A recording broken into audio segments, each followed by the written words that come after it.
Hello, everyone, and welcome to Championship Sunday for the RLF Crew Battle event. It's been a long couple of days for all these four teams that are here in the playoff brackets with us today. Let's talk about a little bit about what the format is, what we've been doing these past couple of days. First off, as always, I'm Ecliptic Fades.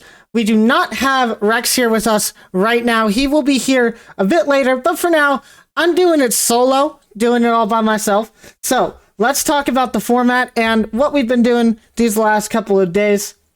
So as you can see, Crew Battle, very simple, but not really, kind of a complex format when you actually think about it.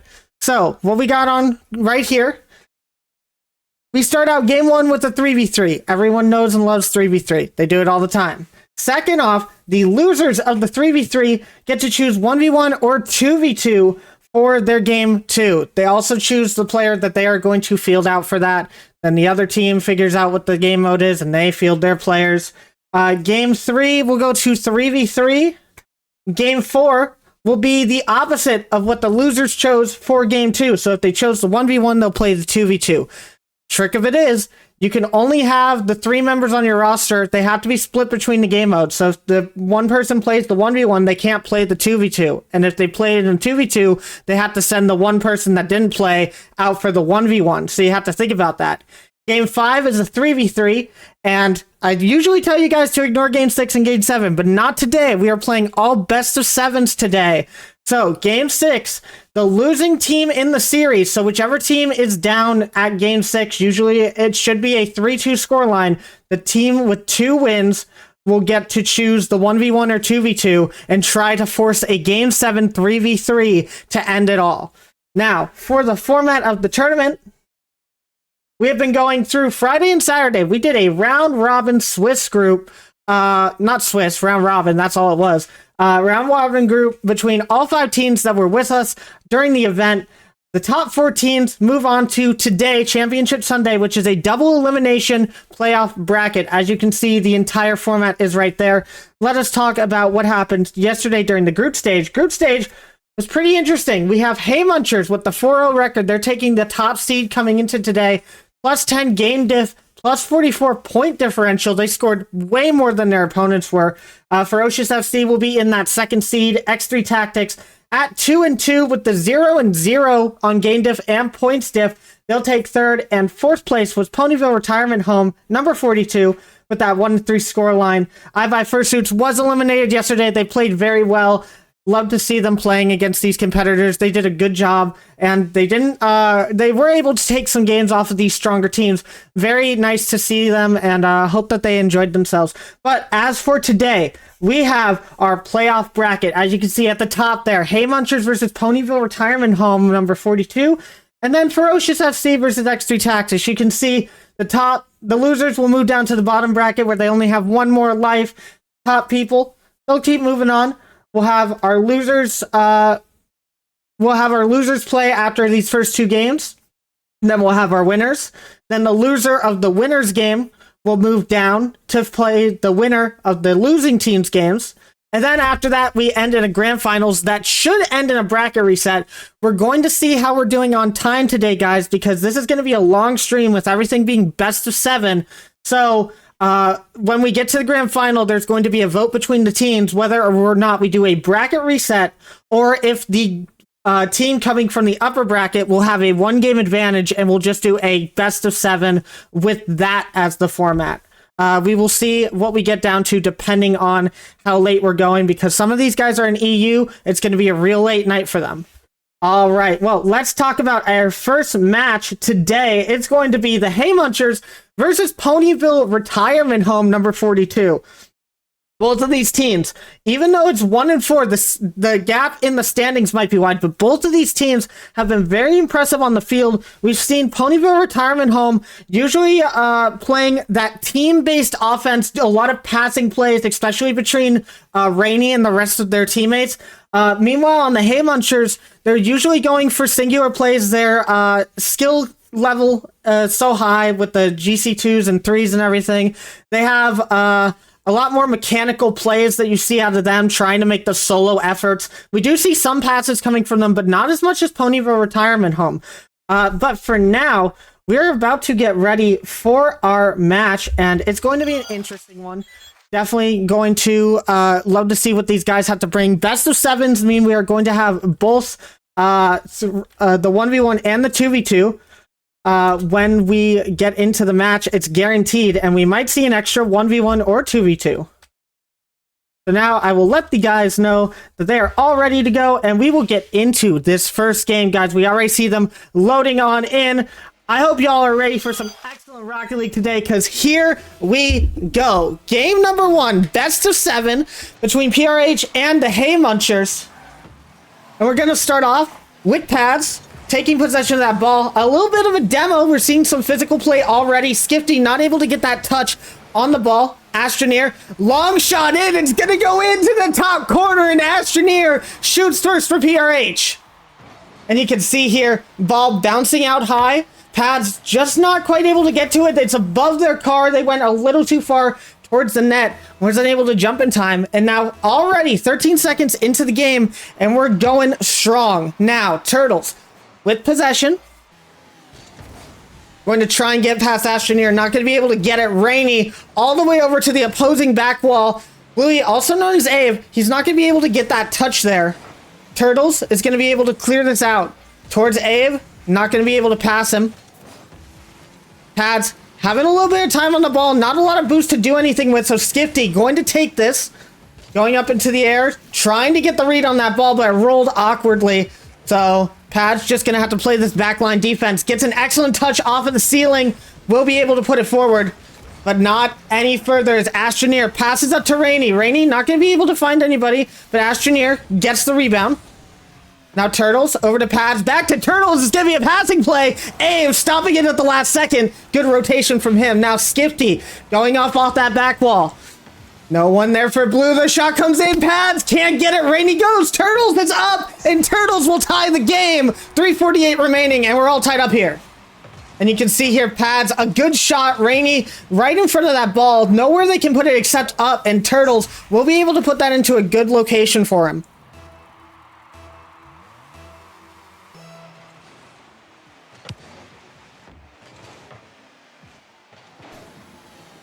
As we will start a prediction, as I forgot to do that before. So giving you guys a little extra bit of a buffer, you guys will get some interesting looks into this before you have to predict. You guys, I think, will have a couple of minutes for that one. So lucky you guys can spend your channel points wisely on your prediction, seeing who might win this first game before you actually decide who you think is going to take it all. But both these teams so close, and it's a best of 7, so you're really going to have to think.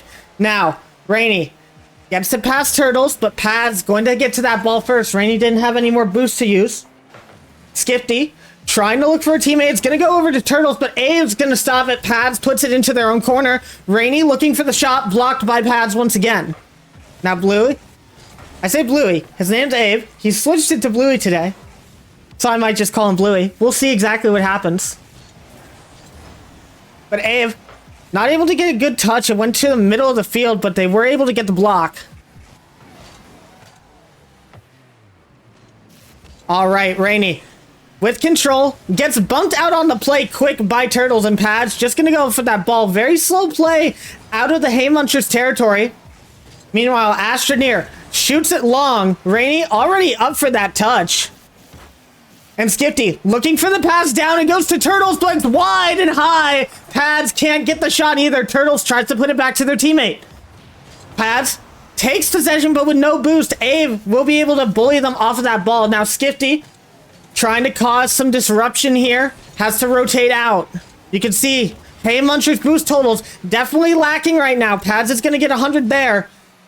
And Turtles seems to have gotten boost under control too. Now Abe passing out. It actually is a shot. Goes to Pads. Rainy looks for the shot. Pads is going to be able to take that away from the net. Pads with an open net, and she can't actually get the touch. So now Turtles is going to be moving forward. 1:42 left. Still tied game in game number 1, ladies and gentlemen. Now Skifty can't get it past Rainy. Turtles going to half flip over to this. Can't get past Astroneer. Pads will be able to clear this out, but it looks like Ave gonna be first to this ball. Pass down to Rainy. Is it a shot? No, it's wide. Now Turtles just trying to scramble, trying to get this cleared. Ave again to the middle, but it goes straight to Skifty, but they're playing a lot of boom ball. They're just giving possession back to PRH here. Definitely not the game they want to play. They usually go for a lot more of a solo effort, try to beat out multiple opponents at once, and then take the shot. Not able to do that against TRH today. Had a much better chance of it in their first game of the tournament, which was actually the first series. And as I said, Ave is going to score. PRH is up by 1. And Rainy with the passing play just right past Tads. Tads was expecting the shot, but if you've seen Rainy play this entire weekend, you know that's not what they're going for.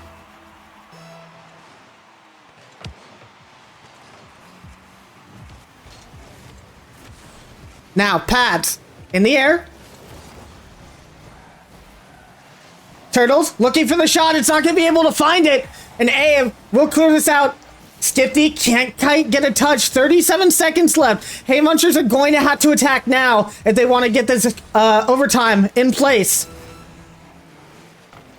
Now, Ave, an excellent challenge on Skifty. Pads misreading the ball. It's dropping in front of the net. Astroneer looks for the shot. Skifty will be able to get this cleared.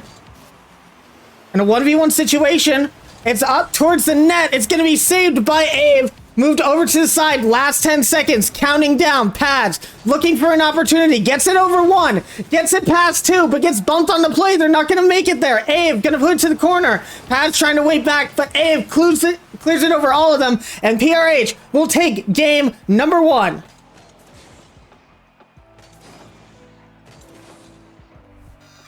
And that was an excellent game from Ave and the guys on that team. We are going to wait to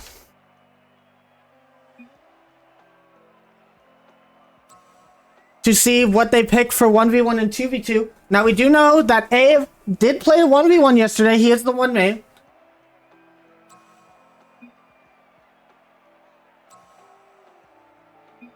And we are going to ask them right now what they want to do for that game.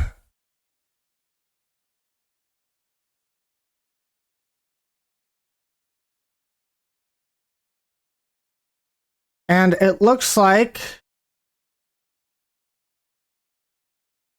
we're going to be doing 2v2 from the Hey Munchers.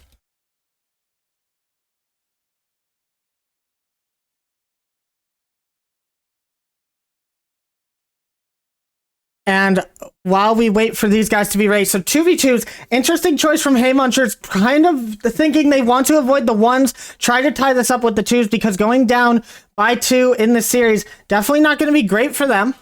So we're going to see who they bring in for this. It looks like it's going to be, Pads and Skifty. We're waiting to see exactly who we're going to have on the other side of this. All right, looks like it's going to be Ave and Rainy versus Skifty and Pads. And we are ready for game number 2, ladies and gentlemen. Let's get on into this one. Game number 2. As you can see, PRH up by 1 now. Gonna be looking for a second game in the series. As I said before, best of 7, so we are guaranteed the 1v1 matchup, even though it hasn't been picked in this game 2. I think Pads and Skifty both know that Ave, well, they probably thought Ave was going to play the 1s, but Avery, with his name changed now, will not be playing the 1s. It looks like it's going to be Astroneer versus Turtles in the 1s matchup for game number 4. That's going to be a good shakeup. And you're going to wonder if you're Ave and the team, if you really wanted Ave to take the 2s game, as we heard in an interview a couple of days ago that Ave just didn't feel like playing 1s, so they weren't playing 1s. However, Ave is the 1s main on that team. Now Pads with an excellent save to the side. Skifty not able to get it, but Pads will be there in rotation to be able to block any sort of shot that comes out. Now Ave up on the corner. looking for the shot. It's going to be blocked by Pads. Rainey looks for it, and he gets it. Rainey's going to score first for PRH. And what an excellent pass from Avery. It was on net. Pads did whatever they could to try and block this one, but wasn't able to get the touch that they needed. PRH, loving to see that they're up by 1 in this game number 2. Gonna mean so much to them going forward for the series. As I was saying earlier, Turtles is quite a good 1v1 player. Hey Munchers have been very confident in the Turtles 1 play this entire tournament. So you have to be careful, because if Hey Munchers win this, then they have the potential to go up and or tie the series in that 1v1 matchup.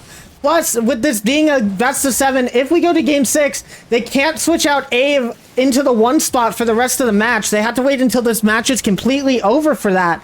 So, they're probably going to have to look at trying to do a 2v2. And Hey Munchers, they'll definitely try to choose the 1v1 if they're wanting to get into game number 7, if they are forced that way. Meanwhile, Skifty with the ball is going to take possession downfield, looking for Pads. That shot is on, but saved by Abe. And now Skifty, a good touch over to the side, but will get demoed. And now Rainey gonna be looking for a teammate here, not able to find it. Abe having to stay in the back line, almost bumped out. That would have been an awkward little shot for him. And now Abe has possession of the ball. Moving forward, Skifty can't quite get the touch. Pads will be there. And now Abe looking for the shot. It's going to be off both post and out. Rainey going to have to put this back to their own side and move up. Gets past 1. Looks for the pass to Avery, but it's going to be too far to the side. No shot's going to be able to come from that before the rotations come back in full force for the Hay Munchers. Now Pat's looking for a shot. It was an awkward angle. Not quite able to put it into between those posts. Rainey taking control. Doing a good job at stealing the boost on the other side. Rainey with a demo, and I believe it was Skifty. Skifty going to try to get back to this before the shot goes in. Will be able to get there. The lead only remains 1. And now Rainey looking.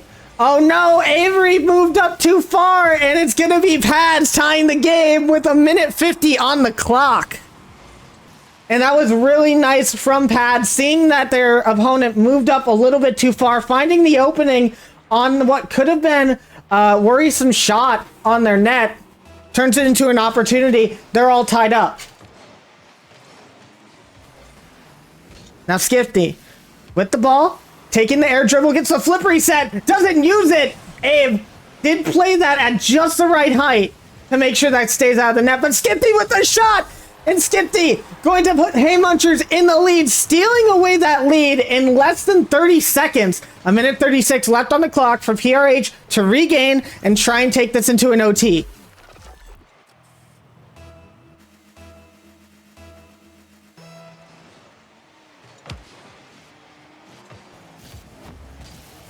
And now Rainey putting it over to the side. No boost to their name, so they need to grab something here. Gets the boost and gets the touch off the ceiling, but goes straight down to Skifty. Now Skifty getting past Avery. Pats will have the ball. Looks for the flip reset. Gets it past the defense. And Pads takes Hay Munchers up by 2.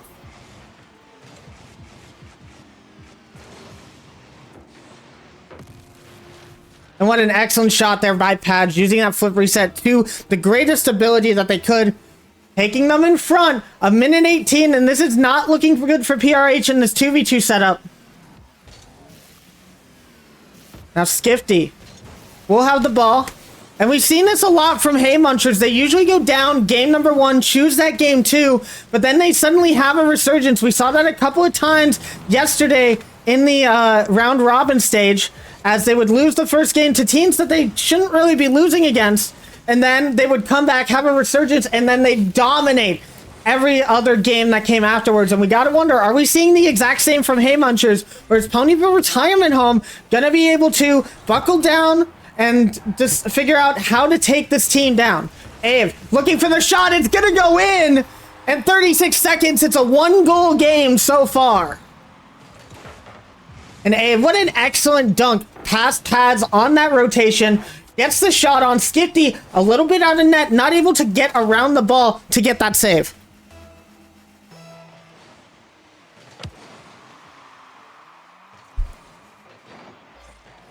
Now, Pads off the ceiling, off of that kickoff. Looks for the pogo hit. It isn't quite able to get it. Skifty gonna try and keep this ball out of the way.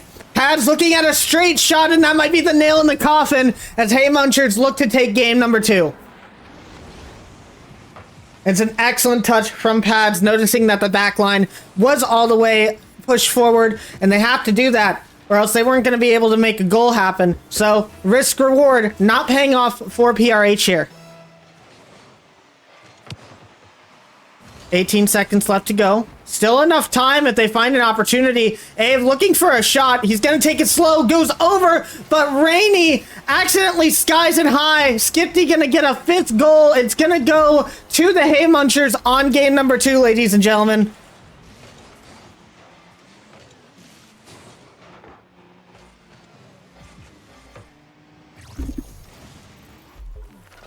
And well played from the Hay Munchers to take this game number 2.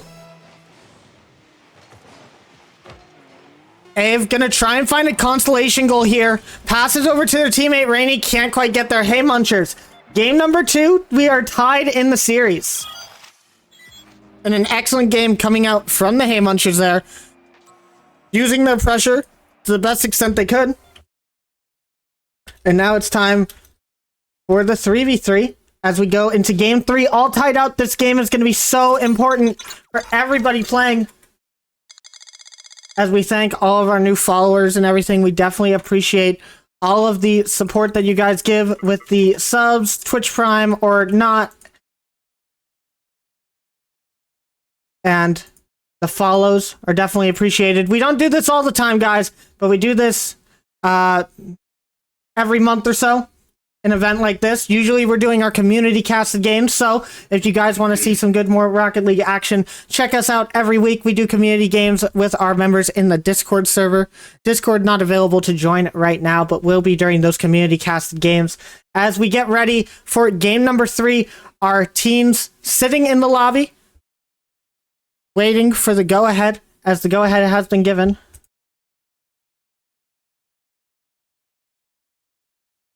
And now, time for game number 3, everybody.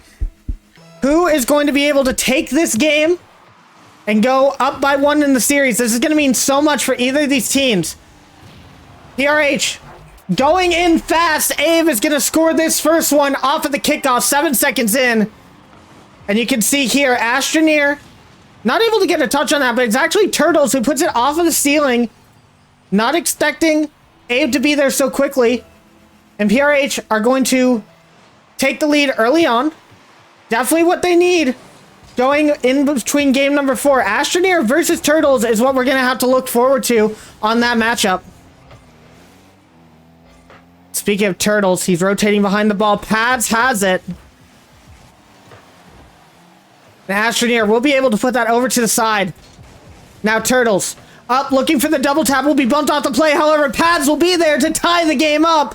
Less than a minute into the game, barely 30 seconds in, and we're seeing that this might become a score fest as Rainey just can't get a touch on that ball off the back wall. Pads will be able to capitalize there.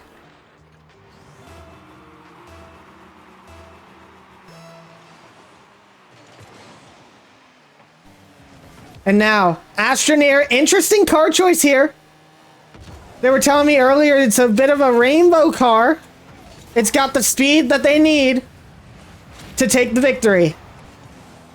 And you can see with those rainbow wheels, definitely sporting that proud.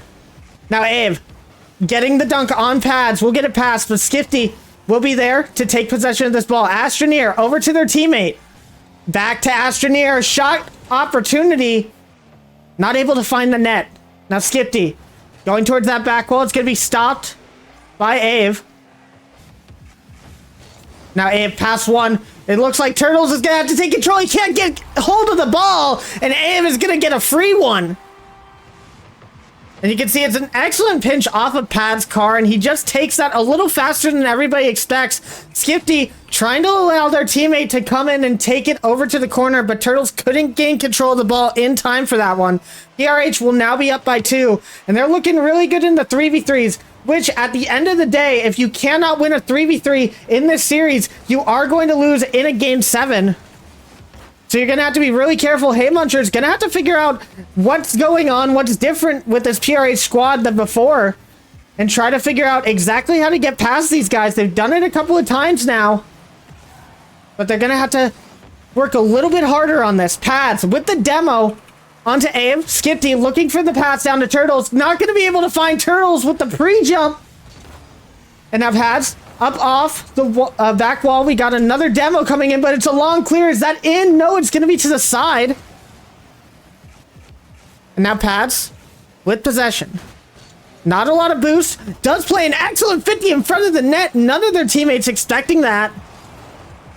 However, Turtles with the shot. It's going to be straight towards the middle of the net. Astroneer was already waiting in that spot. However, Pads gets a touch over Rainey off of the sidewall and will tie this game up. Half of the game just about remaining. And look at that from Pads. An excellent touch off of that sidewall. Nobody expecting that coming from PRH. And it's just going to go straight into the back of the net.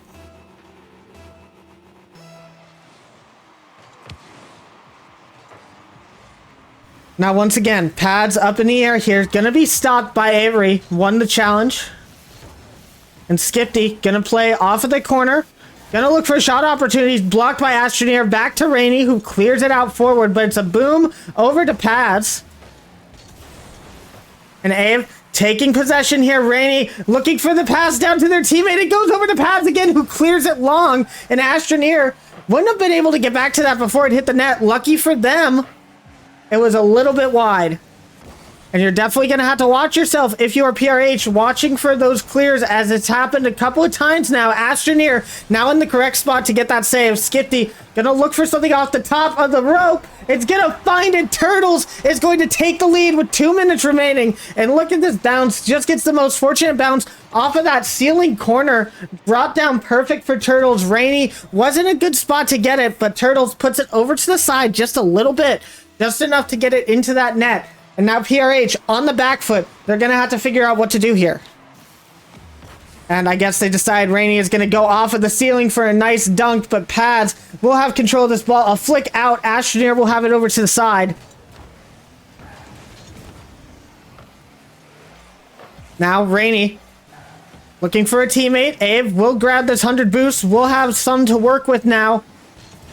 And Astroneer, no boost in their car, but they're trying. They tried to pick up something. They didn't spawn for them. And now with 0 boost, they still got that save. Now Rainey, a good 50, putting it over to the corner. Abe will be there. Astroneer still looking for boost on the back end. Looks for a shot, though. Will get demoed in the process, but getting that player to move forward. And now Pads beating out 1 over to Turtles. It's off the back wall. Is anybody going to be able to take the shot? It's going to be Pads. Abe will be there to get the save. Rainey jumps up but doesn't expect the trajectory. And Skifty going to take Hey Munchers up by 2 now. Definitely in a perilous position if you're PRH here. You do not want to be losing this game number 3 and letting Hey Munchers take the lead.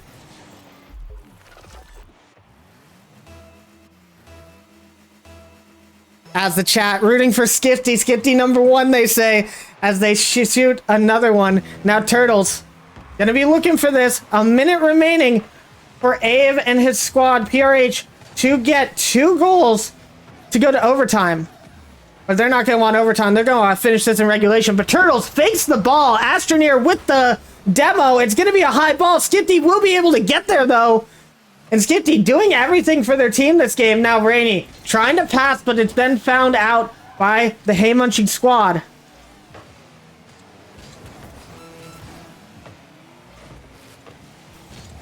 Now Rainey off to the corner. Pads will be there. A pass out, but Astroneer not in the right rotation to get that. 18 seconds remaining. They need to start making an opportunity right now. As Turtles misses the ball, Skifty will be there and puts it off to the side. And with only a couple of seconds remaining, 2 goals impossible now with that clear from Turtles. Hey Muncher's gonna go up 2-1 in the series here. And Turtle's gonna take one more goal, padding the stats. And congratulations to Hey Munchers. What an excellent goal to end off that game. Definitely coming back from a little bit of a mishap at the start of the game to be able to take that. And Hey Munchers now going to be up by 1 game going into this 2v2 where they're looking strong with Turtles playing in that 1v1. And you gotta wonder what is going through the mind of PRH right now as we set up for our next match. Definitely going to be a little bit rough. If Astroneer cannot win this one, then we are going to be going to game number 5 with PRH on match point. Or not PRH, Hey Munchers, my bad. Hey Munchers will be on match point. And PRH going to have to then come back and win 3 in a row. Definitely going to be a rough one for them. And now we'll wait for our players to join into the game as we are all ready for game number 4. The anticipation from the chat is mounting to see who's going to take this 1v1.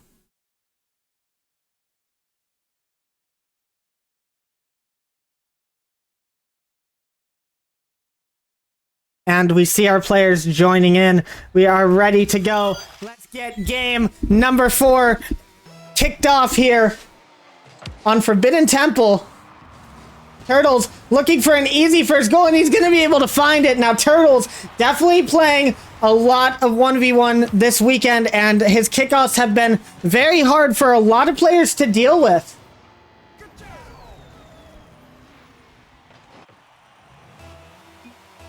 We'll see Astroneer definitely rocking that preset, loving what he's got going there.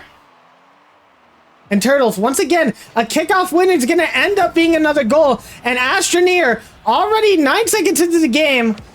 And this is going to be extremely rough for him if he cannot figure out how to beat Turtles' kickoffs.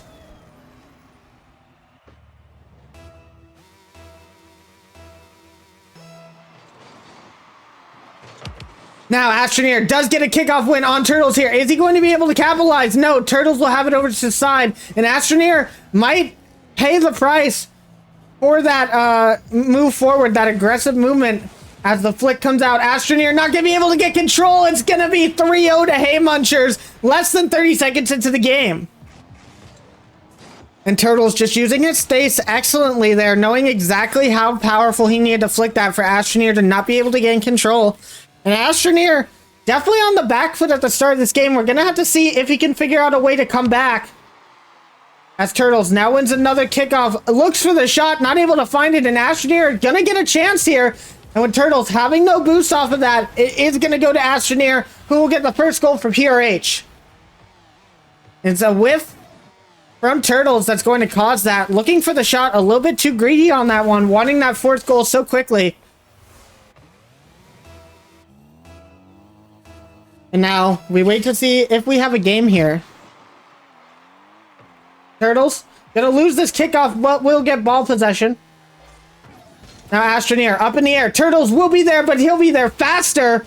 And it's going off of that back wall. Turtles gonna look for the shot. It's gonna be weak, and Astroneer will be able to clear this over to the side now. Now, a little bit. The first time that we went through a kickoff without getting a goal here on Forbidden Temple. And it looks like Astroneer gonna look for an opportunity. The ball a little bit too far away, but we'll be able to get that goal. PRH now only down by 1. 3:55 on the clock. Definitely easily comebackable for Astroneer here. And good rotation around the ball just to make sure he could get it right into that bottom left corner, bottom right, where Turtles was not going to be able to save that.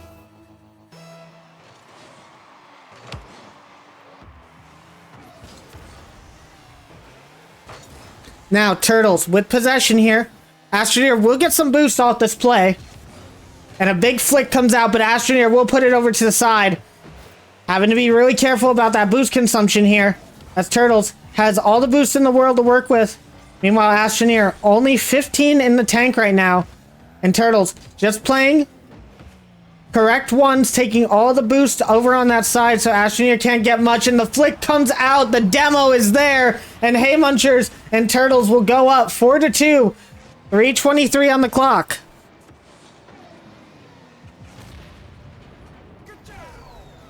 Very nice play from Turtles there.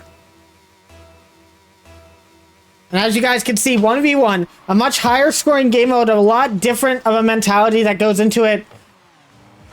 You're all on your own for once. Every mistake you make could mean a goal in the back of your net. And these guys having to play so smart. Make the correct reads on their opponent. Turtles able to get a goal here as Astroneer side flips on the shot. And you can see Turtles dodging that demo as well. Getting a nice wave dash to keep the momentum. And as he saw Astroneer miss, saw his opportunity and took it. Now up again by 3. 3:01 on the clock.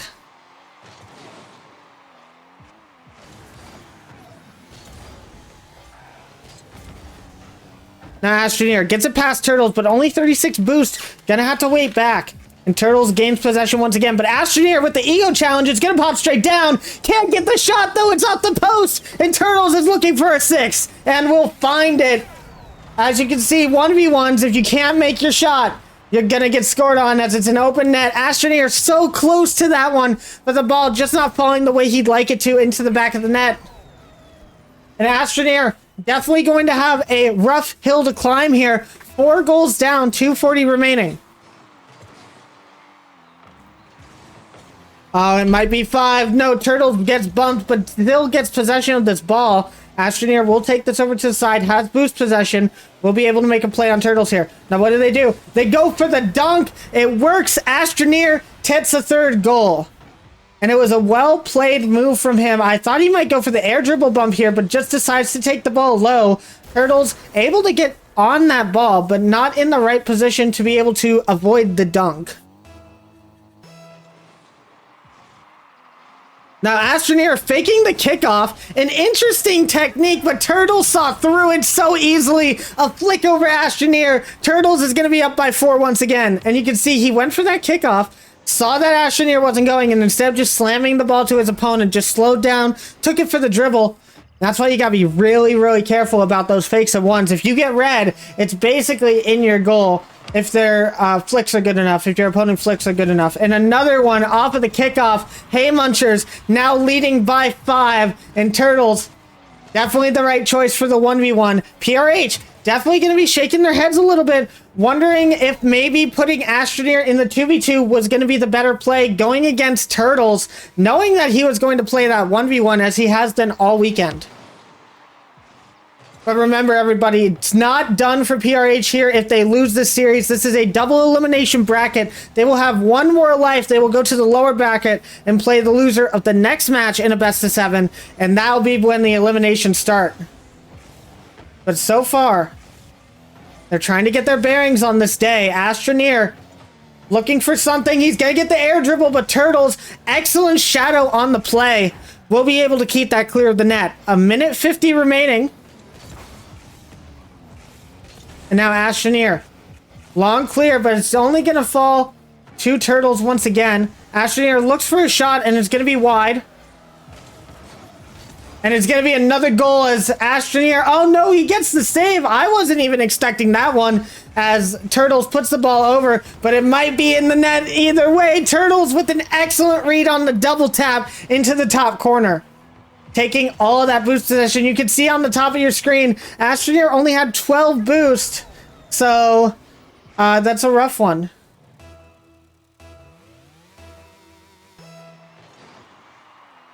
And it looks like we might have... I don't think they're forfeiting, but they could if they want to, I guess. But it looks like Astroneer will be taking this one as a loss. Turtles will take this game. And we will just go back to the desk and allow them to continue on.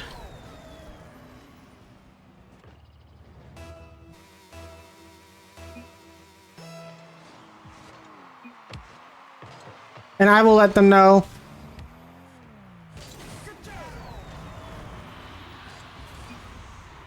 So now we will get ready for game number 5. We will have to let the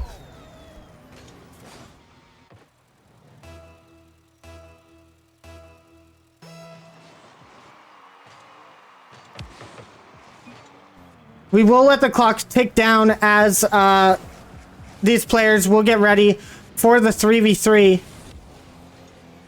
And all these guys are just going to let the ball sit for a minute. And we'll just talk a little bit about the circumstances in this one. As Astroneer, not really looking into that one's matchup as he wanted. 3-11 will be that final scoreline. And if you're PRH, definitely going to have to look for a way to come back here on match point or against match point with the Ponyville squad. And Hey Munchers, definitely looking strong going into the game 5 that we're about to have. So we're going to have to see exactly what goes on here. And you got to think, it's going to be in PRH's zone now. Now with game number 6, if they can take it to a game 6, they get to choose the matchup. So they just need to see if they can win this next one. But with the time ticking down on the clock, we will start getting ready for game number 5. Turtles, just going to put that onto the ground, and we will end that game.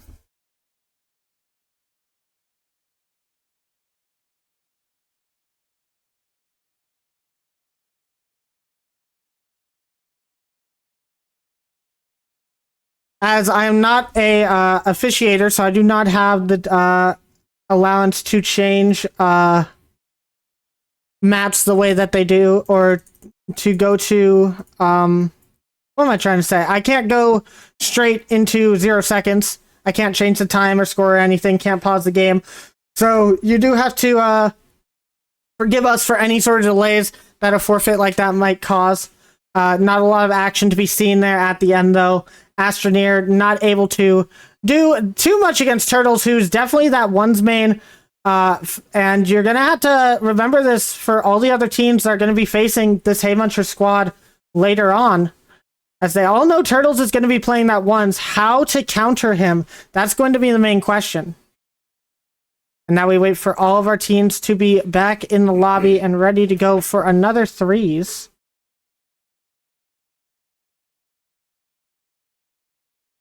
As we're just missing a couple of people here. And I see them starting to join in. So, anticipation for game number 5. Hey Munchers, now going to be on match point with this one. And we're going to have to see what PRH can do to try and stop Hey Munchers' momentum going into this game number 5.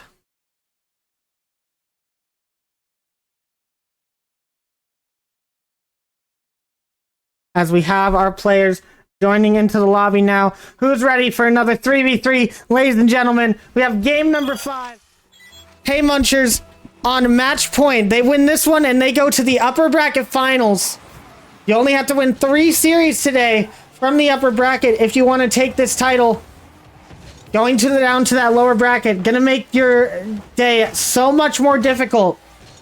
And PRH are going to want to avoid that at any means necessary. As we see Abe go for a shot, not able to make it. Pads will have this ball. Astroneer will put it up towards the Hey Munchers backboard, but it's going to get cleared out long by Skipty. Now Rainey back on the field, looking for another pass to a teammate. Astroneer gonna have it up high. You got to wonder what the mental might be like for Astroneer now after that dominant game against him in the 1v1. Hopefully not letting that get to the team too much. And now Ave will have the ball up. Pats taking it past Astroneer. Rainey's going to be in the back with Ave, who takes the save. And now Skifty up off of the backboard. It's not going to even reach there. Astroneer puts it over to the corner. And they can see that Astroneer way more comfortable in the 3v3 setting. Rainey will be here, but can't get it out of their own half. But Turtles not able to get a read on that bounce. It was very awkward. Astroneer with a good 50. Gonna fake this ball out for a teammate. But Abe too far back to actually challenge for this. Rainey now over to Abe to try and clear it. But it's a slow shot gonna be stopped out by the Hay Munchers. And Skifty looking for the read off of the ceiling. It's going towards net, but it's wide. And Abe will be able to put that towards the corner. Now Turtles, over to Pads. Back to Turtles. It's an awkward bounce in front. Rainy getting past 2. Not any more boost, but did get that corner away from Pads. Abe missing the touch. Pads looking for the shot. And what an excellent backflip shot from Pads. You can see them bait their time here. You see them jump in the air, waiting for that jump from Astroneer. The moment they see them up in the air, just take that backflip, just beat them out towards the net. Hay Munchers now up by 1, and they're waiting to take this series. Now Astroneer looking for a shot off kickoff, not quite able to find it. Pads will put it away. Ave gonna put it down, but it's just gonna go towards mid. He has to make an extra jump and save that ball. Now Skifty off to the side. And as I said before, Hay Munchers seem to have found their groove in this series as they lose the first game and then resurge forward. They have been dominant since that game 1 ended. And now Pads putting it up for a teammate. Astroneer gonna look for a pass out. And it's gonna be Ave to clear this long. Astroneer looking for somebody, finds Rainy, and Rainy with an excellent shot to tie up the game with 2:23 remaining. And look at this, Rainy up so quick in top of all 3 of the Hay Munchers, dunks it down over all of their heads, and we have a tied game going on.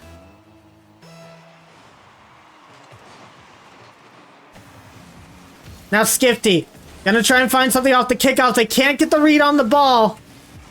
And Abe will have it past another. Pads will be the one in back waiting. And it looks like they have a chance here looking for the double tap down. It's not going to go to the net. Turtles going to try and keep that in the blue attacking third.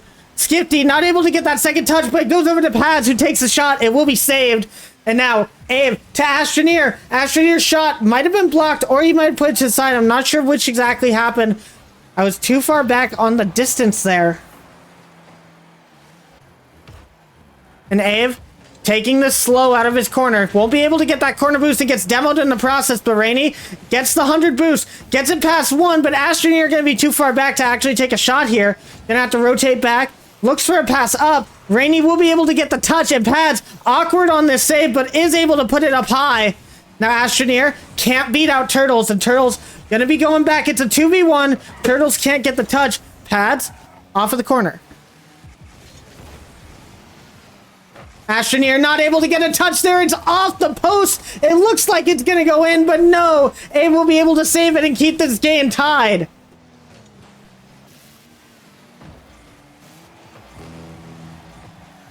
Now Turtles, less than a minute remaining. He's trying to push forward. Gets a touch on Rainy, who touches the ball back towards their own back half. Abe now trying to put this upfield. Pads is going to be there. Rainy looking for a teammate to pass to. Finds Astroneer. And now Rainy up again, can't get the touch. It's going to be Pads versus Abe. Abe is going to be able to put this safe to the corner. A demo on one of the Hay Munchers. Skifty has to go forward and gets an excellent 50. That demo isn't going to help out as much as they wished on PRH. Now Abe looking to get it past. It's past 2. Skifty's going to put it over to the corner. PRH looking for a golden goal here. They need to win this or they're out of the series. And now Abe over to the side. Pads will be there. A pass to the middle. Astroneer will get the dunk. Last 10 seconds. Rainy down on the ground. Abe trying to get it somewhere, but Pads is going to keep it out. And Rainy going to keep it on the ground. We have overtime in game number 5. One more goal for Hay Munchers. And they'll take this series. Now Abe winning the kickoff. It's only going to go as far as Skifty. Astroneer looking for something, but it's going to go backwards towards their teammate. They beat out Rainy, though, on another touch. And now Astroneer, not in a good position. Abe will have it out, but it goes to Rainy. No, it goes to Pads. The shot in. It's going to be blocked out by Astroneer, but aggression from the Hay Munchers is mounting. Skifty will only have it back towards their own corner. Pads will be there, though. Bump, though, from the team. And that could have ended really bad, but no one on PRH there to get the opportunity.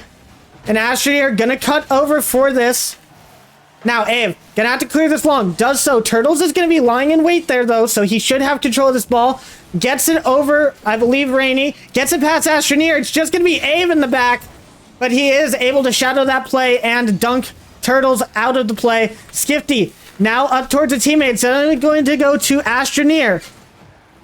Pads over to Turtles. Back to Pads. Pads is trying to put it back up to Turtles. Ave will be able to take the ball off of that.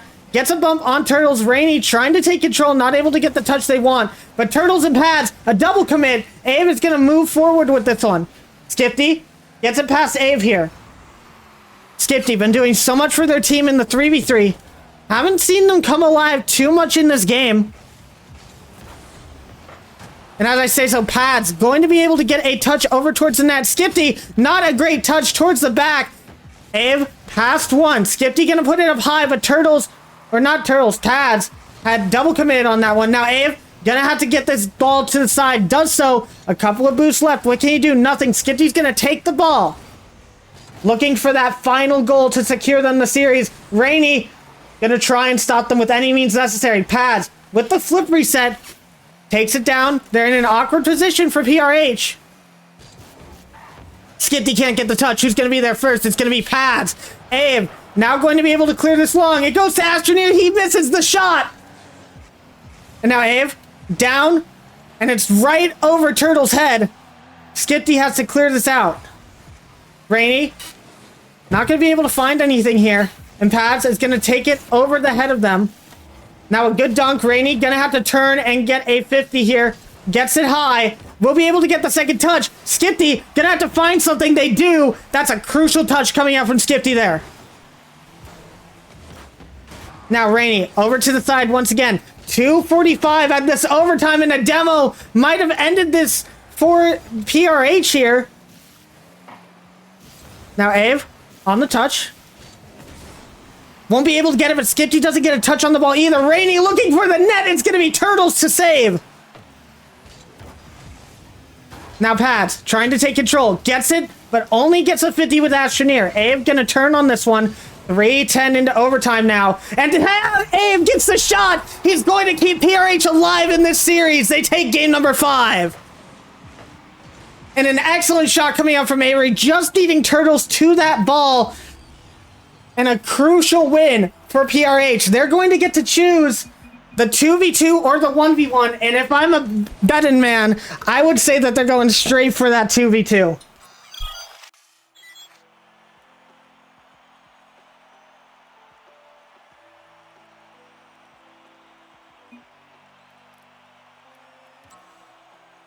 An excellent game coming out from the retirement home there.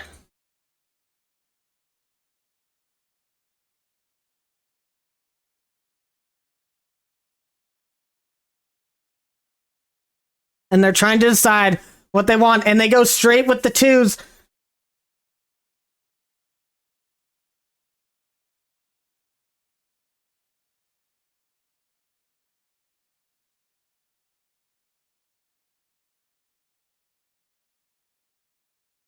And they were saying that they were saying in the chat Astroneer was a trolls pick for the 1, but they know the rules. They know that it has to be the same roster for the match. Now, they'll be able to change that for the next match if whenever they go to it, whether that's going to be in the top or bottom bracket, we wait to see. But they're definitely going to want to do less trolling for their picks going on for the rest of this playoffs. And we are already ready. They're getting into Neo Tokyo for this game number 6. Still, match point for the Hay Munchers. They're going to want to take this series now. They don't want to go to a game number 7. Although, might be the first time we get to see Champions Field in this entire weekend. And we got to see what the momentum looks like on PRH now that they got that insane game win in overtime.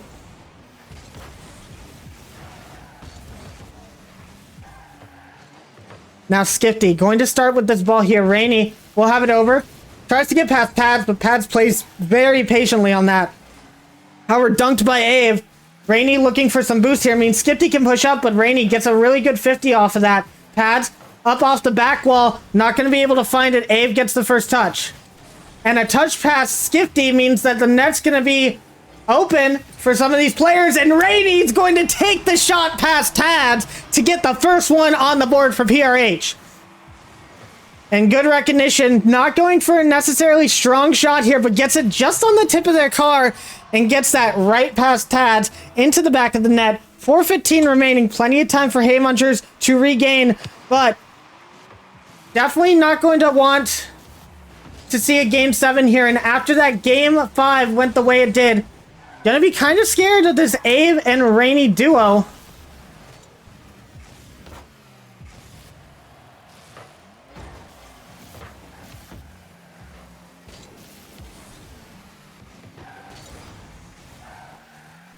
Now Abe, with possession of this ball,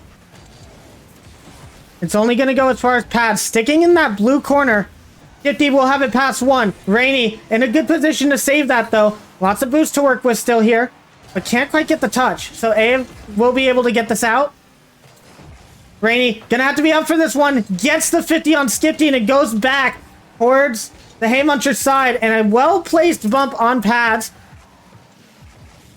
will allow the retirement home to move towards that attacking third, but Pads and Skifty already back in that blue half. Rainey, a good touch down to the corner. We'll get it past 1, and they're going to be able to go on the offense once again. Grabbing that boost, looking for the demo onto Pads there, knowing that a goal could be obtained by getting that past them. Now Rainey looking for the shot. Skipty not going to be able to get back in time, and Rainey doing it whatever it needs for this team to survive. An excellent turn and shot on the ball, noticing that Skipty was rotating out far, and Skipty gonna want to be a little bit farther back just in case that happens again. But it looks like PRH are trying to force us into a Champions Field situation, guys. However, Pads looking for that shot, not able to beat Rainey to the touch, though. No boost in the tank. Skifty looking for the double. It's past Abe, and Pads is going to take this lead, cut it in half real quick. I almost said tie the game. Didn't mean that. And that's an excellent touch from Skifty there. Abe expecting that to go into the net, not to stall on the side. Has to jump for that save there. Respecting the opposition. And now Skipty gonna win that, but gonna lose the boost battle. But Pads gonna be looking for something here. Tries to get it past 2, but both members of PRH jumped. Now Skipty, past 1. Rainey, a good touch over to the side, but Pads is sitting in wait. A good dunk from Rainey on that play. Skipty only gets it as far as Abe. Abe looks for the shot. Abe's gonna score. PRH are up by 2 once again.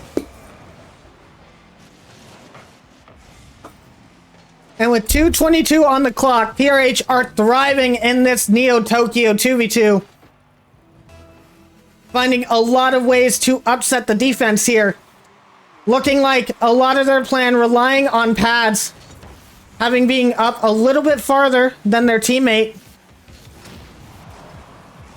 Not necessarily relying on it, it's just how it's turning out. Now Pads trying to play that front line once again. Rainey, an excellent pinch. It's going straight into the net. Abe, not expecting the touch to come out straight forward. Has to back up. Won't be able to take a shot on that one as a goal opportunity goes by the wayside once again. Not to say that it wouldn't have immediately been saved, as Skifty been doing so much work on this back line here. Pads will have this up. Only goes as far as Rainey. Rainey with the long clear. It's not going to be in the net. It's going to be a bit wide. Skifty will be able to take control, but is slow to the ball. Abe with the ego challenge goes in. And PRH are up by 3 now. 1:39. And it's looking like we're going to be going to championship field. And Rex is going to be so disappointed when I tell him that we go all the way to 7 on the first match that he is not casting. Not entirely sure when he's going to be here, but he has said he will be here today at some point, probably during the next series or the series after that. But Pads doesn't want this to go to a game 7, doesn't want championship field. Skifty going to be trying to avoid that at all costs as well. Abe now over to the side. It's going to be past both the defense. Abe with an excellent shot, but it will be blocked out by Pads. Rainey has it up high. Looks for a double tap, not able to find it, but makes Pads jump, respecting that offensive pressure. Now Abe just going to dribble this out. A minute left. An excellent touch by Rainey there. who seem to turn on for their team in this 2v2. Now Skifty looking for the shot, not able to find it, and demoed on the play. Pads is going to have to put this up high. Ave will be able to read that off the backboard. What's going to be an awkward one for him. Skifty not able to get the touch, going to get bumped out, and the clock ticking down. It looks like Hay Munchers are going to have to go to a game 7 and win this next 3v3. Everything going to be on the line if Tad's not going to be able to take this shot. And you're going to wonder, momentum on the side of PRH for this game number 7 that we're going to get into. We're going to have to see if they can bring that momentum forward and finally beat out the Hay Munchers, give them their first loss of the entire tournament. But Pads trying to get a little bit of momentum for their team back. Last 10 seconds, looking for a shot. It's going to be blocked by Abe. And everybody, get ready. Get hyped in chat, because we are going for the first time this tournament to Champions Field. Game number 7 to decide the first match of the playoffs. An excellent play from PRH there.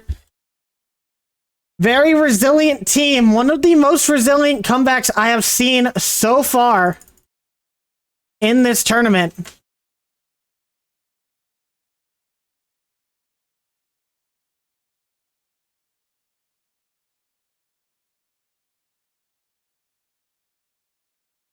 And you gotta wonder, as I said before, PRH, now with all the momentum on their side, these first games are going to be, or these first goals are going to be very telling on how this series is going to end. It's going to be a close one. Game 5 ending in an overtime there. And now we are just waiting for Turtles to be around, to be ready in the lobby. And once they are here, we will get ready for our game number 7. And we see Turtles joining into the lobby as we start loading in to Champions Field, guys. First time we've seen this all weekend. We went through the entire round robin, either game 3s or game 4s. We never hit a game 5. And all the teams are starting to join up for this final 3v3 to determine who moves on to the upper bracket finals. Everybody, let's get ready. Game 7. Everything on the line for these teams. As I said before, it's going to be so much harder for these teams in the lower bracket. They're possibly going to have to do a bracket reset at the end of the night if they get dropped down. And this is not how you want to start your championship Sunday. Now, let's get going. Pads looking for a shot immediately. And a triple commit coming out from PRH. Not going to detriment them in any way, though, as Abe going to be looking to clear this out. But boost totaled for Abe extremely low. The other team doesn't know that, though, and he plays it well. Gets it past 2, playing the excellent 50 game. Still no boost to his car. And still just past Turtles. Past Skifty once again. Abe looking for the shot. And that would have been the most insane dribble play I think I've ever seen in a game number 7 to start us off. Now, Pads looking for something. I see some aggression coming out from the Hay Munchers, but also aggression from PRH as Abe gets that bump onto Pads. Now, a little bit of team bumping coming on as Rainey tries to move ahead. Pads going to take possession of this ball, and Abe decides it would be best to back off. Now, Abe in a precarious position, looking for any bump. It's not going to find it. Turtles, it's going to score the first for the Hay Munchers here. And Pads played the extremely slow game into this. Abe expecting a pass out where he can block it. And Pads just leaves the ball for their teammate to come in and get it. Rex, thank you very much for that call out in chat. We were missing the game sound for a little bit. But we got it. And now Pads, game sound activated, and so are the Hay Munchers. Astroneer tries to take a touch, but it doesn't go the way that they want. It goes off the side of their car. The touch is weak, and Pads is going to be able to get it straight into the net. PRH now in shambles. They're going to have to look for 2 goals in the next 3 minutes, 45 seconds, or they're going to lose this series. And now Rainey not able to read where the defense was going with that, or the offense, my bad.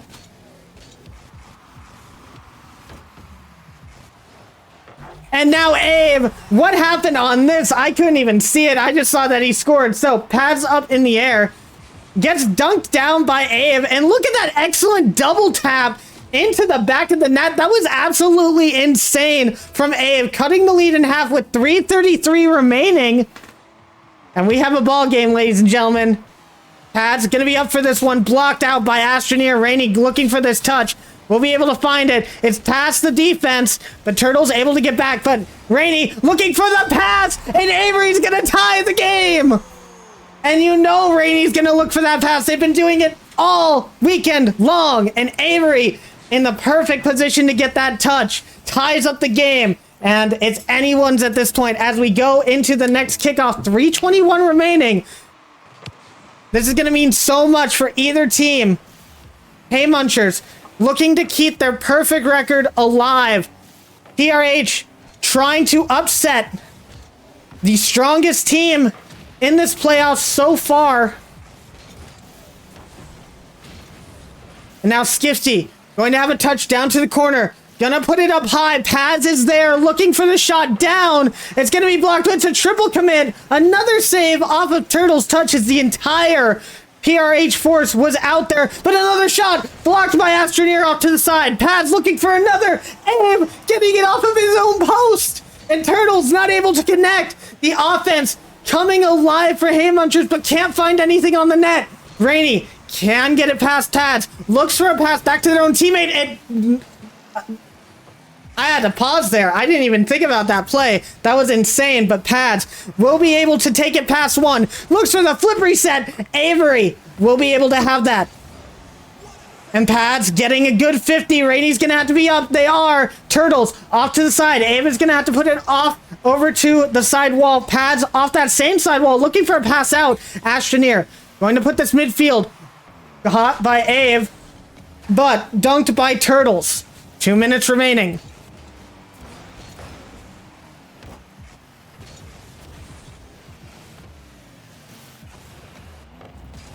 And now Turtles will get it past the defense. Is anybody going to be able to get there? No, it's not going to. It's an open net. And unfortunately, Haymunchers cannot get the goal. Now Pads looking for a pass down. Turtles back splits on the shot. And Pads gets it past Astroneer. Gets a demo onto Rainey. Abe is going to have to put this long and does so. Skifty over to the side. Pads not reading that perfectly. And now Skifty over to Turtles. Turtles in a 1v1. Abe putting it over to the side. And now Abe over to Rainey. Astroneer is going to be the first to this ball. Going towards net. It's going to only go as far as Turtles. Astroneer looking for a pass out. Abe is there. Abe looks for the shot. Going to be blocked by Pads. A minute remaining in this game number 7. Are we going to see overtime? Turtles not going to want to do that. Going to look for the shot. Blocked by Rainey. Now another shot and a demo on the line, but Skifty gets the touch on the ball. Keeps it out of the net. And Rainey looking for an open net opportunity. Skifty will be there to clear it to the side. Abe will be in the back. Grabs 100 boost. Skifty doesn't have much. Passes out to Pads. Pads misses the shot. Astroneer over to the corner. And we have 30 seconds remaining in this game, guys. Rainey gonna get a dunk on one, but Pads is gonna be the first one up. Pads over to the other side of the blue half. DRH scrambling. Rainey gonna be up. It's gonna be an open net. Astroneer looks for the shot. Blocked by Pads. And we're looking more and more likely to go to an overtime, but Pads is gonna get a shot. It's gonna be off to the side by Astroneer. Final 5 seconds. Are we going to see a 0-second goal or are we going to overtime? As 0 seconds hits the clock, Rainey looks for a shot. It's gonna be high. Pads with the block. It's going to be Astroneer. Is Abe going to put it down? He is. We're going into overtime for Game 7. Golden goal. Whoever wins this goes up to the top bracket finals. And now Rainey going to try and put the team on their back. Turtles with the dunk. Abe not going to be able to get the touch. It's going to go over to Astroneer. Everybody on the corner. Rainey with the touch. Can't get past Skifty. Abe playing that defense. He's got that 100 boost. He's going to try and get it past one. Can't get it past Pads, but Astroneer keeps it up high. Rainey going to be next to this ball. We'll be able to hit it. Skifty gets the 50. Abe downfield. Pads is going to be waiting. Pads can't get past Astroneer. Rainey up. gets the ball straight up. Skifty gonna make this awkward for Ave. He's not gonna be able to get the read. Skifty down. It's gonna be saved by Astroneer on the goal line. And we continue on in our OT. Now past Astroneer, over to Turtles. Rainey's gonna get the save, a double commit between him and Avery. Now Astroneer, gonna look for it. The shot on, it's gonna be blocked again. Skifty, no, Turtles, can't get the shot in time. It's gonna be blocked out again. A minute into overtime on game 7, guys. Who's gonna take this one? Rainey. Can't get it out of their own half. Ave will get it cleared. That's going to be so good for their team. Allow them to get the boost totals back up. Ave is past one. Astroneer with the shot. PRH is going to win the series. And Avery, an excellent pass. Taz and Astroneer in the perfect position for that one. GG's to both teams, but PRH is going to be your first upper bracket finalist. And what a series, guys. Oh my goodness. What a comeback from PRH. Hey Munchers had a good try on that one. But my goodness, was that a slog of a series for these guys. We're going to go and hop on in with PRH real quick. See how they're feeling going into the upper bracket finals.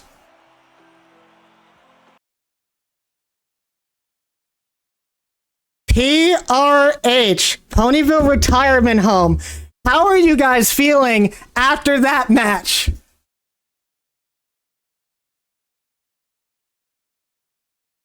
Oh my god.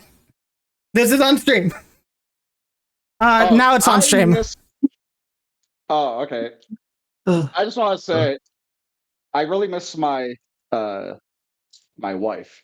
Oh my god. I played Rocket League like a lot. Like I'm just focused on Rocket League, focused on my ponies, focused on derpy hoops. My wife ended up leaving me, and I don't know, it just really upsets me. But hopefully this win was really able to kind of cement my friendship, and maybe I'll get a chance to get my wife back. Aye. All right, now I have to ask, honestly, going into this match, you guys went with a little bit of trolling. You guys take Astroneer to go into the 1v1 when Ave, you guys knew that you were going to be playing against Turtles. Did you guys just really want to do that for the lulz, or like, what was the thought process on that? I'll tell you. It was, yeah. May I? You go, yeah. Okay, so Turtles, as you know, phenomenal player, 1v1 savant, probably one of the most intelligent people I've ever seen in my life. He has a derpy profile picture. Now, here's the thing. My car is the Rainbow Dash car and the Fluttershy car, blue and orange team alternatives. However, there's another special pony in Ponyville that lives close to my heart, and that is Derpy Oobs. She is my profile picture. She is my banner. We had to get the Derpy 1v1 going. It was just the right thing to do. Yeah. All right, and now going into that game number 5, you guys were down 3-1 against Match Point on basically the strongest team that we've seen in this crew battle so far. What did you guys talk to each other about, especially with you, Astroneer, not having the best 1v1 experience in that match? How did you guys get the mental back up to take this series? Oh, basically, we already knew that we didn't deserve to lose the first 2 games. Genuinely, we actually think that. So we knew that if we just played a bit more solid, we would win. The first 2 games, we either threw and got an easy goal score on us, or, yeah, that was pretty much it. So, yeah, we got a bit unlucky, and we just tried to fix that, and that's pretty much it. All right, and last question, and I just had to ask it for my sake too, because during that game 7 overtime where 1 goal puts you between the top bracket and the lower bracket, were you guys shaking as much as I was? Because I was over here shaking. I was all right, actually. I was up a little, but really tense. We just knew that if we kept just playing smart, we would eventually just break them down, because we were doing a lot of the attacking, and except for that moment we were on defense for like 5 shots in a row. But okay, guys. Well, yeah. Oh, anything else? I was going to build up on what Avion said, which is pretty much just like, yeah, we were on offense, except for all the times we weren't on offense. yeah, exactly. All right, guys. Well, congratulations on your win. You find yourself in the upper bracket finals. You just have to win 2 more series and you take this entire event. So I'm going to let you guys go ahead and celebrate and contemplate who your next match is going to be. We're about to play that out right now, so you'll have a little bit of time in between now and then to calm down, keep you guys in check. But I will see you guys later on today. Sounds good. Thank you. Sounds good. Thanks a bunch. And that was Ponyville Retirement Home, number 42, taking that game 7 and taking the series away from Hay Munchers. Hay Munchers now with their first loss. Not in the best spot that they could wish for it. They are now in the lower bracket. So, with that being said, we are going to get ready for our next game. We are going to be having Ferocious FC versus X3 Tactics. Stick around, guys. It's going to be fun.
Hello, hello, hello, everybody, and welcome back to the Playoffs Championship Sunday for RLF Crew Battles.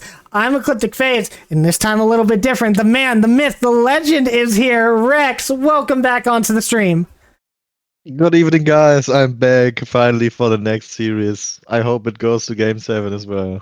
Yeah, we had an interesting game number 7 going on in that last one. If anybody missed it, here's the bracket for you guys so far. Ponyville Retirement Home with the Game 7 upset against Hay Munchers. You're going to be able to find them in that top bracket. Hay Munchers, you can't see them on here right now. They should be in that lower bracket. They're going to be waiting for their next opponent between these next two teams. And let's talk about these teams, Rex. Our next matchup is going to be Ferocious FC and X3 Tactics. What do you think about this matchup, Rex? Oh, as we've already seen in the round robin stage, Ferocious FC definitely very potent with their offense, can be very difficult to deal with, but we have seen some good plays from X3 Tactics come out as well yesterday, and if they can keep it up, I think they definitely have a chance here. Yeah, I definitely think so. We do have a substitution coming in for Ferocious FC right now. Drake is going to be playing as Taka is not at a place to play at the moment, so we are going to see Drake subbing in for him during this match.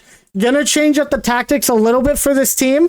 We'll see what they have to bring. Meanwhile, we have Nightwolf Radio, also known as RLF, and Yuki on X3 Tactics. Definitely a strong team. No one to slouch against. If you are Ferocious FC, you know these guys are going to be fast. They're going to ego challenge you to the ball in the 1v1. In the 2v2, they have some pretty decent plays going on between their two members of RLF and Nightwolf. Definitely going to be a strong competitor to take this series and go to the upper finals. Yeah, absolutely, especially if we see RLX play, as I do believe we will, then there's definitely some very interesting chemistry that you gotta be scared of if you play against them.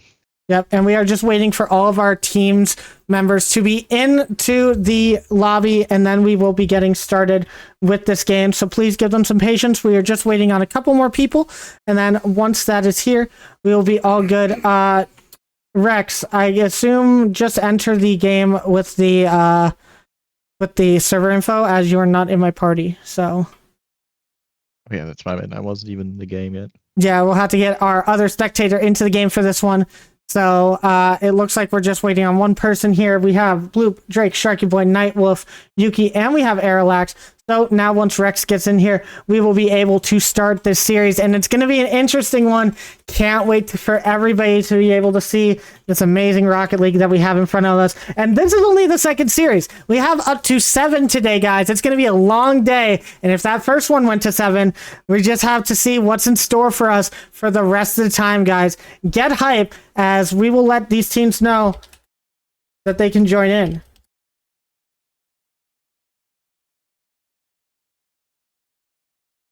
And now we see everybody joining in, and I will let Rex take this one away to start, as my voice is still reeling from the last one. Game number 1 of X3 Tactics versus Ferocious XC. Let's get started. Yeah, let's see which team can decide the first kickoff. For them, it seems as though we see a bit of possession here from Ferocious FC as Bloop taking the ball forward. Sharky now in the midfield, gonna take it up, and let's see if we can see some offense built for one team or the other here, as Arex with a good pinch across his own backport to kind of try and stop Ferocious FC's offense here, but Drake not gonna let that happen, trying to pass it off the backboard for Sharky, but Sharky not able to get a touch there. Now Airlex will have a chance here, passing it forwards to Yuki. Yuki with the redirect, and Bloop not there in time. Great passing play here by X3 Tactics, and it's gonna have them go up by 1 in the first 30 seconds. And yes, what an excellent touch there by Yuki to put that into the back of the net. Bloop just can't quite get to that shot on time. The angle too far away from him. And from X3 Tactics, you can tell that they've been practicing a little bit, getting ready for this matchup. Meanwhile, on the side of Ferocious XC, not all of their players were here at the start of the stream even today. I believe Sharky Boy just got home recently, so definitely going to be a little bit cold. Going to need to warm up to this series and warm up quick, as Bloop gets challenged into the corner of his field. Yuki not going to be able to take a touch, so it's going to go over to Drake, puts it up high. Sharky Boy will be able to beat Nightwolf there, but it still remains as a 50. Bloop, not thinking he needs to turn for this. Drake doesn't go for the ball, though. Now the pass to Sharky Boy. Up, into the air. Yuki will get faked out as Sharky Boy goes under. Tries to get the demo onto Nightwolf, but not able to reach him in time. And Bloop taking it back over to the Ferocious FC side. It looks like RLF is going to try and pass it out to a teammate. Nightwolf is there. Yuki looking for another shot. It's going to be a little bit wide, and Bloop is going to send it to the corner. Yeah, another redirect attempt there by Yuki. Seems like they're definitely on fire and ready to show what they are able to do here. As we do see some Force FC offense come out here, but great block from the side of X3 Tactics there. And now Yuki faking, going up, gonna 50 Drake towards the side here, but probably gonna be Sharky Boy's possession, who goes off the ceiling, mid-air 50 here, and it's gonna lead to a little bit of an offensive build-up for FFC here. Bloop passing mid, Drake trying for what seems to be a shot, but it's gonna be way wide off the net, and now Eric's trying to get an offense going for X3 Tactics again. Seems as though Ferocious FC's offense just not on point right here. FaZe, what do you think they need to change? It just seems that they're just getting a little bit pushed up too far on the opportunities, not able to try and get the passes that are being sent out to them. But at the same time, X3 Tactics doing great on defense on the 50-50s in those challenges, making sure that nothing can be too threatening. So it's less about what Ferocious FC need to do right now to change their offensive pressure, and more just about winning those challenges, trying to get a bit more behind the ball on these challenges and making sure that they go in the way that they intend them to. Now, back to the Ferocious FC corner. Yuki's going to try and pass to RLF. RLF has passed the entire defense, but Yuki not going to be able to make a shot. The angle way too steep for that one. Now Sharky Boy trying to take control. Grabs this 100 boost. Going to be looking for something to wake himself up. Yuki gets the save, but it's going to be an open net. Drake is going to get the top-down shot. It goes off of the crossbar into his car, and he's going to be happy that it bounced the way he did. It did. Yeah, absolutely. Definitely a bit of luck involved there, I believe, by Drake's shot. Might as well just have bounced out of the crossbar there, but Forces FC is definitely going to be happy that they've got this goal, that they've equalized this first game, and maybe we can see a little bit more of offensive success here, even though I believe that goal also had to do with a bit of defensive mishaps by X3 Tactics, maybe, as we've seen a bit of an awkward touch from Yuki. But now Eric's trying to continue their offense off the backboard here. Maybe someone can follow up. No, Sharky's going to play to the side. And we see Drake with the foul, playing it mid towards Sharky. Sharky's going to take it wide. Around one defender going for a pinch pass here. It's not going to work out great for them yet, but RLF now able to clear it away. And Yuki following up with another redirect shot. Sharky there to save it this time, though. And now Sharky Boy going for the double tap. It's going to come down off the back wall. No one's going to be able to make it there in time. And X3 Tactics clear that ball. A nice demo on the Ferocious FC member that was on that sidewall. Believe it was Bloop. Could be wrong. But Bloop, speaking of him, will clear that down the field. Yuki not being able to get a touch on the RLF. We'll have that cleared to the side, but only goes as far as Sharky Boy. A minute remaining, and this is going to be a golden goal opportunity for whoever to get this. Taking game number 1, it's going to be very crucial, but game number 2 going to be in the hands of the losers. They get to decide whether or not we're going to a 1v1 or 2v2, and I'm wondering how these squads are going to mix it up on for these rosters.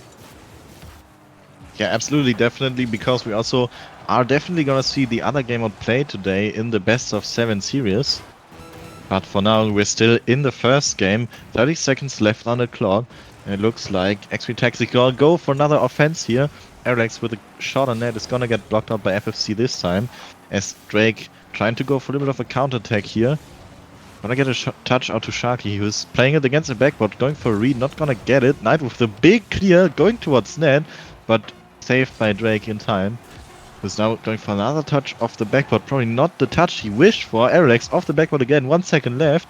Can X3 Tactics continue their offense at 0 seconds here? No, the ball is gonna touch the ground, and we see another overtime. And it was very awkward for Ferocious FC there. Luckily, the ball hits the ground as they were all scrambling on that back line. Now Drake, you saw him go for a little bit of a psycho off of his own back wall earlier. That might mean that he's feeling kind of messy today. That's definitely good for the Ferocious FC side. But right now, a good demo coming out. Now past the defense. Drake's going to be there for the shot. It's going to be blocked by Nightwolf. And we remain in this overtime. 25 seconds have passed so far. But all the pressure on the Ferocious FC side as another shot comes out. Airlock's not going to get the touch. Yuki's going to have to play it over to the side. And Drake has it up for a teammate. It's going to go over to Sharky Boy. Sharky going to look for this rebound. Not able to find it towards a member, and Airlax will have this clear, but it only goes as far as Bloop. Now Drake, looking for the 50, gets it over the head of Yuki. Nightwolf gonna have to play back on that defensive line. 50 seconds have now passed, and as we get close to 1 minute, pressure is mounting for Ferocious FC. Yeah, we definitely have seen their offense wake up a lot here. As you've already said, Joshi probably been a bit cold at the start of the game, but showed us some very good plays here. And another save by him here, but Yuki's trying to keep that ball going in the offense. It's gonna go to net, but well saved by Bloop here as Alex going for yet another offense off the backboard, it seems, but gets bumped away. Trying to keep the ball here anyway. He gets it mid, but great clear by Bloop away here is gonna keep them safe for now. Now Drake looking for a shot opportunity. It's up against the crossbar and out. And Drake, just a little bit more patience on that, and that shot might have been in the back of the net, but it was looking like it could have been saved by the X3 Tactic boys as Nightwolf has it off the corner over to Drake. Yuki gonna look for this wide shot. It goes to Nightwolf, who looks for the pass back to Aerolax, and Bloop and Sharky Boy getting in each other's way. Drake will be there to clear it out, but Bloop accidentally touching Drake as he jumps up for that shot, and that's gonna cost a Ferocious FC a little bit of pressure there. Sharky gonna try and keep it back in that attacking third. Nightwolf will be the first to it, but Bloop challenging, beat by Nightwolf. And now 2 beaten. Sharky Boy out to the center field. It's going to have to be thrown to the side by Bloop. And we're starting to see X3 Tactics come back on this offensive side. And we're already almost 2.5 minutes into this overtime. This series is definitely going to be fire as Aralex trying to continue the offense here. Gets denied by Bloop, I believe it was though. But X3 Tactics not gonna let their offense subside quite yet. Bloop though, beating 2 of them at once, trying to pass it mid here, but Yuki's there in time. It's gonna be a bit of an awkward defense for them now though. But FFC not there to capitalize on it as quickly as they needed to. X3 Tactics gonna get their bearings back, and we're nearing 3 minutes into overtime as another little shot from Nightwolf here. Double commit from FFC on the defense here, but it's not gonna cost them anything yet. Aerolax once again going for a little bit of an aerial play here. Is gonna get denied though. As we see a very awkward challenge go towards the net on FFC's side here. We definitely see some good pressure coming out from X3 Tactics right here. But as I say that, Bloop from half court is gonna put it in for FFC. Well done by them, and it's gonna end this overtime at 3 minutes and 13.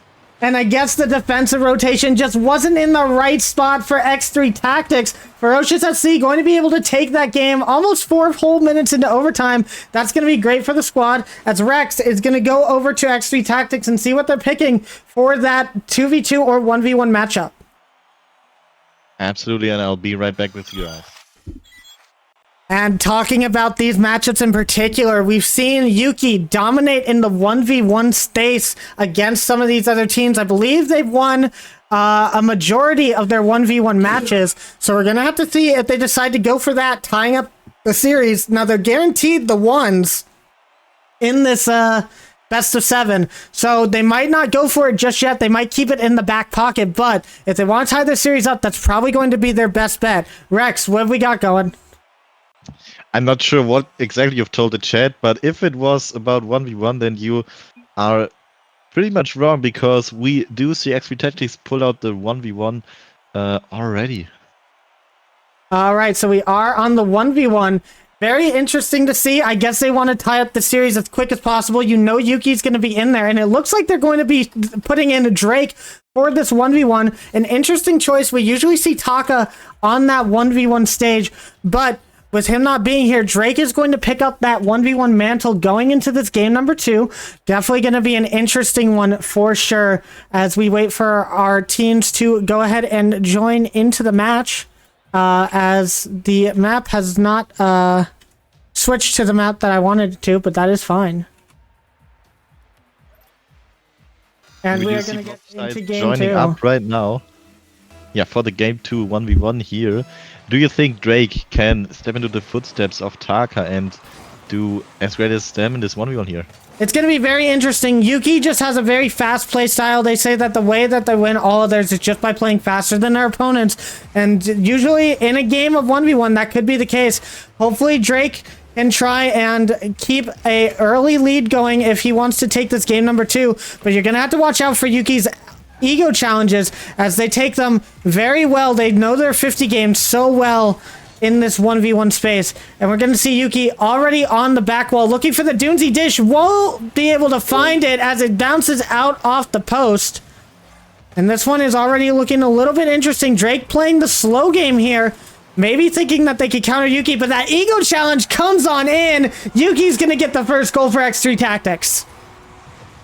Yeah, definitely very great once play here by Yuki, but we do not only see insanely quick ego challenges, as we've just seen Yuki go away from the ball once and then just turn right in for a challenge. So there's definitely some strategic play involved here as well for Yuki. It's not just gonna be ball chasing all game long. And as we've already seen in this tournament here, Yuki's once play style does usually work out pretty well for them. And you can see a little bit of a time stall there from Yuki as they just move it forward, giving the possession to Drake. But Yuki not really too scared of that coming into this, as they know that they're just going to try and challenge the ball fast and try to just pop it over. Drake able to get this challenge onto Yuki, however, and with 33 boosts looking to tie this game up, not able to do it. Yuki will get the save, looking for that other goal. They're going to grab the 100 boosts, but demoed by Drake, and this could be an opportunity, but Yuki going to be able to spawn in time. Yeah, Drake just not enough boost to quickly capitalize on that ball there, but is gonna have good possession here. Gonna get full boost off his corner, off the side. Well, he beats out Yuki, but gets bumped, unfortunately. Yuki might be able to get back here in time to save it, and they just will bounce it off the post. And it's gonna be saved for now. Drake with a little double tap. It's gonna be wide of the net. And luckily for him, Yuki with low boost not able to follow up right as quickly as they would have loved. And Ferocious FC is going to be able to keep the 1-goal lead, and maybe with a shot from about half court might extend it to 2. No, it's a bit wide, and Yuki is going to save the ball for now. And you can see a couple of times Yuki has done it once, and now Drake has also done it once. They've missed the boost on the corner, and that would be very helpful for them if they'd like to be able to keep this attacking going. Now Yuki trying to put it past Drake. Drake having done a very good job on some of these challenges. Gets another demo on Yuki. Now they might be able to get it to the net on time, but Yuki has spawned in. It has gone high, and Drake's shots are leaving a little bit to be desired in this 1v1. Yeah, definitely physical play is always good, but you also need a follow-up after it, and it's just not quite been there for Drake, as Yuki is gonna win a challenge against him here and will get a second goal for X3 Tactics. And it's a good play from Yuki, good defensive line. Drake's shots not quite going the way he wants them to, and Yuki is able to find the outplay there. Drake being all the way in the corner, boostless, not going to be able to get back to that on time. But now Drake trying to win this kickoff, going to see if maybe he can get a goal to go in. It looks like he will, as Yuki accidentally puts it into it's their own net, and Drake going to be cutting the lead in half here. Yeah, very fortunate kickoff here and great challenge by Drake. Unfortunate for Yuki just putting it in their own net there, but I don't think there's much that Yuki could have done. They're maybe trying to get around it, but Drake was obviously right behind the ball and would have probably just scored it anyway. Yuki, of course, still with 1-goal lead here. Is gonna take a slow dribble. Bit late on the flick, is gonna allow for Drake to save any possible play that Yuki might have had here before it even happens. And Yuki now with 30 boost gonna flick the ball away to get a mid boost. Gonna beat out Drake in midair here, but no swift follow-up for the challenge win here. As we see another challenge go pretty neutral, and I do have to say Drake doing pretty well just countering Yuki's challenges at the moment. So one thing that Drake is doing, oh, Yuki might actually have a shot on net. No, it's going to be over to the side. But as I was saying, something that Drake has been doing is he's been keeping this ball very up high. Something that you don't really see a lot in ones. Usually a lot of ground play is very apparent and very needed in the ones. The flicks and the dribbles usually reign supreme here. But Drake is keeping it up high, which is not allowing Yuki to come in for those challenges. A nice try on the Cookser pinch there. Got it towards the net, but not with enough speed to make any sort of difference. And now a minute remaining. Drake still down by a goal. Gonna need to find something here as they get one touch past Yuki. And Drake definitely having some aerial prowess that we definitely haven't seen from some of these other players. Tries for the flip reset shot. Yuki will play it patient and takes the ball away. Drake now with 100 boost will be able to get that mid-air challenge and we'll get the boost, but Yuki has possession of the ball, looks for the touch, it's going to be over Drake, and it's going to be a third goal for Yuki. Yeah, absolutely. That's gonna be pretty hard on Drake. You're just backflipping, not being able to touch the ball above their net. Instead, just gonna go slightly below it and just gonna leave Yuki with an open net. 34 seconds for 2 goals. It's definitely possible. We do need to see some good kicker from Drake, and it's not too bad for them. They do get the corner boost here, and they might be able to follow up with a shot. Yuki gonna be back in time to save it though, and with 24 seconds, Yuki might just be able to play for time here. Instead, going for an offensive play. He's gonna flick it on that Drake, able to save it though. And we do see the last 15 seconds for 2 goals. We need to see a goal from Drake right now if they want to have a chance with the air dribble bump. It's gonna happen. It's a 1-goal game with 11 seconds to go, Fade. And Drake, an excellent choice of play here, knowing that Yuki was going to try and save this ball. The only thing that he could do was the air dribble bump and executes that perfectly. 11 seconds left. If a kickoff goes in Drake's way here, we could see an overtime, but Yuki is going to win this kickoff and will get the boost. Drake is going to have to challenge here. A bump onto Yuki, but Yuki will have possession of the ball. You know they're just going to play for time here. They're just going to bump it over, and Yuki is going to get this game. X3 tactics. Now, I believe that is a tie on the series. Yes, indeed, we see 1-1 on this series, and that's definitely good, as I would also like to be here when we see another series go to Game 7, and just going 1-1 in the early stages is gonna make that just a little bit more likely. And Yuki showing that one's dominance once again, as we knew they would going into this. And everybody will get back in for a 3v3 as we get into game number 3. This one's going to be very important, Rex, to go up into the series. Yeah, definitely. With both teams having 1 point in the series so far, it has basically turned from a best of 7 into a best of 5 now. Just that we have already played 2 games of the series. And you know, we've already seen a best of 5 matchup between these 2 teams, but of course, maybe we will see a little bit of a switch up here, and I'm definitely pumped to see this next 3v3 go. And we're just going to be waiting for people to be able to join into the lobby, and then we will get going with that 3v3. Now, for Ferocious FC, you're not necessarily in a bad place here. You knew that you were going to be playing Yuki in the 1v1s. You know that you've had this 3v3 game on lock. So, as long as you guys can keep taking that, you're pretty good looking to go into here. But now with momentum coming in from Yuki, we've seen a lot of times Yuki will win that 1v1 game, and then their team will dominate in the next match just because of the momentum that Yuki has gained and the confidence that they've got on their challenges. We're going to have to see if we get the same type of X3 tactics this game. Yeah, definitely. I do think we see Yuki just play a little bit better in those games after they've taken a 1v1 game win, as we just see them do right here. And we're just waiting on one more player to go into the second 3v3 of this series. Yeah, and we'll talk about some of these other guys. At the 2v2 for the next game will be Bloop and Sharky versus Nightwolf and Aralax. Definitely going to be a good 2v2 matchup. All of these guys very mechanically skilled, able to do a lot of stuff in the air, especially on the side of Ferocious FC. Usually Nightwolf keeps it a little bit closer to the ground, but we've seen him make some incredible plays off the ceiling as well. Meanwhile, Aralax's teammate does have a repertoire of his own in the aerial field. We'll be able to keep Joshi shut down a little bit, but we're going to have to wait and see exactly how that one goes.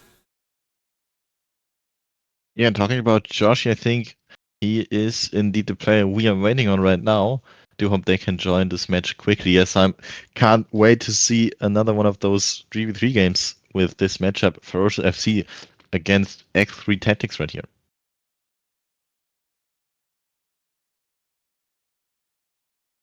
And we're just waiting to see when he will be in the game. He might be having a little bit of a connection issue, but he might be back here in just a second, as it looks like he is now talking to his team once again. So we are just waiting for him. And then once we find him, we will get into this game.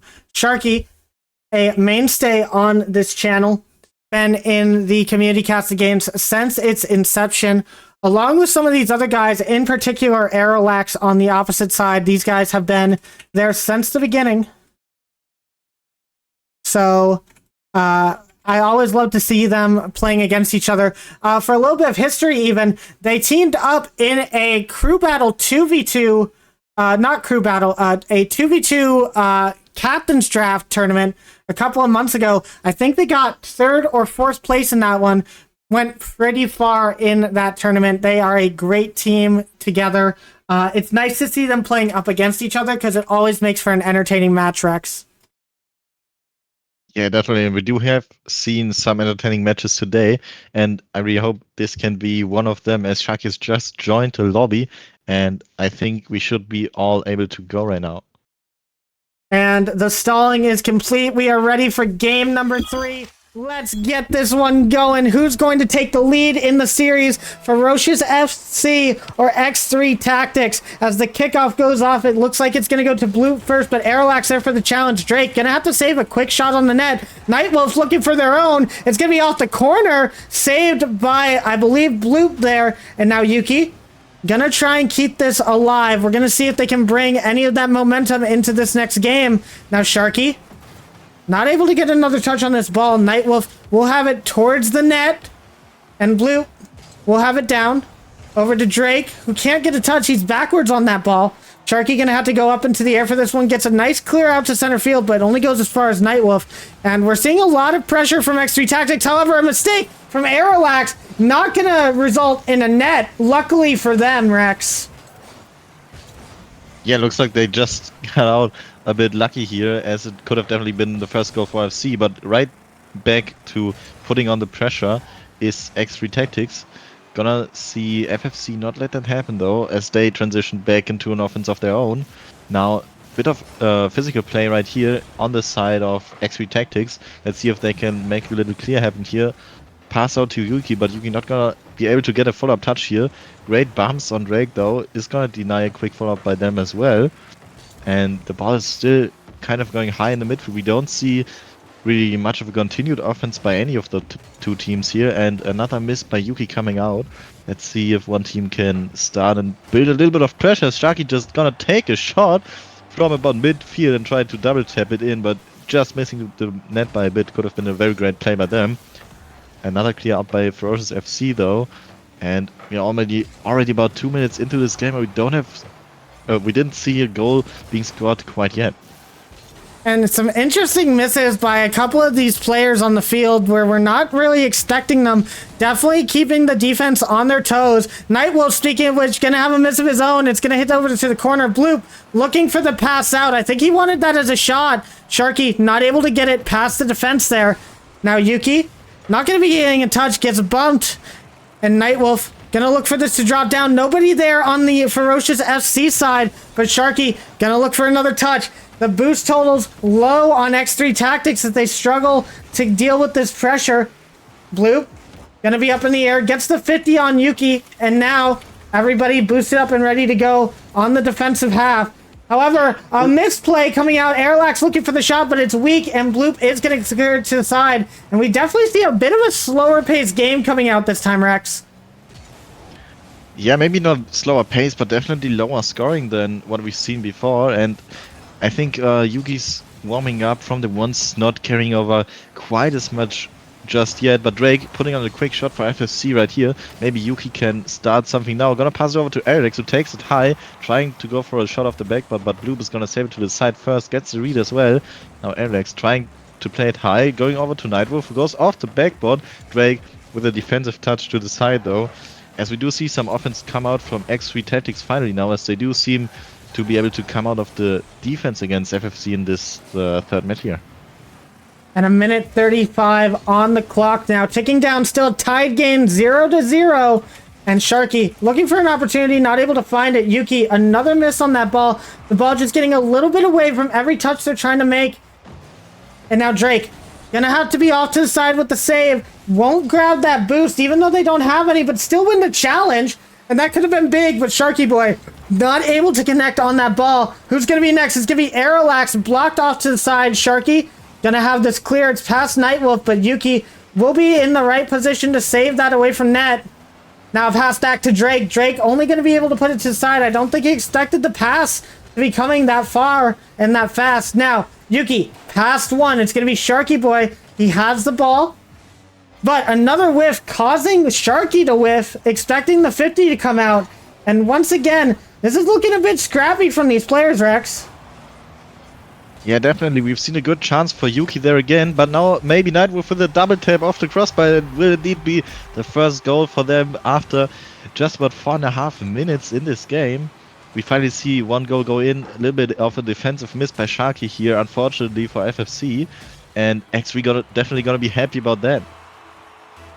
And X3 Tactics taking the lead with 37 seconds. If you're Ferocious FC, you do not want them to take this game too. Giving them all the momentum. Now Nightwolf with an excellent play, trying to get it back to their teammate, but won't be able to find it fast enough. Sharky gonna try and clear this out. They're looking for a goal. They need to find something. Bloop has it off to the corner. Sharky over the head of one. Drake looking for the shot. It's a double commit, and Yuki will have the long clear. Now Nightwolf not able to get a touch. Last 13 seconds on the clock. Bloop can't get it past Yuki. Sharky gonna try and put this far. It goes to Bloop. It's going towards the net, but it's not gonna be quite there. Yuki's gonna put it off to the side. A bump on Drake, and Aerolax gonna try to put this down. Sharky keeps it alive. Bloop. It hits the ceiling. Drake will be there. And it's gonna hit the ground. X3 Tactics will take game number 3, and we go into a 2v2 for game 4. What a game once again, almost getting some 0-second shenanigans come out here by the side of Ferocious FC. Not quite gonna happen for them this time though, but let's see what they can cook up for the 2v2 match. Absolutely, and they played, Ferocious FC played a very interesting game. That was a very scrappy game from both teams, I would say. A lot of whiffs, a lot of misses that are uncharacteristic of all of these players. We're going to have to see Ferocious FC kind of tighten down a little bit on that attacking half, as well as a little bit more in defense if we're going to want to see them take this to a tied game. But for now, X3 Tactics in a good spot, up by 1 game, looking to go ahead towards match point in this 2v2. And it's going to be Aerolax and Nightwolf versus Bloop and Sharky Boy. Definitely going to be a strong 2v2 game to be held. Yeah, and I'm looking forward to it. Definitely gonna see whether the once pick for Yuki will turn out good for them here. But as you already said, Aerolax and Nightwolf definitely a combo to look out for. Sharky Boy and Bloop, not a bad combo on their own though, but we do have to keep in mind Sharky Boy is gonna have a little bit of a ping disadvantage, but it's not gonna bite First FC in the first few seconds of this game as they win a kickoff and gonna score right off of it. And Bloop just so fast up to that challenge right there. Excellent timing from him. Good sheet forward, and it just goes in the way of Ferocious FC. Definitely what they want to see. And honestly, for Ferocious FC, 2v2 seems to be more of their strong suit in this crew battle format. While Taka is very good at ones, I think 2v2 is where they seem to excel with that Bloop and Sharky Boy combo. And they're looking strong as ever to start off this game. They definitely want to take this to a tied series here. And Nightwolf gonna try and spoil that for them. Passing over to Aerolax. Aerolax with the shot. It's gonna be a little bit high, bouncing off of that top bar. And Sharky Boy gonna be able to clear this here. Yeah, we do see finally a little bit of an offense running for X3 here, but good clear out by Blue. Is gonna slow it down by a lot as Nightwolf plays it to the side. Can get the beat on Sharky Boy here and will try to pass it mid for Aerolax. Blue able to get a defensive touch here. No boost left in the tank though. Makes Aerolax get possession of the ball once again, trying to get off of the side while here passing it mid. No, shooting at net, and Nightwolf going for some physical play. Might have almost worked out, but good defensive reaction from Ferocious FC here is gonna keep their 1-goal lead alive for now. As we do see some physical play again from Aerolax, just demoing one of the players of FFC. And physical play definitely can be a bit of a can be a good tactic against First FC, and we do see a bit of an open net here, but unfortunately the ball just rolling towards the side wall, not gonna get followed up by X3 Tactics here. And now Sharky Boy with the flip reset, looking for the shot. It's going to be blocked out by Aerolax, not quite getting to the net where he wanted it. And now Nightwolf gonna have it past Bloop. Aerolax gonna have a straight shot to look at, but he gives it to Nightwolf, gives it to its teammate. He looks for the shot, stopped by Bloop at the last second. Another shot coming in, but it's gonna be off the crossbar and out. Bloop will be able to take this, and X3 Tactics gonna need a little bit better shot accuracy, put that a little bit lower on the net if they're gonna want to tie this game up. Now, Aerolax looking for an insane shot, and he gets it. Look at this shot, Rex, as he dribbles it up the field, goes for the flip, fakes it out, wave dashes on the ground into the backflip. That is an insane mechanical goal coming out from Aerolax.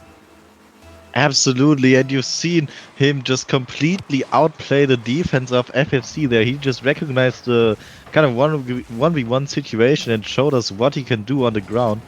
What a great fake on the late flick there, and just a follow-up with the diagonal half flip back. Very well done by them. It's gonna equalize this game for X3 Tactics, as they do have another possession right here. A little bit of a fortunate demo come out from Nightwolf here. Is gonna stop any counter attack for FFC so far, as Eric's not gonna get a flick around anyone here, and Nightwolf with 0 boost in the back is indeed gonna be able to beat out Sharky though. Blue now taking control of the ball as Alex puts it high, gets demoed for his troubles, and now we see some offense here for FFC. The ball goes mid, but good save, or rather clear by Alex right here, Fade. And another shot coming in. It's going to be off to the side. Sharky Boy will take control here. Definitely good to see. And Nightwolf pulling his weight, getting the saves exactly where he needs them. These clears have been so good from that team. And another one, a team pinch coming out, going all the way back to the blue corner. However, Ferocious FC not wavering in their rotations. A long clear coming out. Nightwolf going to have to save this. He's not going to be able to get the angle. And he had the boost. What happened here? Yeah, probably just been a bit awkward, not used to have to defend like that from behind, it seems, as he just took too much time there and wasn't able to get up quickly enough in the end, I think. And now, Ferocious FC up by 1 in this crucial game 4 for them, wanting to tie this series. They do not want to go to match point against X3 Tactics. X3 Tactics have been so good recently in that 3v3 game space. It'd be really tough for Ferocious FC going all the way down. But with these demo plays coming out so quickly, a minute 16 left for X3 Tactics to try and tie this up. And right now, another bump coming out from Aerolax. Nightwolf, though, not able to find the shot. And the attack seems to be on the side of Ferocious FC. It's not going to go into the net. And Rex, X3 Tactics really trying to push here. Yeah, we did see some great physical play come out from them, and I do believe that that might help them to take another goal right here. But for now, it's going to be an offense for FFC. Good clear away by Erics, though. Cannot get a challenge against Blue, who's going to put it up against the backboard. No touch on defense, leaving Sharky with a free ball. Nightwolf, though, is going to be able to play the ball away here. It's going to be on the sidewall. Blue turning in for another offense. Nightwolf gonna be very aggressive and demo the back man here, but unfortunately for him, Alex not able to capitalize on that quite yet. Nightwolf again, though, going for some physical play. It goes off the backboard. No one for X3 there to capitalize on it, and we are gonna go towards the last 10 seconds of the game. Little shot by Alex on the net. He was a good shot, but saved by Sharky, as we see a top right shot from Nightwolf off the ceiling. Oh my god, what a great shot. And I was about to say, Nightwolf needs to step up a little bit with his challenges. They were a little bit slow, but he goes all the way up to the ceiling there, gets that shot, perfect top right corner, ties the game up with 7 seconds left, and you're going to be shaking your head if you're Ferocious FC. Going to be starting to get in your heads a little bit. You're not going to want to let them take this game from you in the last few seconds. However, with the aggression that we've seen from Ferocious FC, they should not be too worried about the start of this OT. Yeah, and we will just see the ball touch the ground. Alex not gonna bother keeping it up there. Gonna go into an OT here. Alex taking it to his corner. Bloop is not gonna have any boost, dangerous for him to be as fast forward as he was, and just X3 Tactics going for a little bit of a team play here. Not gonna work out for them as Sharky saves it to the side. We do see a little bit of an awkward position for both teams here. Sharky Boy will have possession in the end with a once play. He's gonna go for an air dribble, gets it towards net. No bump to follow up though, and it will be safe for X3 Tactics for now. Now Alex, with an every player of his own, cannot get a flip reset here. So the ball will go back to their own corner, and Bloop with a little pinch off the sidewall. Missed by Nightwolf, almost playing disaster there, but unfortunately for them, no follow-up by FFC yet.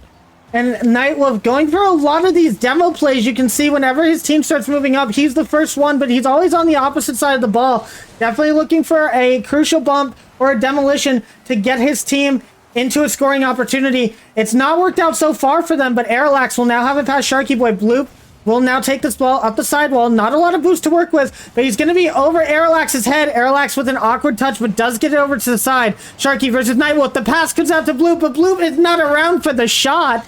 And they're going to wish they had that one back. But the entire Ferocious FC squad now boosted up. Airlax on beans right now. And it's going to go towards the net. Airlax will be able to get this shot. Or save, my bad. But Nightwolf going to look for a shot. It's going to be a little bit wide. Sharky will be there for the clear, but it's going to go straight to Airlax again. Another demo coming out from Ferocious FC. They're going to look to push here. But a bump coming on to Bloop is going to stop any sort of pressure that they had. Nightwolf in a 1v1 situation won't be able to get it past Sharky Boy. Yeah, and so unfortunate for FFC there. It could have been turned into a very great offensive opportunity there, but a little bit of unfortunate team bump. They are gonna get an offensive opportunity now, though. Sharky trying to flick it towards the mid field as Alex not gonna let that happen. Instead, he's able to clear the way. Sharky on his own backboard now, taking control of the ball, going towards the side wall. Not gonna be able to follow up super cleanly here. It's gonna go over to Alex, who has a shot opportunity, and he will beat out both of them. Very well done by Alex. It's gonna be the triple match point for X3 Tactics here. And Airlax pinches it down onto the field. Now Sharky Boy hits it back towards his teammate, and Bloop not able to get it out of the net, pinching that with Airlax. It's going to, as you said, Rex, be triple match point for X3 Tactics, and Ferocious FC looking at that lower bracket and maybe shivering in their boots, knowing that they have to go against the Haymunchers if they go down there. Yeah, definitely.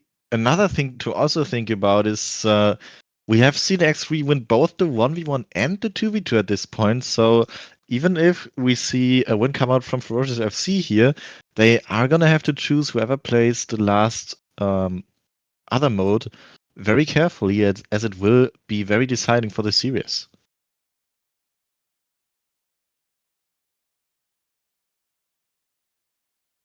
That is true, and we are going to be waiting for all the players. It looks like everybody is in, so we will be loading into this next map very shortly.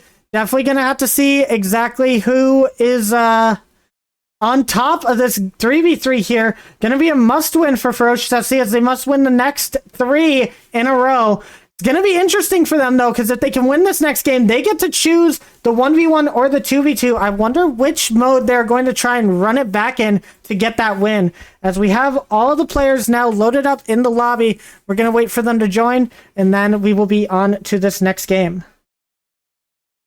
Yeah, and I'm looking forward to see this. It's gonna be obviously a very important game for Ferocious FC to win, as if they don't, as you already said, they will go down to that lower bracket, and that might just spell disaster for them on their Championship Sunday run right here.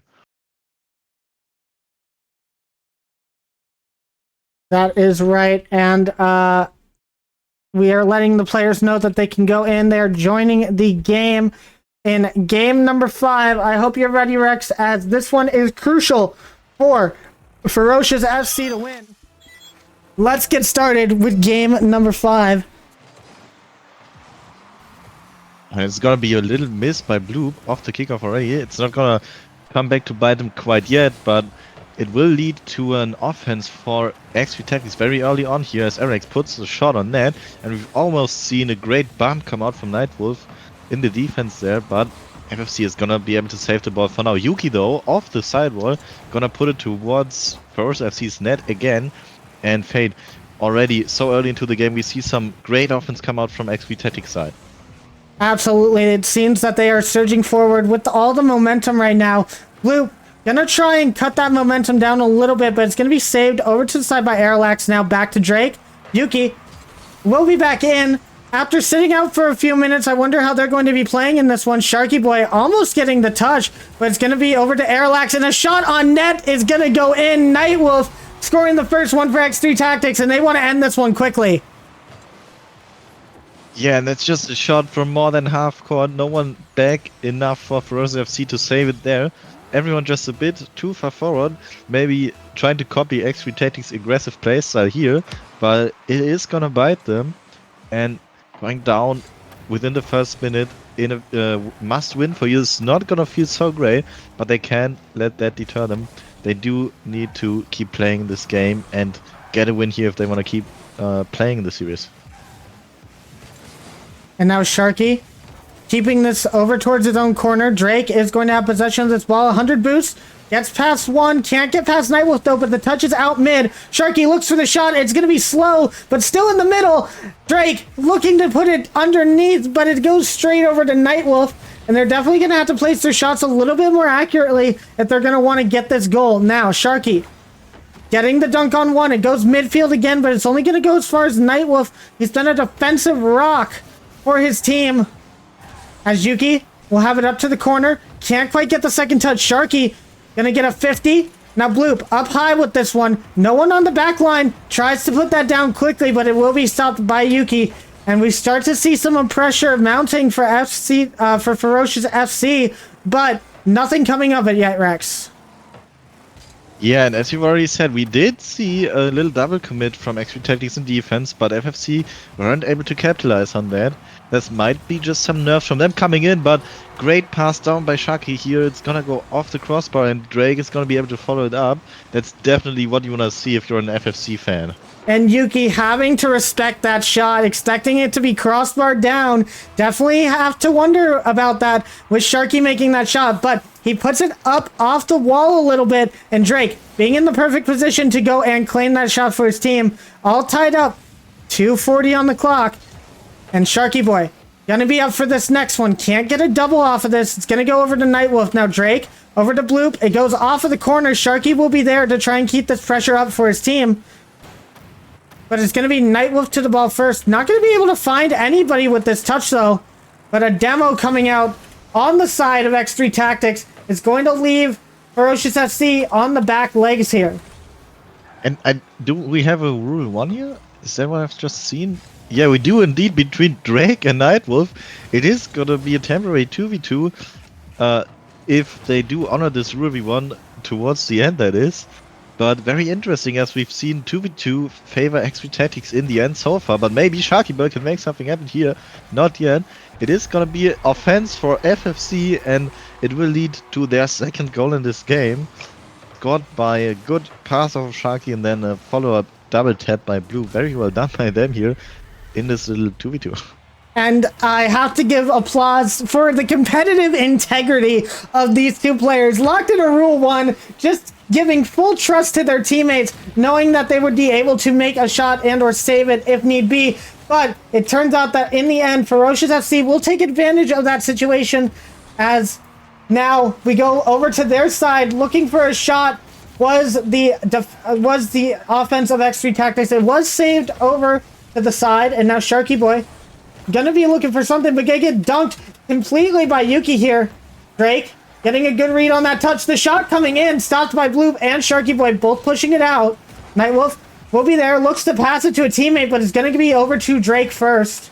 Now Sharky looking for the shot. It's gonna be put to the side by Airlax, and that was a risky touch coming out from him, almost going into the back of his own net. Off to the side though. Yuki gonna look to tie up this game, looking for the double tap, but it will be slowed by Blue. But a shot coming in from Nightwolf is gonna tie this game with 57 seconds left on the clock. And it's gonna be another banger shot from Nightwolf. It really reminds me of the shot we've seen of him last game, I believe it was. Just going so high, putting it right into the top right corner. Very well placed by them. And not gonna be able to be saved by FFC, as we have an equal game on our hands here. as we've already said, it's a must-win for FFC, and Bloop is gonna make that, or gonna try and make that happen.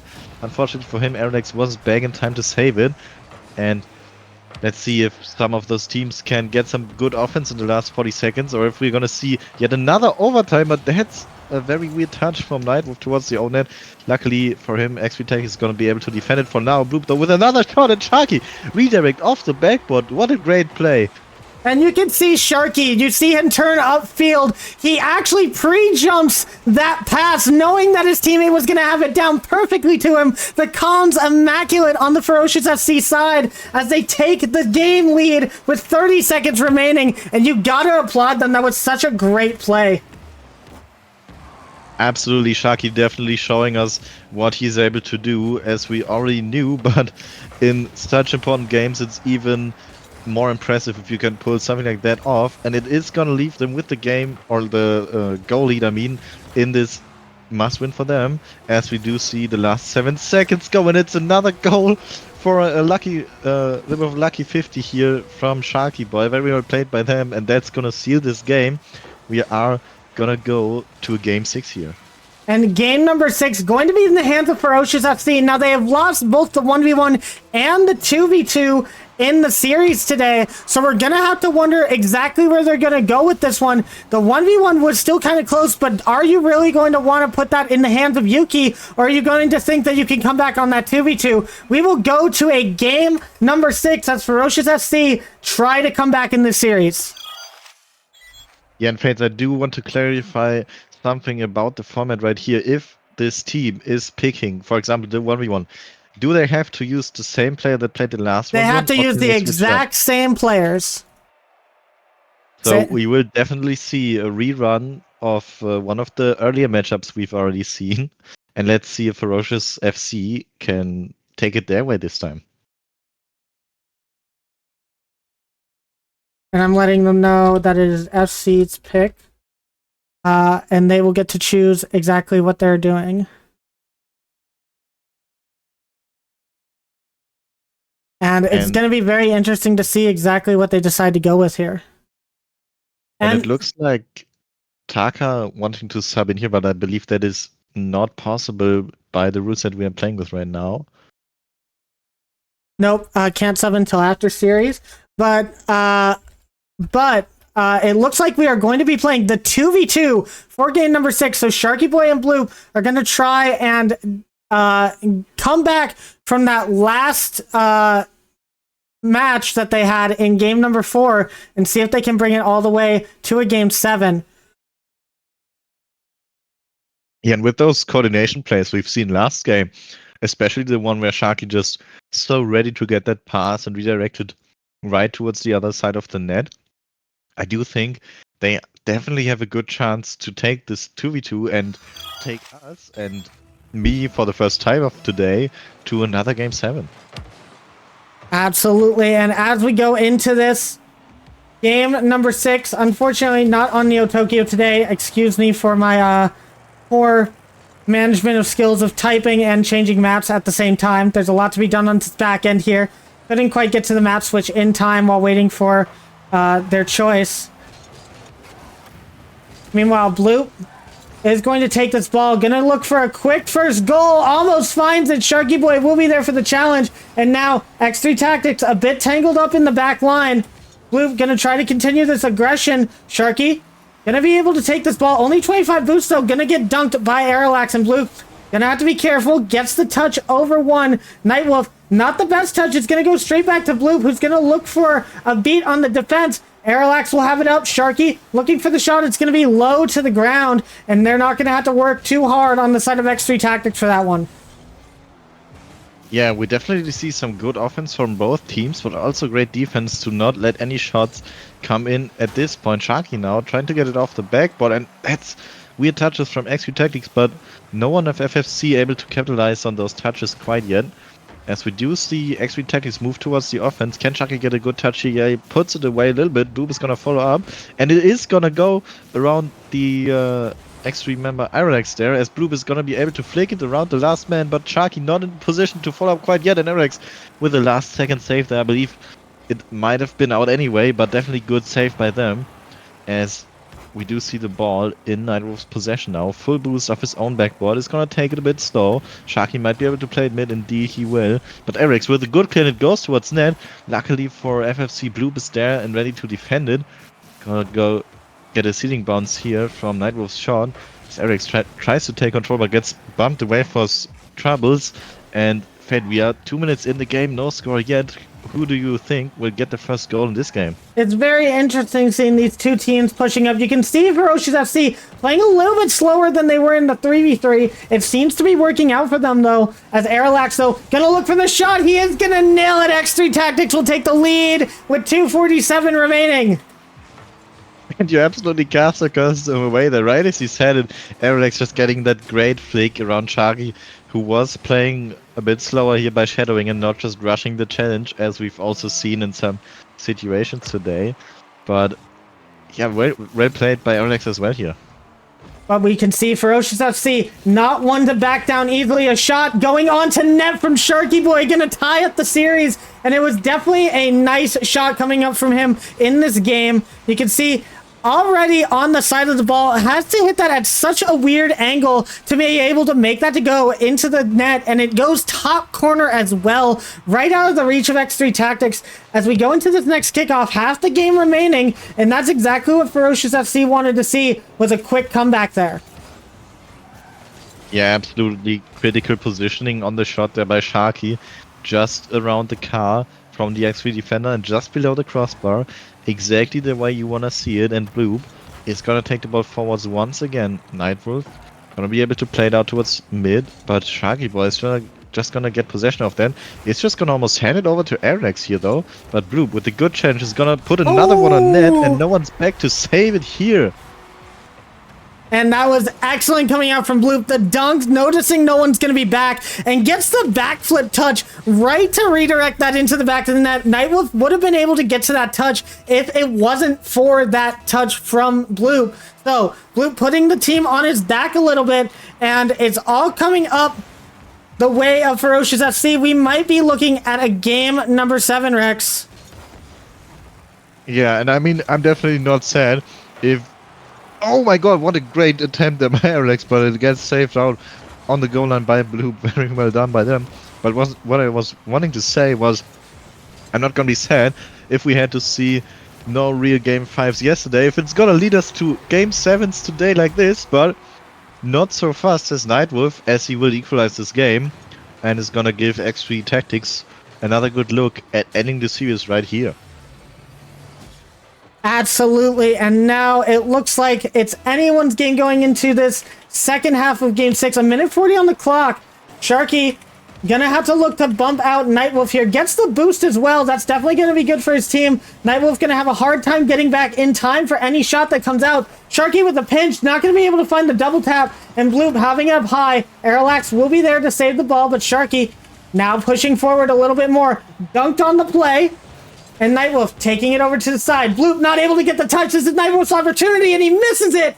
Now Sharky gonna have to move back. Airlax playing that safe and turns around on the ball, looking for the pass, but it's past both members. Bloop's not gonna be able to get it, and a fortunate bounce. It's gonna make this shot really hard for Ferocious FC. However, Bloop, with all the possession, gets the 50, but it goes a little bit past his car. However, Sharky Boy, with the touch, he gets it off the back wall. It's a shot on net. It's going to be blocked by Aerolax, and 45 seconds left, Rex. These guys are moving. Yeah, we see some great offense, but stellar defense come out from X3 Tactics here as well, as we are nearing the last 30 seconds of this game.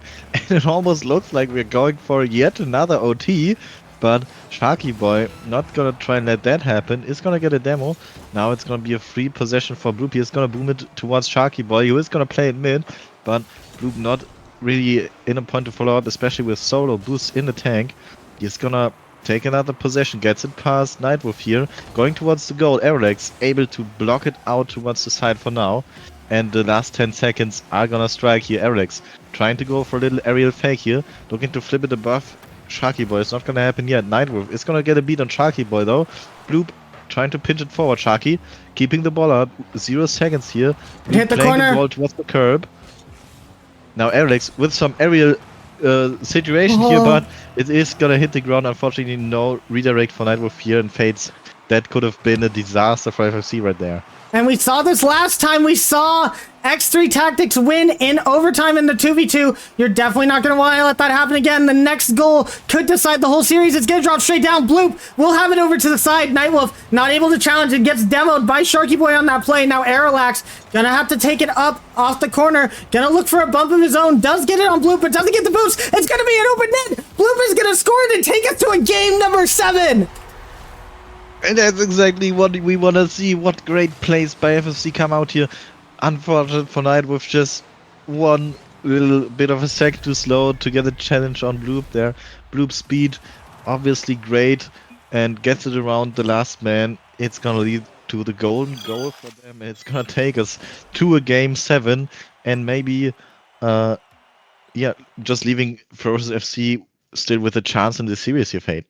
And heartbreak on the side of Aralax, wanting that bump to be a demo, just not fast enough, and it does allow Bloop to get in front of that defense, but it all comes down to game number 7. 3v3, definitely the second one in the series in Championship Sunday. Rex, we saw no game 7s, or game 5s for that matter, yesterday or the day before. What do you think has changed between these teams to be able to take them to these final games like this? Well, when I saw that the first series was going to go game 7, I thought it would just be me kind of cursing the games that they would not go to game 7, but maybe it's just a bit of almost fear that First FC have here to go against the current team in the lower bracket. Maybe they just want to have that second life available to take this whole series home, or this whole tournament home, I mean. And whatever it is, it's definitely going to favor them if they can remain in this upper bracket and move on to the second round here. Absolutely, and we have our teams getting ready to join in. We're waiting for all of our players. We have them, and Rex, it's time. Game 7 to decide the second team in the upper bracket finals, and who's going to be in that next match of the lowers just as well. Bloop gonna take this, looks for the shot immediately, and it's gonna be a bit high, and Yuki gonna try and clear this for their team. Yeah, in fact, the dynamics in those series is so interesting. We've seen nerfs come out from FFC before because they had to get every single game up until this one, but now it all just comes down to this last game, and we might just see some nerfs come out from X3 Tactics here as well, as obviously if they lose this one, they will be the ones going down towards the lower bracket. We see Yuki come in with a little bit of an offense. Nightwolf with the miss on the ball here. And with all players of FFC4, we might see some attack building here. Great challenge by Bloop. Yuki's gonna be able to save it to the side, but almost a little bit of an mishap there by Nightwolf is gonna, unfortunately for them, not flip into the ball right there. But definitely, we might be seeing some nerfs come out from X3 Tactics. What do you think? Definitely nerves might be playing a factor. All of the momentum on the side of Ferocious FC right now. As we move towards the net again, Bloop not going to be able to find the shot. Drake will have it in. They lead by 1 in game number 7. Yeah, the momentum take is Ferocious FC right now. They're really making it happen, getting that early lead in just above 1 minute into this last game. And if you're X3 Tactics, you just have to keep it together here. You have to equalize this game and just not let this early goal get into your head too much. And now Drake and Sharky both double committing on this one. It's going to be up in the air. Cleared out now by Nightwolf, and this series, as I said, so important to win this game. The lower bracket going to have to play against the Hay Munchers. Definitely not a team to be trifled with. Did not expect to see them in the lower bracket, and it might be X3 Tactics that join them here unless they can move forward and do something with this ball. Yuki will have it over to the side. Now it's going to be Drake. It's going to be an open net, but Aralax will be back in time. Goes for the boost instead of the ball here. A wise choice as Drake not able to get it towards any of his teammates. And Sharky Boy will have this over to the side. He didn't expect that ball to go so far in front of him. And Sharky, a rare touch towards his own net. Definitely going to be rough on their side. Nerves might be coming out for both of these teams. However, Nightwolf, good on the side of him. Passes it up to Aralax. It's going to come straight down to Sharky Boy. He's going to take the dribble out. Half the game almost remaining. 2:42 on the clock. As a shot comes out from Yuki, Drake will be able to save this up high. Nightwolf down below, but it goes straight over to Bloop. Sharky already in the air for that one, but can't quite get the touch, and Bloop gonna keep this in the attacking third.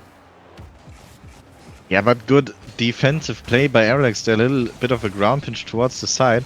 Could have definitely been a bit disastrous if he didn't get as good of a touch as he did there. Yuki now trying to go off the side, but with Lobos is not gonna happen though. Nightwolf gonna get a bit of a bad 50, the ball going towards the center here, but no one there to follow up for FFC. As RLF puts one on net, it's gonna be saved last second by Bloop though. But we might see some XP Tactics offense come off here as Nightwolf, I believe it was, trying to get it off the backboard. Gets the Sharky boy, and the shot against the crossbar follow-up here by Yuki. Very well done by XP Tactics. Gonna equalize this game with about 2 minutes to go, Fade. And Drake absolutely respecting the shot from Yuki, trying to get up towards the crossbar where that shot was going to go. It bounces down, and Yuki is in just the right position to get that shot onto net, tying up the game. Once again, it's looking like we're having a direct repeat of our last series as a minute 45 on the clock. Both these teams desperate to take this win. Nightwolf gonna pass to Yuki. Yuki puts it to the side. A team bump coming out. Disaster strikes for Ferocious FC, and Aerolax is going to take the opportunity, taking X3 Tactics up by 1. Absolutely, and this is gonna be great for them, just restoring all of the nerves, but also for FFC, it's gonna be so bad. Just such an open net for XP Tactics to score on there, as they obviously did. And I do want to make something right. I believe the first goal for XP Tactics was in fact Nightwolf with the follow-up, and Yuki just getting a little touch in net there. If so, definitely great stuff by Nightwolf. He's really popping off today, it seems. And if we can see some more of that, they might just win the series within the next 80 seconds here in regulation Fade. And now Yuki looking for a touch, not going to be able to find it. Sharky gonna have to push forward with this ball. It only goes as far as Nightwolf, but Drake is there, taking this slow, passing to Bloop. Bloop gets the shot. We're tied up all again with a minute 5 remaining. Oh my god, what a game 7 this is again. Nothing like a shutout. No, both teams fighting for their life right here. No one wants to go up against Haymunchers, it seems, and it's very understandable. After all, they went 4-0 in the round robin stage, winning a series against every one of their opponents. And this kickoff is gonna favor Ferocious FC. Just see 9 seconds after the last goal, it's gonna be a lead for them now, and that's just how quickly those games can shift, Fade. And what happened with Nightwolf? It looked like he was going to go towards the boost, made a last-second decision to cheat towards the ball, but it means he wasn't fast enough to that cheat, and it allows Bloop to be able to shoot it over the entire defense. And now, with less than a minute left, X3 Tactics are going to scramble, looking to tie this game up. Nightwolf will have the touch over to the side. Sharky back-flipping. And now Aerolax looking for it. Nightwolf's going to be up. He's not going to be able to get the touch. It's going to go back down to Aerolax, who will take the ball over towards the corner. No boost in his tank, though. He's not going to be able to take a shot. Bloop is going to be able to dribble this all the way to the other side of the field. 30 seconds remaining for this series. And right now, X3 Tactics need to find some sort of equalizer, but Bloop isn't going to let that happen. It's going all the way towards the net. It's going to go off the crossbar and out. Yuki with possession over to Aerolax. It's past Bloop. Another shot on net. Sharky Boy will be able to save it. Final 10 seconds. Popping down. Sharky Boy over to the side. Yuki beat to the ball. Aerolax will have it mid, but no one is there. Sharky Boy heats it on to the back wall. 0 seconds. They're going to have to go the entire way. Aerolax keeps it alive. Nightwolf dribbling on the carpet. He misses the flip. Ferocious FC taking game number 7. You'll see them later on in the upper bracket finals. And what a comeback by Ferocious FC. It looked so dire for them before. They had to win three matches in a row. Even the format that they've already lost against X3 Tactics in this very same series. But they did pull through. In the end, they did indeed win this series, and they will stay in the upper brackets Fade. All right, and we're going to have a quick jump into the Ferocious FC side to see how they are feeling after that win. Here I go.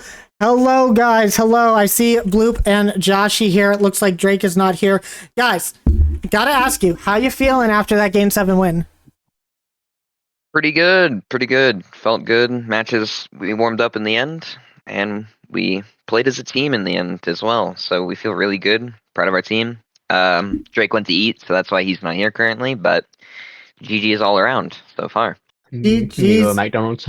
Yeah, GG's. So you guys have a little bit of a buffer. Question, you guys are playing against Ponyville Retirement Home in that upper bracket final. How do you think that series is going to go for you? I think it'll be interesting. Considering yesterday we had some good matches against them, and overall we ourselves are playing really well, so we really look forward to seeing how these matchups go, considering we went to the very, very end with this series. So we definitely look forward to seeing it, and we think that the matches will be fun overall, and we look forward to facing them.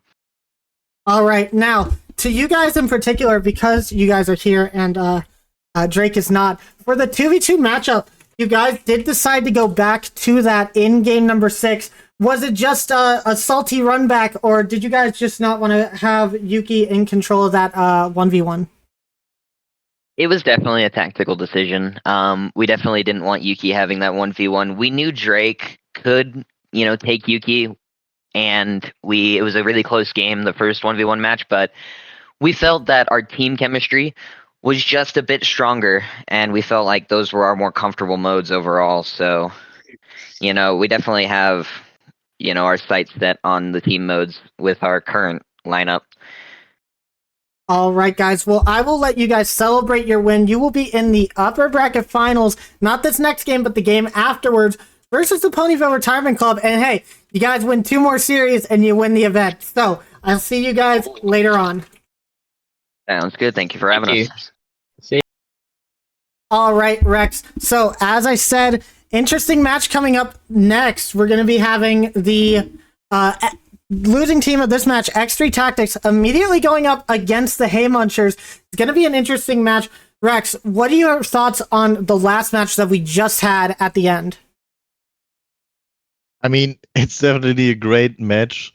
I mean, what more could you want from a game 7? It was just going back and forth, and I loved how it went. I loved how both teams gave their absolute best. And obviously, unfortunately, someone has to lose, but maybe we will see them win in the lower bracket and go for rematch against Versus FC at the very end.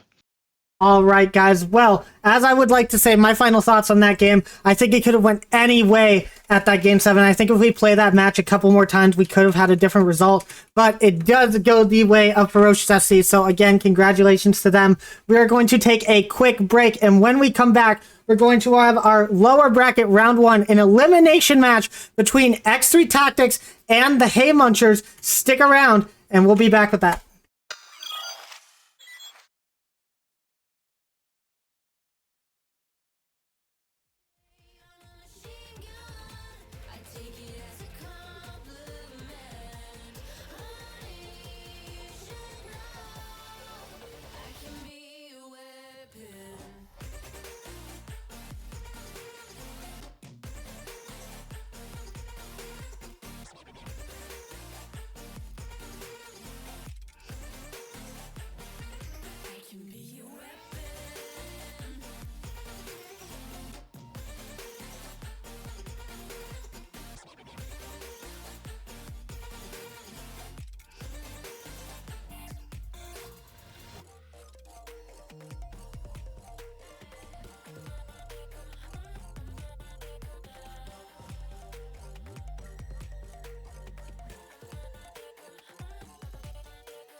love you, I do need you. Ooh, I love you, I do need you. Ooh, I love you, I do need you, I do, I love you, I do need you.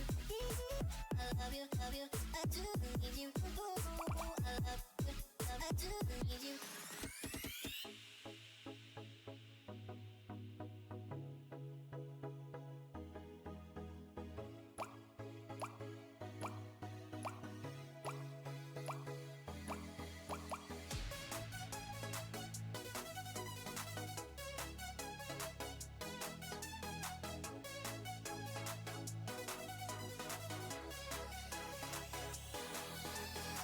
All I wanna do is to put my arms around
Hey everybody, Ecliptic Phase back here again, thanking you for all of your guys' patience. We do have a little bit of a problem right now. One of the team members of X3 Tactics is currently in a meeting with their actual organization, going through some stuff. We're going to have about a 15-minute wait for them to be done with that meeting, and no one else is around to be able to play their match so far. So we're just going to have a little bit of an extended break. Grab some food, hang out and chat with all the other players that are here, and enjoy some music while we wait. Once again, sorry for all the interruptions and the breaks that we've been having this entire weekend. Just a lot of stuff out of my control. But we will be back soon with our next match. Thanks for the understanding, guys.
Hey, everybody, it is Ecliptic Fates back again. Here with Rex, we are still waiting on a member of X3 Tactics to be done with their organization meeting.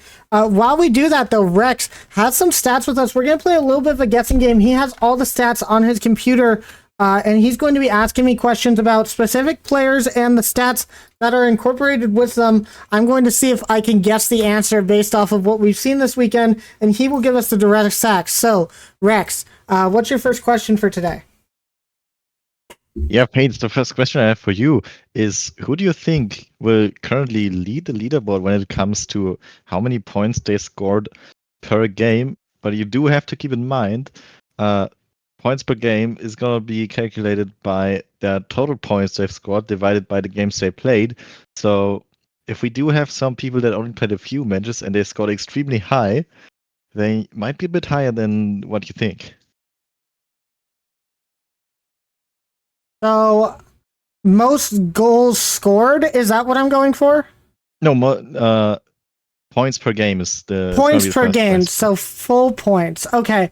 That's probably going to be based off of how we've seen for shots, assists. Oh my god. Give me a hint. Are they a team that's in the playoffs? Or are they a player that's in the playoffs? They are currently still playing in the playoffs. Yes, that's correct. Okay, so it's not the last place team. I'm gonna go ahead and say it's gonna be Turtles. And you would actually be correct with that. We have Turtles come in at place 1. Do you want to guess how many points they've scored on average per game? Points on average, probably close to like 650. I'll say that. Would you be surprised to hear that you actually undershot it by a lot? Yeah, I would do. What is it? Turtles is actually coming in with 816 points on average per game at this point, leaving him with 8,977 points for every game that he's played so far. Wow, that's a lot of points. I mean, it makes sense for him. As you guys have seen in the chat, Turtles has been extremely impressive. And I guess playing the 1v1s makes a little bit more sense because he is going to be a bit higher on that list than people that haven't been playing those 1v1s because they're not getting as many goals towards that point total. Yeah, but speaking of which, do you want to take a guess at how many goals Turtles has scored in the round robin phase so far? Turtles, how many goals he scored on round robin? Let's say... Oh, in round robin? Oh my god, because he played all those one matches. It's gotta be over 50, I'd say. I'd say like maybe 57. This time you actually overshot a bit. It's 46 goals in its entirety, and that's going to lead us to 4.18 goals per game on average coming out from Turtles. Absolutely insane stats here. Absolutely. Okay, what's the next question then? The next question, well, maybe we could see who do you think would take the second spot on highest points per game? And this might come as a little bit of a surprise. Okay, can you repeat the question one more time? Yeah, we've already talked about the first place when it comes to points per game, which was obviously Turtles. But who do you think will take the second spot? Second spot, I'm definitely giving it to Bloop. I'm giving it to Bloop there. Yeah, Bloop is also up there, but it's not going to be spot 2 for him. It's actually going to be someone with very little games played. You want to take another guess? I'll take one more guess, and that will be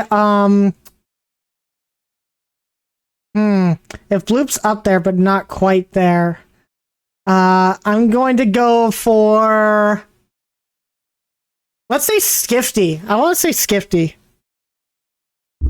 Oh no, not Skifty. Rainy. Rainy is who I meant. I meant Rainy. Oh, of course you rent main. Yeah, okay. I confuse them all the time. Actually, interestingly, Gifty and Rainy scoring right next to each other, only one spot apart, but none of them are on the second spot. They're actually pretty far down when it comes to points per game. On the second spot, we actually see Lillian, who we've only seen 3 games by, but the games that I did play, obviously, they did really well. Okay, I guess that makes sense because their average will be higher with the less amount scored. What was that amount, Rex? You want to take a guess, or you just want? Just go have ahead the and tell same, me. right? Just go ahead and tell me. All right, it's gonna be 769 points on average played in 3 games by them. Oh, wow, that is insane. Well, those are some interesting stats, Rex. I will let everybody know now that Sapphire Wolf is now here. They are going to actually be subbing in for Yuki on X3 Tactics. So give us a second. We're going to go to like about a 4 or 5 minute break, and we will be back with X3 Tactics versus Hay Munchers. Thank you guys for your patience.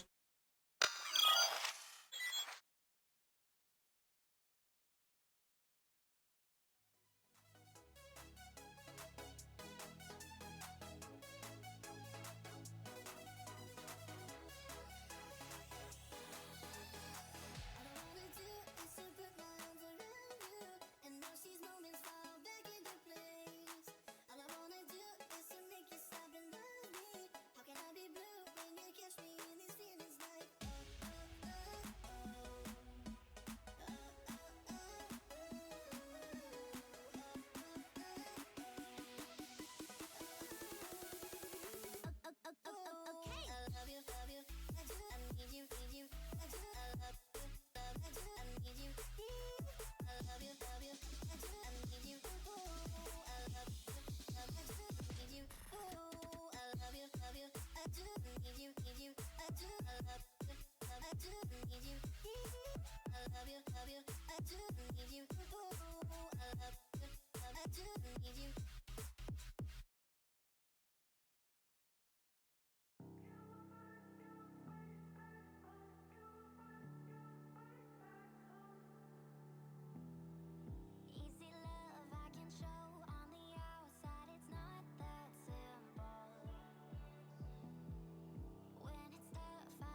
Hello again, everyone. Thank you guys for all your patience that you have given us so far today. We are now going to be ready for our next match. Now, I'll give you guys a look at the bracket here real quick so you guys know exactly where we are. So, as you can see, in the top bracket, Ponyville Retirement Home and Ferocious FC, they're going to be waiting for this next match to be over before they play their game. Meanwhile, right now, down in the bottom, Hay Munchers and X3 Tactics about to come up and see who can win a best of 7. This is going to be an elimination match. The loser of this match will be knocked out of the tournament in 4th place. Definitely not a bad placement for any of these teams. And I haven't actually mentioned this earlier, but we do have a seeding system here in our RLF community. I have been keeping track of all of the players' tournament placements throughout the last couple of months that we have been running these tournaments, and all of these placements go directly into their seeding, leading into better seeding matchups for the starts of the next tournament. So every win that these guys can get is crucial. Rex, what do you think about this matchup coming up? Definitely gonna be a crazy matchup, I think. I really didn't expect Heyman just to move into the lower bracket as quickly as they did, but they're really gonna try and win this one to stay in the tournament, especially as we've already heard about some big goals they have with this tournament. Absolutely. Well, I'm going to let everybody know that they can go when ready, and we will get right into this matchup. Going to be a very interesting one. As we said before, Sapphire Wolf will be taking the place of Yuki in this matchup, so we're going to have to see how that deals with the dynamic, especially with them not able to take the last series against Ferocious FC, going up in the series, but now down in the lower bracket. We're going to have to see what they can bring on, Rex. Yeah, and we see some quick offense here coming in from Heyman, just Turtles. As we've already talked about him in that last section we've had before, trying to build up his points even more here. Not gonna happen with the goal yet, but it's gonna lead to some offense here for Heymunchers. Alex now though, with a good clear it seems, as then we see some card threats come out from X3 Tactics. Faye, do you know what card they are playing at the moment? I'm not entirely sure, but Pad's gonna have to get an quick save over here as Nightwolf was there for the shot, and Pad's gonna have it all the way down to the side, and I'll have to get a better look at that car. It looks like it might be the Marauder, if I remember correctly, from back in the day. I also think I see Aerolax. Is that a Merc on his car, or am I going crazy? It does in fact look like it Merc with some nice ears sticking out of it. They are definitely all rocking some interesting card choices here. Maybe try and catch Heyman just a little bit off guard, as we see Aerolax going. Looks like he tried for seating. We said not getting high enough there though. And now Pat's gonna take over this ball, trying to go forwards, get 50'd by Nightwolf into the corner though. And we do see some demos come out here, Fade. I believe that physical play could definitely play a big role in this series here. And Aerolax not able to get that touch. Turtles will have it downfield, but it's only going as far as Nightwolf, showing up hard in their last game, but not able to pull it out at the end of the match. Ooh. However, Nightwolf getting a nice little read off of that back wall, and X3 Tactics will take the lead in game 1. Nightwolf just heard you say that and just shut you right up. What a goal by them. Great control to get it against the backboard and follow up with the double tap there, and it's gonna get them the first goal of this series, and it's gonna get them the lead for X3 Tactics, and that's what you wanna see. Good defense from them here as well, and Skifty's swift shot off the kickoff here. But we might get to see some offense from Heymunchers here, as we see Nightwolf with the backwards challenge. Gonna go well for them. Alex a bit awkward in the corner here. And we do see some sustained offense here. Good save by Sapphire Wolf though, off of Pat's shot here. It's gonna keep the 1-goal lead intact for now. And still aggression mounting for the Heymunchers. Pad's going to be looking for another double tap read. Not going to be able to get there before Nightwolf, but Nightwolf low on boost. Going to have to try and take this out. Now Turtles can't get there. Sapphire Wolf expecting to touch. It's not going to go the way they want. Aerolax puts it to the side, and Pads is going to tie up this game. Yeah, a bit unfortunate here. Aerolax just trying to save the ball as best as they can, but Pads is just right there waiting for them. And is gonna take that shot around him. It's gonna lead to an equal matchup here with about half of the game remaining, but that's not an equal matchup or not an equal game anymore, as we see a kickoff goal come out for the side of Heymanchus here. And Arilax kind of hesitating on that cheat up a little bit, expecting it to go to the left side, but it goes straight down the field, can't turn back in time, and suddenly X3 Tactics going to be on the back foot. Nightwolf not able to get a touch, and it's going precariously in front of that X3 Tactics net. Now Skifty out to Taz. Taz looking for the shot. It's going to be a third goal, and suddenly Heymanchus has woken up. Yeah, the offense is really starting for them now. Skifty seeing no one is backboard there, realizing the opportunity and just gonna take it to pass it off the backboard, setting up pads, my bad, for a good shot right here. And now Turtle's gonna be winning that kickoff. Sapphire Wolf will have the long cleared down, trying to find someone to pass to. It's a good pass back from them. Arilax getting the touch, and the bump on Skifty almost causes a goal. Now Sapphire Wolf trying to keep that offensive pressure alive, but gonna have to back up on this ball. Not exactly sure where it's going. Arilax, not a lot of boost in the tank, gonna have to play it safe, but it's past him, and Skifty gets a flick past one. Arilax looks for the save, and I think the Merc not able to give him the touch he wants. Skifty is gonna get the fourth goal for the Heymanchers. Yeah, it looked like he might have just missed it entirely. That's definitely not the kind of touch you want. Bit of an unfortunate defensive situation there for Arilax. And now a 3-goal lead for the side of Heyman just with 2 minutes remaining. We really need to see some more of the X3 offense we've come to know and love in this Championship Sunday here today. And Nightwolf is gonna try and make that happen. Not enough boost to really follow all the way through with this play, but it is gonna leave them with some offensive pressure here, as Pad's gonna get past one of the defenders here, and Turtle's gonna try to keep that going. Skifty with a shot on net, and there's no one home for the side of X3 Tactic. It's gonna be a 4-goal lead. And Sapphire Wolf doing everything that they could, trying to get a better touch over to the side. Unfortunately, bounces off the side of their car a little bit heavy, and Skifty gonna be there to dunk it over, getting that 5-goal lead. It looks like Heymanchers has this series in the palm of their hand right now, as they will be taking game one for the most part. Another shot from Turtles, but the entire defensive line of X3 Tactics seems to be lacking a little bit after their last match. Yeah, definitely. And we do still see 86 seconds remain in this game one here. And that's definitely enough time for Heymanchus to get us to a quick Brazil for the first game here. And that's probably what they're going to look for here, as the more goals, the better. And Turtles just playing it forward here, trying to get an offense going. Pads getting a good 50 towards the sides. Skifty with a slow shot towards net is going to be easily saved by the sides of X3 Tactics, and now the ball is going mid. We see Skifty follow it, trying for a little bit of a pass mid, and it's gonna be Charles to follow up and indeed give us a Brazil in the first game right here, Fade.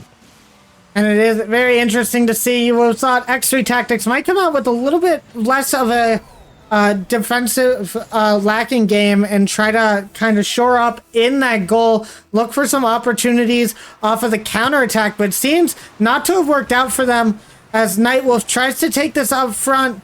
It's going to be over their car now as Skifty will take this ball downfield, and Arilax can only put it over to the side. Now Pads gonna play this over to the corner, probably just trying to pad the stats a little bit, as both members of X3 Tactics missing right in front of their net, and they're definitely going to have to work on this going into game two. Yeah, and we see a touch forward from Eric's now, but again, Pads just there waiting for the touch already. We've seen Pads just deny so much offense from X3 Tactics today. Really great job by them, even playing at 112 ping at the moment, but definitely still a good job by them. And once again, we see Pads with the dribble forwards last 10 seconds. Can we see one more goal for either side? Eric's is gonna play it far. It is going goalwards, but a bit high. Nightwolf trying to keep it up, and Eric's with another shot is gonna go high. Nightwolf off the backboards towards mid. Can someone follow up? Skifty pulling the ball high. Can we finally see it touch the ground? Turtles going forwards with it, and now it's gonna touch the ground. Finally, it will indeed be a 7-1 Brazil in the first game in the favors of Heymanchus. And hey, Muncher's gonna take that first one. Nightwolf, we're getting a little bit sus on that touch right there. And X3 Tactics gonna have to choose now between 2v2 and 1v1. Rex, would you like to go and see what they're choosing? I'll be doing that, and I'll be right back with you. All right, and for all the people waiting for the caster prediction on what they're going to pick, my bet is going to be they go towards the 1v1. I think we're going to see Aerolax in that 1v1 versus Turtles. Not necessarily the best matchup, but I think they're going to want to try and shut Turtles down a little bit going into this next 3v3. So they're going to try to do whatever they can to shut him down in that 1v1. However, we will wait and see. Rex, what do we got going? Yeah, I've heard you talk about 1v1, and 1v1 it will be indeed. I think it's going to be Aerolix playing for the side of X3 Tactics. Let's see what Heyman just has to say about that. All right, 1v1. I'm betting that it's going to be Turtles playing on that one. We do see Turtles in the lobby, so it looks like that is going to be the play. And caster prediction, right? I did predict that it was going to be Aerolax versus Turtle. I think they're going to want to try to shut him down as quick as possible going into the next 3v3. So Aerolax is going to do what he can, but Turtles, being the offensive master that he has been in these 1v1s, definitely going to be a hard match for him. Yeah, and we see the dreaded Turtles in this 1v1 matchup here. For Heymanchers, looks like they're definitely not playing around in this series, as of course losing this will mean that they will be out for today and for the entire tournament. So definitely gonna use every single thing they have in store. And Turtles kind of winning that kickoff a bit, but not gonna be able to follow up that quickly. And you see Turtles back on a little bit of a different preset here. I really actually like that one. I will say, Pads was saying in the chat, they swapped away from the G2 decals. It's Turtles, not really feeling that. Gonna need good mental going into this one. Now Aerolax gonna look for this save as they hear Turtles not necessarily feeling the decal, might be feeling a little bit rusty coming into this 1v1, but it looks like nothing's gonna stop him as he flicks it over Aerolax. Turtles will get the first goal. Yeah, very well played by them. Good high flick here. Even though it's not going in, it is going to be a great self-pass to them. And with Aerolix unfortunately missing that ball completely, will just be an easy follow-up for Turtles for the first goal after about 30 seconds here. But good kickoff from Aerolix is going to get that boost. Turtles will have a full tank here as well now. The ball is not going to be in a great position for them as they try to play it away, and Aerolix gets a good beat, but gets bumped by Turtles as well. So I'm not gonna be able to follow up for a quick goal here, as Turtles trying to go for a little bit of a booming play here. Aerolix pretty much boost still in the tank, but Turtles is gonna steal that side, the corner boost, my bad, and it's gonna leave Aerolix now in offense. But he did get some other boosts, and he might be able to follow up here. No, unfortunately for him, a bit too far towards the net to score that ball right there, Fade. And you can see Aerolax a little bit of a car switch up on this side as well as he gets away from, I think, the Marauder that he was in before. Or no, he was in the Merc. Turns back to the Octane. Much better of a meta car for these players. Definitely going to be able to get a little bit more control on the ball than he had previously. You might think that game number one was a little bit of a troll game from that team as Aerolax tries to get this series back into a tied situation, and he's going to do his best here. Aerolax shooting and tying up the game with 3:17 on the clock. Yeah, that play is definitely gonna help. Good touch off the backboard here, and Turtles just misreading what Aerolax is planning here by a little bit, going a bit too low to save that ball, and it's gonna equalize in this 1v1. Let's see if we see something come off this kickoff. Aerolax just gonna leave this ball completely, going for the wishy save here. Unfortunately, just jumping above the ball by a little bit. It's going to be down by one goal once again here. And Turtles, honestly, the best prediction that he could have seen, as he sees Aerolax go up for that save, he puts the ball at exactly the right height where Aerolax is not going to be able to get any sort of save on it. And now Aerolax in a difficult position right there. Going to have to bump Turtles off the play. He should be able to get back to this, but going to lose his boost control here as the fake kickoff Doesn't really help out Airlax too much. He's going to try and push towards this goal, though, and grab the corner boost. So Airlax, good job on him. He is shutting down Turtles a little bit more than we've seen from these other players. And I think also this is the first time that we've seen Airlax in this 1v1 setting. Usually it goes to Yuki, but Airlax is almost doing so great, but he expected that ball to turn into the net. It's wide, and Airlax is going to be kicking himself, wishing that he had actually challenged the net there. I mean, yeah, maybe he is gonna get a great challenge into an open net here and will equalize the score. But I do think it was a wise play for them not to challenge the ball there, because you never know the way that it might just bounce, and if you end up in the opponent's nets, especially in once, it might just cost you a quick counterattack. And you might be right, but Airlax tying up this game, definitely doing well against Turtles. That might be an open net, but Turtles will be able to get back to it on time. Airlax definitely playing a bit of a more challenging game. He's going to put a shot on net. Turtles will get the save, and Airlax, a good recovery. He might be able to make it back in time, but Turtles is going to get the counterattack goal, going up by 1. 2:04 remaining. Still plenty of time for X3 Tactics to take this game. Yeah, absolutely, and we do see Airlax able to keep up with Turtles' 1v1 skill very well here. I think this game could still go either way, especially as we still have about 2 minutes remaining. So that's a lot of time, and we've only seen 5 goals being scored in the first 3 minutes of this match. And now with a long ball for Airlax, Turtles here with a bit of physicality, at least he tries for it. Not gonna happen though, Airlax being aware of that. Good save by Turtles. Ball has been a bit awkward, but he dealt with it really well, and it's gonna leave him with the possession here for now.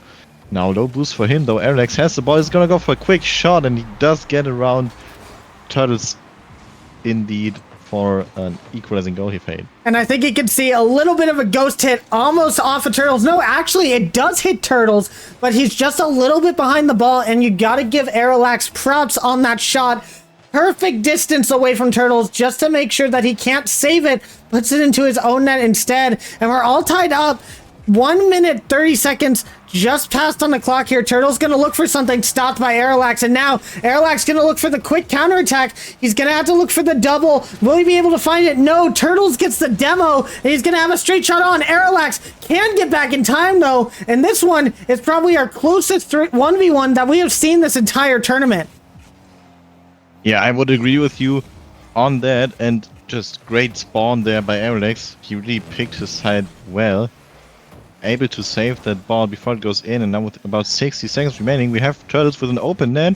Can't get control of it yet, but now with the full tank of boost, he will direct that ball to go into the net, and he will take another 1-goal lead in this first game. And or this 1v1, I mean. And Turtle's a little bit fortunate that mid boost spawned for him when it did. He might not have had enough momentum to get that ball forward by the time Airlax could get back to goal if he did not get there. But Airlax now having to rotate back, trying to get possession of this ball, but Turtle's gonna play it slow. Airlax will be up above, and Turtle's been playing these kickouts really well, even when he's on the losing side of them, just playing the aggression very well and making sure that Airlax doesn't have time to go and get boost. But now with a bump, Airlax trying to push forward. Only 30 seconds remain for him to get this 1 goal needed to go into OT. And he's looking for the shot. It's going to be blocked out by Turtles, but Turtles a bit far away from the ball. Gonna have to see if Airlax can push here, and it doesn't look like it. Last 10 seconds, Rex. Airlax has to push now. Yeah, and push he will. He will put a quick shot on net, but it's not gonna be quick enough to fool Turtles. Pretty easy save for him as he redirects the way. Now Eric's going towards the back wall. Wise move as the clock hits 1 here. 0 seconds shenanigans. Will probably be able to catch it here, but no. Great read from Turtles. It's just gonna demo him before he even gets a chance to catch that ball. And very smart play to win this match from him here.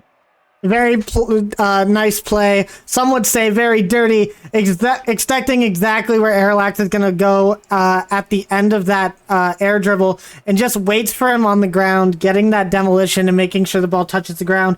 Airlax, good play from him. Definitely was a big chance there for X3 Tactics, but now down by 2 games going back into the 3v3. It's not going to be a great position for them. They're going to have to really work on how they play this next match to try and bring this back and make this more of a competitive series.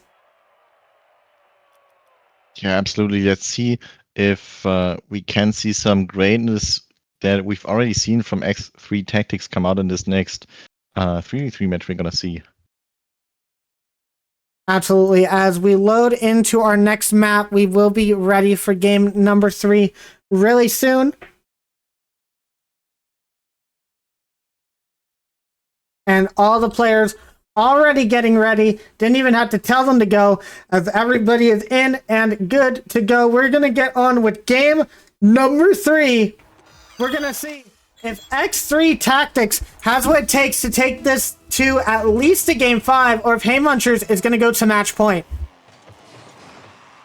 Yeah, and if Haymunchers can pull it off with this game and the next win, then we might just see the first sweep in the double elimination, and it would be the first sweep to, or the first series to also knock someone out of today, and Skifty trying to get towards that goal a bit more as he puts a quick shot on net. It's gonna be saved by X3 Tactics, no problem though.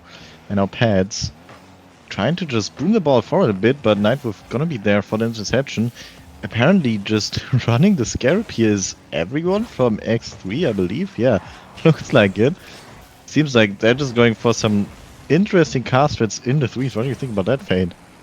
Honestly, I hate to say it, and I will have to pay attention to a little bit of what's going on the mental of X3 Tactics. I do think that as Skipty scores, I will first talk about that touch, as that is a really nice goal from Skipty's. Pads off of the corner, over to Skipty. But honestly, if you take a look at the roster for X3 Tactics, Yuki was a pivotal member of that, and the fact that they had to sub in Sapphire Wolf, who is a good player in their own right, but just not up to the mechanical excellence that's Yuki is on the 1v1 and in general. I think they think that these 3v3 matches are going to be a little bit chalked, and they might be playing just to have some fun, which you love to see for Rocket League. It is all about having a fun experience, and I am happy to see that even in the light of having to go in with those subs and everything, they're still just trying to have a good time. And Scarab, not necessarily a bad card choice in my opinion. Yeah, I would definitely agree with you on that, as we see, unfortunately, for X3 Tactics, another quick goal from Pads. It looks like just the offensive pressure from Heyman just being a bit overwhelming for them, even in their super advanced Scarab class. Nothing they can do against it so far. And I gotta wonder, do they all have Wildcat ears on their car? I didn't see if Nightwolf does, but I know Sapphire and I believe Aeroax do. So if they're matching the fit, I have to give them extra props for that. But Aeroax gonna try and get it past. It will be able to get past some of the Haymunchers. Now Nightwolf gonna look for a touch. Over to the side is Pads. Sapphire Wolf putting a ball up for their team. A great pass opportunity coming out from them. Aeroax gonna fake this one down. Turtles is gonna have this ball bouncing in the air. Sapphire Wolf not able to get quite the touch they'd want there. And Nightwolf gonna just pinch this out. Skipty, the last back for the Haymunchers, was not able to clear it, and there was an opportunity there for X3 Tactics. As the ball bounces towards the net, Nightwolf is going to get this first goal for their team. We've seen the great physical play here by Aerolex, bumping away Turtles. I think everyone on Haymunchers just banking on Turtles being back for the save here, and that's just not gonna happen with a great bump like that coming out. And maybe the physicality with the Scarabs is exactly what X3 needs here. And they might have found a crack in the armor, but Pads gonna try and shut this down real quick, trying to pass out to a teammate. Turtles will be in the back line waiting. Now Sapphire has to go up for this touch, gets it over to Nightwolf, but Nightwolf not able to read it in that weird hitbox that the Scarab does have. And I will say, guaranteed, I believe I saw Aeroax matching the fit with Sapphire Wolf, so it's not gonna, fit check isn't gonna mean too much though when you're getting scored on here, Rex. Yeah, that's very unfortunate. Skifty again with a good shot off half field. Looks like Sapphire Wolf not expecting Skifty with such a quick shot. And no one else from X3 is gonna be back for a save there, but is still just a 2-goal lead, which can, or which definitely leaves some space for the side of X3 Tactics for some comeback. And Alex trying to get that rolling as he gets a 50 towards mid. Nightwolf trying for a back pass towards Aerolix. Not gonna connect on this one, and now maybe Pads with a pass of their own. Gonna play it mid. Turtles with a shot, but great save by Aerolix on the goal line right here. Is gonna keep this game at a 2-goal deficit for X3 Tactics for now. And now Pad's not going to be able to turn in for this, but a good pass over to the other side from Turtles. Aerolax going to try and maintain control of this ball, but Skipty going to be so fast to that challenge.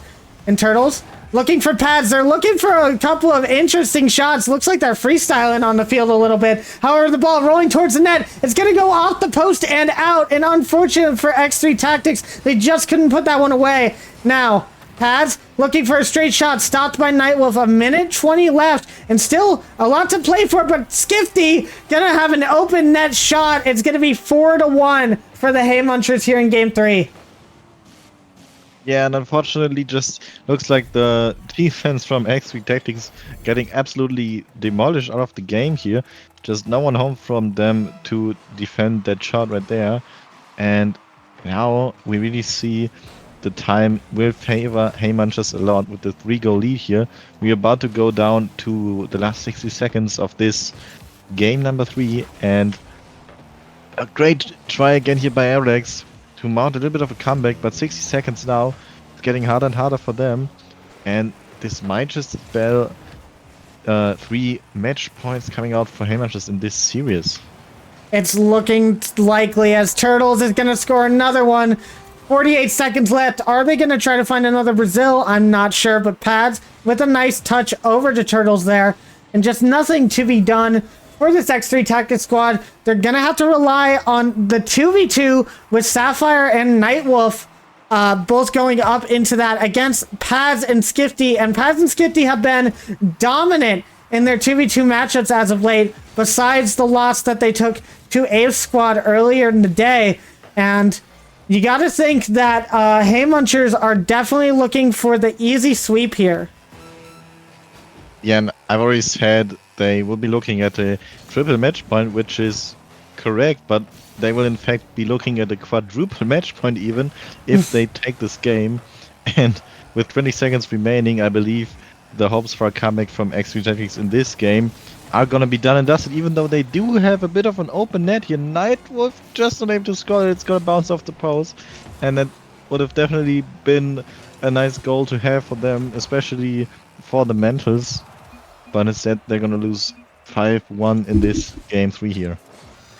And Hay Munchers now on match point, looking to move forward in that lower bracket. They will have to play the loser of the next matchup in that lower bracket final to have a chance to go to the grand finals at the end of this. But now we're going to get on to 2v2. We're going all the way to Forbidden Temple.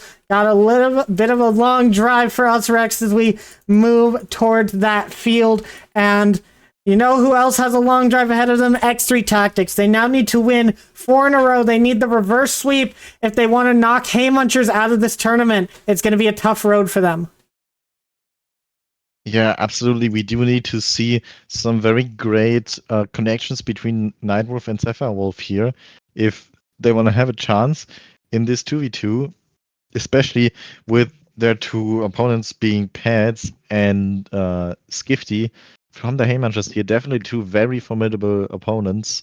Even though they're both playing with over 100 ping for this match, we will see the kickoff for possibly the last game of this series coming out shortly. And we get started with game number 4. It looks like Sapphire Wolf in an Octane. It looks like Nightwolf gonna be in maybe a Fennec. I'm not sure, as the distance was a little bit too far. Sapphire not getting the best touch, but enough to stall. Nightwolf will now be back down. And I gotta wonder, what is that car that Nightwolf is in? Because I can't actually see what it is from this angle. Oh my god, what a save from Sapphire Wolf, though! Shutting me up about their teammate, but Skipty gonna be able to get the first goal. But look at this save from Sapphire. Pads goes up for the shot, top corner, and Sapphire in just the right place for that. Yeah, Sapphire with a great read on what Heymanch is cooking up right there. Unfortunately for them, just bouncing a bit awkward in the net. Otherwise, they might have even gotten the second save, but very well done by them nonetheless. As we now see Knight with a good denial on that attack attempt from Heymanchers here. And now Sapphire trying to take a bit of a controlled touch here. Will keep it in the corner. Trying to flip it away here, it seems, but just missing the ball by a little bit. Skifty now with a touch towards mid, but Nightwolf just gonna boom it towards net, and it's gonna work out for them now. No one from Heyman just being back, expecting such quick of a shot by Nightwolf here. Very well done for the equalizing goal. And I will say, in card choice, that is either the Dominus GTX or the Breakout Type X or Type S, whatever that is. It's an interesting card choice, but those long card bodies do work a lot better. And if it is the Dominus, Dominus has that power that nobody really expects when you get just the right touch on it. Might have caused a little bit of a confusion on how fast that ball was going to go off of that touch from Nightwolf. However, Skifty gonna try and take the lead back really quick. Haymuncher's gonna be up by 1 once again. And I can tell you, it's definitely not the breakout type S, as I've used to play that card a lot, and it's looking a bit different. So it might just be the other card that you thought of, but let's see if it can actually help XP Tactics take another goal and equalize the series here as Nightwolf trying to play the ball off their own backwards, and Skifty missing the touch here. Nightwolf with another open net. Heyman just almost looking a bit shaky right here, Fade. And Haymunchers, I think, a little bit of overconfidence on this matchup. Both of them up high on the field, expecting Skifty to get that touch. Once that miss comes out, Nightwolf has an easy time of putting that into the back of the net. And if you're Haymunchers, you can't allow these mistakes to get the better of you right now. But Pads is frozen on the field. I wonder if they're having some ping issues right now, as that might be what is causing some of these mistakes. And now Nightwolf over to the side. Oh, sorry. Yeah, we saw Skifty go for another shot, but good save by Nightwolf. Now, though, Pads is gonna follow up with yet another shot, and this time he's gonna place it so high that Nightwolf not really have any chance to get a save right here, especially being shot with this little distance from the goal. And you can see exactly what they're up against when you see Pads score. You see that title on the screen, CRL World's Contender. Definitely a big player for some of the most prestigious Rocket League that we have seen so far in the collegiate state, at least. And they must be very proud to have that sort of title on for them. And now, Pads will take this over to the side, looking for the double tap. They are going to nail it, and what a sick shot coming out from Pads here. Yeah, you know, maybe Pads just heard you talking about him or them and wanted to show you what that title really means. What a great read off the corner wall there, and even better redirect, just getting past both of the defenders. No one can really expect such a great shot. Very well played by Pads here. And it seems like the Haymunchers offensive is back where it should be, as Skifty gonna wait on this touch, gets it past Nightwolf, and Pad's gonna have an open net to shoot at. It's gonna be 5-2 halfway through the game. It looks like Haymunchers have finally come out to play. Skifty just standing there like a brick wall, just gonna take that 50, getting the ball over to Pads, and as you already said, just leaving Pads with an open net here, leaving half time in this game. And yeah, maybe Pads actually being plagued by a bit of ping issues in the beginning here, but as I say that, Nightwolf is just gonna score a third goal, and yeah, we just see a little bit of maybe mistakes from Heyman just due to overconfidence, but also just great play by Nightwolf with those quick early challenges that Heyman just might not expect, and gonna lead to the third goal in this game here. Nightwolf is making sure to say, don't count us out just yet. We still have some fire left in us, as he scores another one, makes this a 2-goal game. And Nightwolf trying to do whatever he can to try to help him, and his teammate Sapphire will propel his team towards a game number 5. They do not want to go out in a sweep in this fashion, but even though they're trying their best, Skifty still looking for a touch, not going to take it, allowing Sapphire to push forward, and Sapphire with a nice bump on Skifty, but the ball going to go straight up to Pads. Touch not going to work out for them, but Nightwolf not going to be able to get the touch. Sapphire's not expecting it, and Pads going to get credited for this roll-in goal. Yeah, Pats with a bit of a flip reset here. Not turning out like they would have liked to, I think, but in the end, with some unfortunate misses by X3 Tactics on the defense, it will end up in a goal and them going back up by 3 goals as we just went past the last 2 minutes of this game. Pats going above 1, gonna 50 it against Nightwolf it was here, I believe, and gonna leave the ball over for Skifty, who goes for a bit of a breezy flick fake, it seemed. Maybe not having his flip anymore there, maybe just not wanting to go for it as Pads, passing the ball back down to them, but not gonna lead to goal quite yet. Steppenwolf with a bit of a possession here, no boost left in the tank, unfortunately, to follow that up. And now Nightwolf with a great save in front of the net, but Pads with the follow-up, it's gonna go against the backboard, and Nightwolf will get a touch away. It's gonna deny any quick offensive shots here from Haymanchers. And now Pads up for another shot. It's going to be down to the side. Nightwolf will have it clear, but Skifty looking for the shot, and it is going to go in 7-3 with 1:05 remaining. And it looks like Haymunchers is about to take this series. Nightwolf trying to get that out far, but Skifty positioned well enough to be able to take that shot. And I mean, you've done the best that you can as X3 Tactics. You've tried to come back in the series, and you've done a good job at trying to make your opponents work for this one. But it might be a little too late for this X3 Tactics squad. An unfortunate way for them to have to go out here in the lower bracket. But Pads, just doing what they do on every other day, scoring another one. Yeah, what a control here by Pads, going against the backboard, just turning around, looking almost like a musty flick motion. But instead of musty flick, you're just gonna tap that right in to the goal for the eighth goal for them in this probably final game right here. 5 goals in 45 seconds, gonna be hard for X3 Tactics to come back, as Nightwolf may be going for at least one more game, or one more goal in this game, playing forward. And Sapphire Wolf now with the follow-up, maybe no, just puts it a bit too high. Maybe Nightwolf can follow up once again though. Good defensive play here by Haymunchers is gonna get it above the defense once more, and it will instead lead to another goal for Haymunchers here. And I think Pads heard us talking about Turtle stats and wants to one-up him a little bit, as that is, I believe, the 4th or 5th goal that Pads has scored in this game alone, maybe even the 6th or 7th. I'm not entirely sure. I lost count with how many goals they were scoring, but definitely trying to get that point total up, trying to overtake some of these players in the stat counts. But Skifty, not going to be one to be underestimated as well, as they go off the ceiling for this one.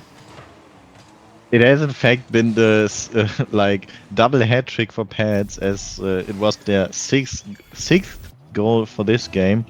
Skifty now following up with their own 4th goal, and they're looking at a combined 19 shots in this game alone is Haymunchers.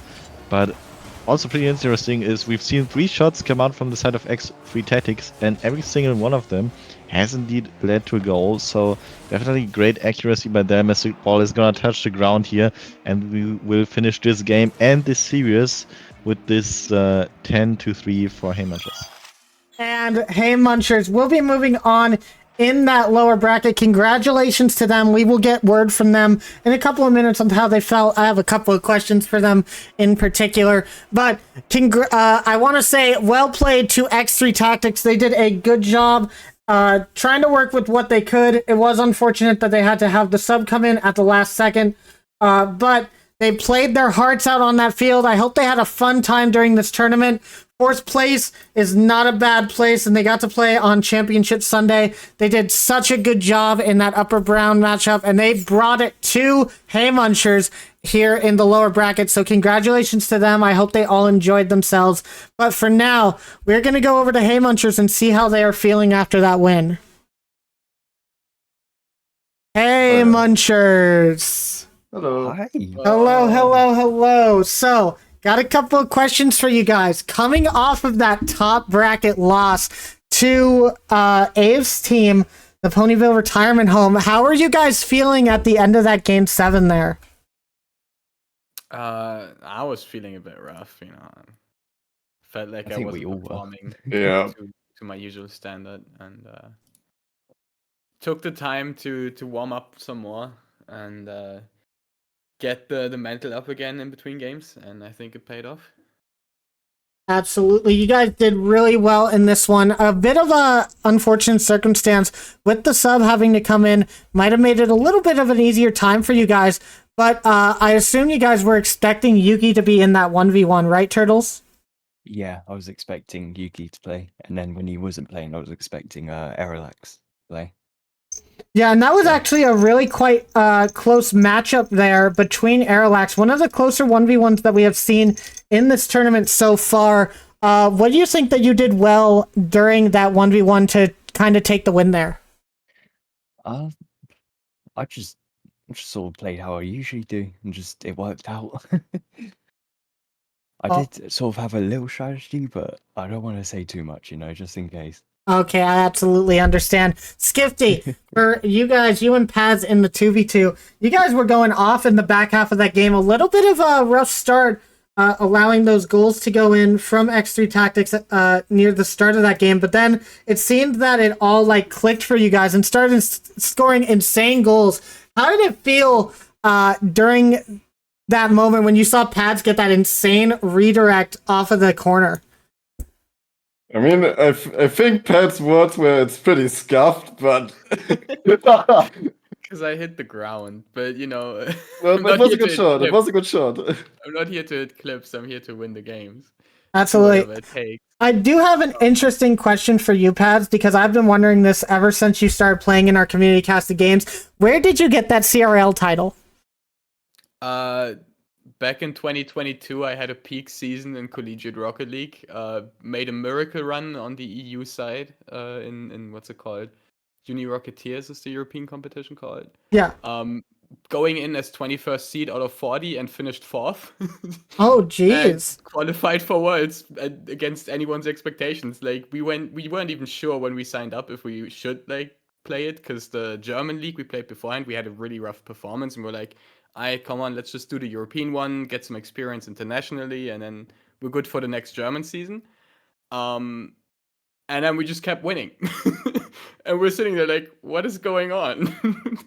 All of a sudden, I was sitting in Dallas and lost every game in Dallas. I mean, not every game, every match. I got reverse sweeped on stage, sadly. But Well, I think you guys have done good, and you have shown that that title is well deserved. One last question for the team. You guys are in now the lower finals. Would you like the rematch versus Ponyville Retirement Home, or do you want to fight against Ferocious FC in that lower final? Bring them all. Bring them all on. Me personally, I'd really want the finals to be a rematch to get revenge in the grand final. Yes. Okay, that sounds interesting. So you want the Hay Munchers versus Ponyville in the grand final, representing Team Equestria.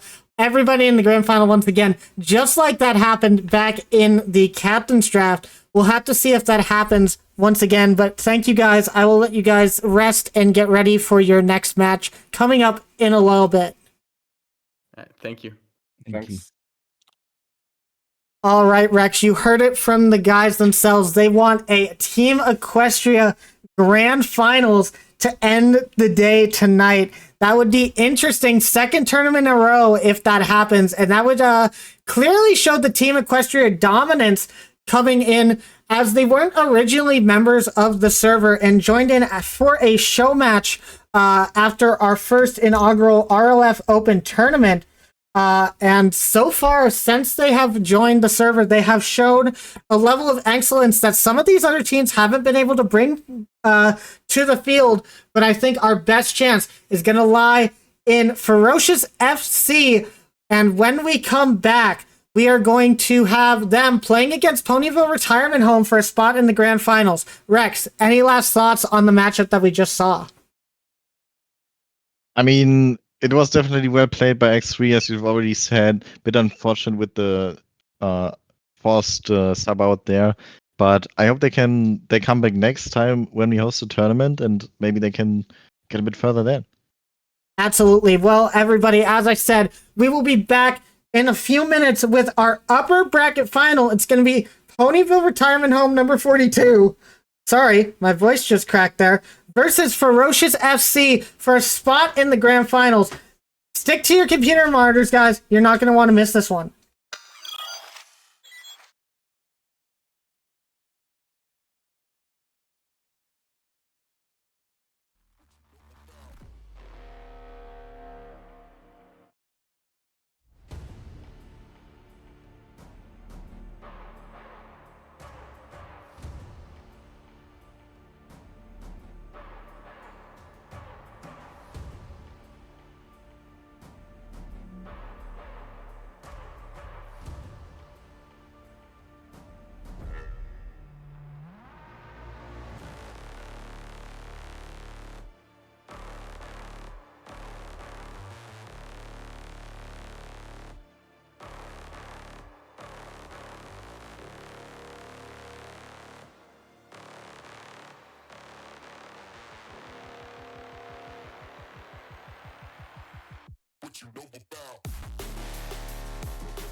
Easy love I can show on the outside, it's not that simple. When it's tough, I don't show how I feel looking out my window. I get caught living in these thoughts, but I'm never lost. For a second, I forgot. You can run, you can hide, you can slide back. Give it time, ease your mind, you'll survive that. You can run, you can hide, you can slide back. Just don't fight alone, you will find your way back home.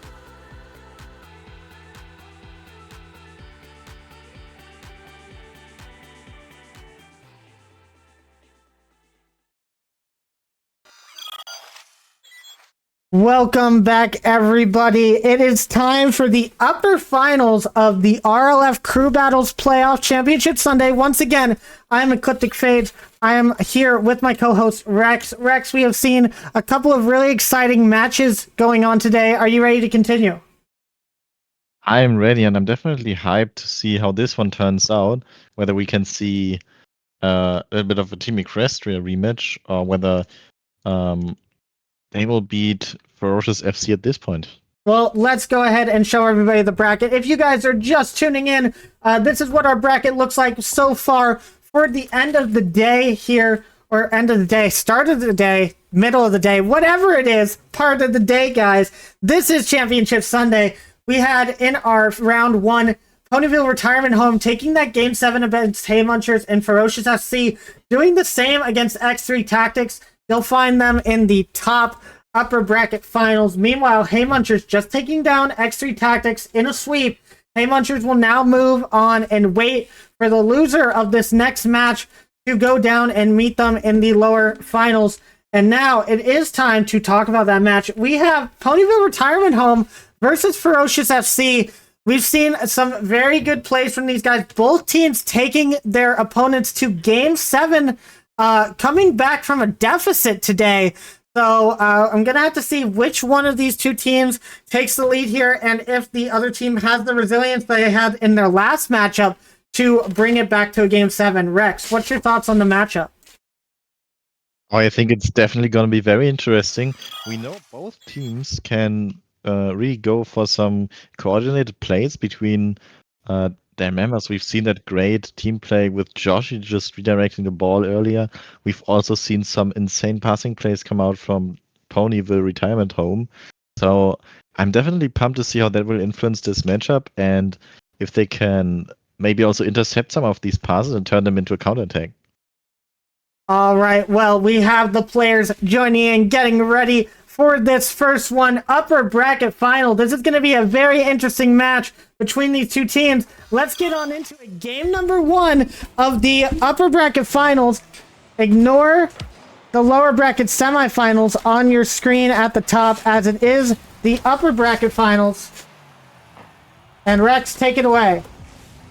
Yeah, it's gonna be Sharky Boy getting the ball mid here. Taka with the high ball trying to waterfall it down, and it will indeed happen, but good defense here from PRH is gonna keep the ball away from their net now. Ave going for a quick shot on net, and it's just gonna roll along the ground, and that's exactly what they needed, as everyone from Ferocious FC just jumping for it and missing. So it's gonna be the first goal for PRH here.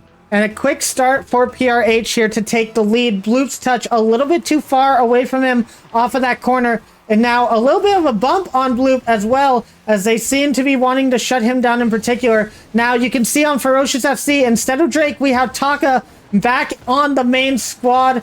As he was out for the first series of the day, I could see him in that chat with his team earlier as they were on the Game 7, desperately hoping for that win. And here he finds himself in the upper bracket finals. We're going to have to see if he is warm and ready to play in such this high level. But so far, Rainy taking it, trying for the Cookser pinch. I think it could have went on target, but it was blocked out immediately by 2 members of Ferocious FC.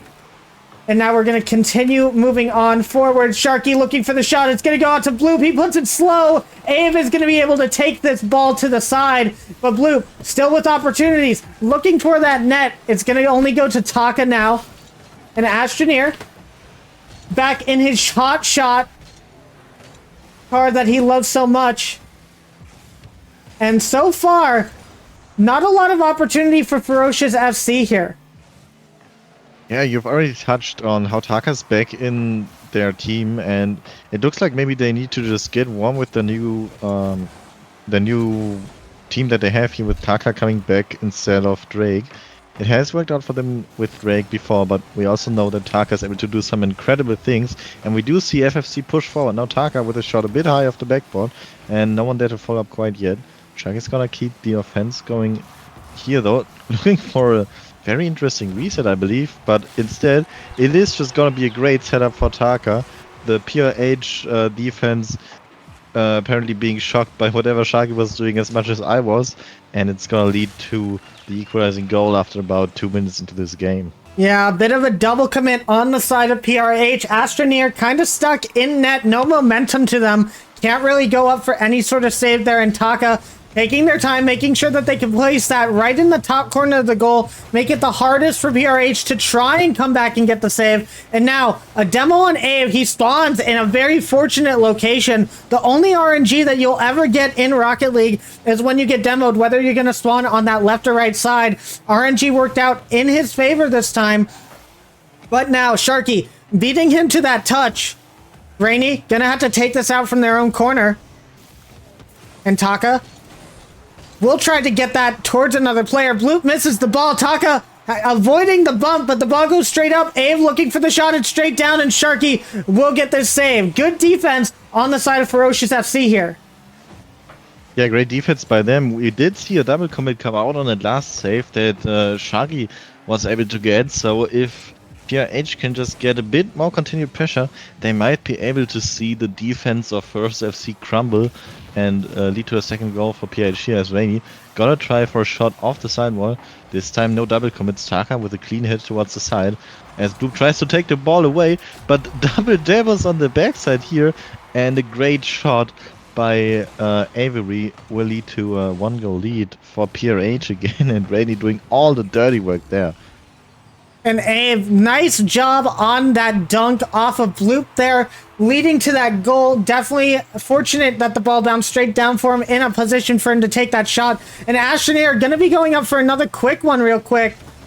Quick being the operative word there, as I can't say anything else apparently. And now Taka gonna put a shot downfield. It's only gonna go as far as Joshy Boy, but misses the touch. Rainy will put it back towards their own corner. Now the shot coming out, and that is a scrumptious little pass from Bloop there over on the side, I believe. Yes, look at that. Straight down to Taka, and Taka just puts it right above Astroneer's head. Doesn't have time to react. And now Ferocious FC ties up the game with 1:22 left on the clock. Yeah, Taka just being in the perfect position to capitalize on that extremely quick pass from Bloop. Very little you can do on the defensive side of PRH there if you cannot read the pass from the beginning, as reacting to such a quick shot is almost impossible, as we see another goal being scored by Sharky as a double tap from the opposing backboard here, setting himself up with a little redirect to the backboard and then getting that ball right towards the opposite corner of the net. Very nice shot from Sharky, and definitely what we are used to see from them. And Ferocious FC suddenly in the lead here with just about a minute on the clock. Sharky gonna look for another one as he seems to be woken up and ready to play in this final. Taka gonna have this over to the side. And Ave not able to get a touch on it. As Taka goes up, he gets the shot, and it looks like Taka is woken up as well. Ferocious FC now lead by 2. Yeah, of course, we've seen some maybe miscommunications between Taka and his team before, but right now Taka just going for that singular solo play, and it's just going to work out for them. 60 or about 50 seconds remaining at this point, and we do need to see PRH returning this pressure that they had at the beginning of the game. If they want to have a chance here, it's going to be a defensive miss, but someone else from PRH is going to pick up the ball instead. Now it's going over to Sharky Boy. Ave with a good quick challenge right there is going to stop the... It's going to stop the offense, but that's going to be an offense for PRH right there. Good shot by Astroneer. What happened here? And you can see, I believe that's Rainy, going in and just bumping Bloop to the opposite side of the goal, deep inside, where Astroneer has an open net opportunity, takes it down only by 1 now, and with 30 seconds left, easily comebackable for PRH, but Taka not going to try to let that happen. Sharky gonna have to take this touch. It's awkward out in front of the net, but Bloop will be the first one to that ball. And now Demo's coming out on the side of PRH to Ferocious FC. They look like they're finding opportunities here with the Demo play. As Astroneer gonna have to look for another shot. It's a pass out to the mid. Taka will be able to keep that clear. Final couple of seconds winding down, and it's away from Rainy. Ferocious FC is gonna take game 1 in this series. Yeah, not able to get back to the ball. There's Rainy at the end. Good effort from them, but it will be the first point to FFC here. But it has definitely been a close game at the start of the series here, Fate. Oh, absolutely. And now, Rex, would you like to go and see what PRH is going to choose for the 1v1 or 2v2? I will do that. I'll report right back. All right. And as you guys remember from our previous game, we did have talks about how Astroneer was a 1v1 pick, but it was a troll pick. They actually wanted Abe to play that, and it ended up not working out in their situation as they were not able to bring him back in for a 1v1 later. So we're going to see if they decide, being in the finals here, if they're finally going to put Abe in that 1v1 spot, try to tie us up, or if we're going to go to 2v2s. What we got, Rex? It will be a 1v1 getting picked here from the side of PRH, and I'm very excited to see who will be playing this time. Well, it looks like it's going to be Abe and Taka. As I was saying before, Rex, you might not have been here for this, but PRH brought in Astroneer as a bit of a troll pick on the last 1v1 that was done, and it did not end up going well for them. They did end up getting that series win, but it was a hard-fought victory going back into that 2v2 for them, as they didn't want to give Turtles another 1v1 opportunity.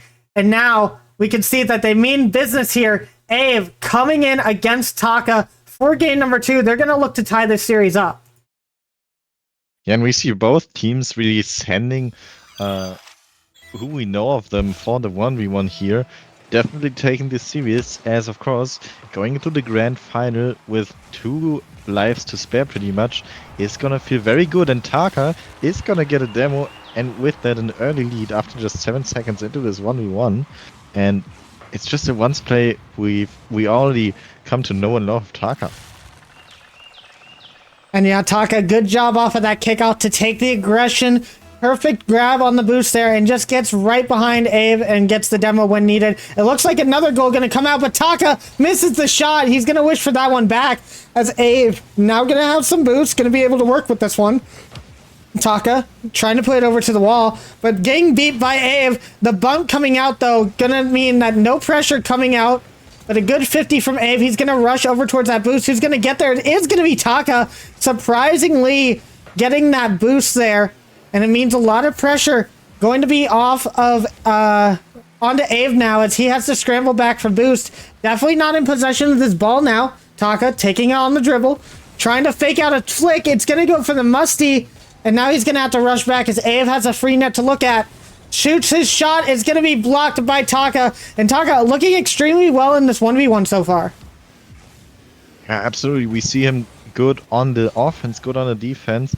And not just mechanically, but also from a strategical point of view, he seems to have ones down pretty much. We've seen some good physical play, but now Ave just got over him and is going to equalize this game. Maybe just a bit too much strategical analysis here by Taka is gonna enable Ave to just flick the ball over him and go his first goal of this 1v1. And you cannot doubt Ave when it comes to the 1v1. He might be slow on the ball. He might be a little cooled off at the moment, but once he ramps that up, he is not to be trifled with. An excellent flick over Taka to tie up that game. But now Taka looking for a second one, an awesome 50-50 from him. And Taka gonna take that lead up by one once again. Yeah, Taka just perfect flick, or not flick, but flip to the side here on the 50-50. He's gonna leave his car in the perfect position to just completely neutralize the momentum that Ave was bringing towards that 50. And now maybe Taka with another good kickoff here. Not going to be able to score right off of it. And in fact, the ball will even go to Ave's possession, and Taka with an own goal here. That's definitely not what you want to see if you're a fan or even a part of FFC. That's definitely a little bit of a rough one from Taka. He tried to do whatever he could to keep that ball out of the net, but it is such a good shot from Ave to be able to put it on like that. But now Taka going to be wishing for that one back. He is going to win this kickoff, though, and might be able to get a quick goal in the counterattack. Not going to be able to find it, though. Will get both of these corner boosts. And now with boost possession, what is he going to be able to do? Ave will be up for this one, though. Wastes all the boost in his tank. So Taka will have possession once again. Looking for the quick shot. Stopped by Ave. And now Taka going to be on the back foot here as Ave takes it for the dribble. Taka will be able to get a boost, but it comes up too far, and Ave, perfect positioning, gets the lead. Yeah, it looks like Taka just having a little bit of trouble with those high flicks that are coming out from Ave here. Obviously, Ave, not at all bad in 1v1s, one of the best players in this tournament, I might even say, when it comes to the 1v1 games. And now, with a 1-goal lead, definitely going to be happy about that, as Ave does have the ball here, but has to kind of give it away because no boost in the tank. Taka faking out the flick, going for a 360, and then following up with another little flip into the ball. Ave not going to be faced by that too much, but it's definitely a testament to how well Taka can do mechanically as well, as Ave gets the ball touched across his net. You're not able to score this time, but another beat on a challenge, and this will in fact lead to the 4th goal for Ave, and we might be looking for a tight series here if Ave can keep this Greg Wants play up. And Ave doing an excellent job at reading where Taka is trying to get these 50s, flipping it just past at the right angle to make sure it gets past this car. He's doing a very good job off of those mechanical plays, and just making sure he knows exactly where Taka is at all times. Now Taka trying to do what he can to get this ball cleared out of his side. He is going to have enough boost to get out here, but the ball a little bit behind his car. He's not going to like that one. He's going to have to go for some boost here, and Ave going to look for a shot, but not enough boost in the tank to go for it. He is going to steal this corner, though, wasting a lot of Taka's boost in particular, and that's where Ave has reigned supreme here. The boost possession has been sorely in his side, allowing for a lot of these counterattack goals to be very easy for him. Now Taka will finally get a little bit more possession. He's going to look for the air dribble. He's going to get it. Taka taking this game. It's only going to be a 1-goal game now. PRH only up by 1 with 1:35 left. And Taka, excellent air dribble on this one, Rex. Yeah, absolutely. It will be an air dribble bump, but it won't be Taka bumping Ave.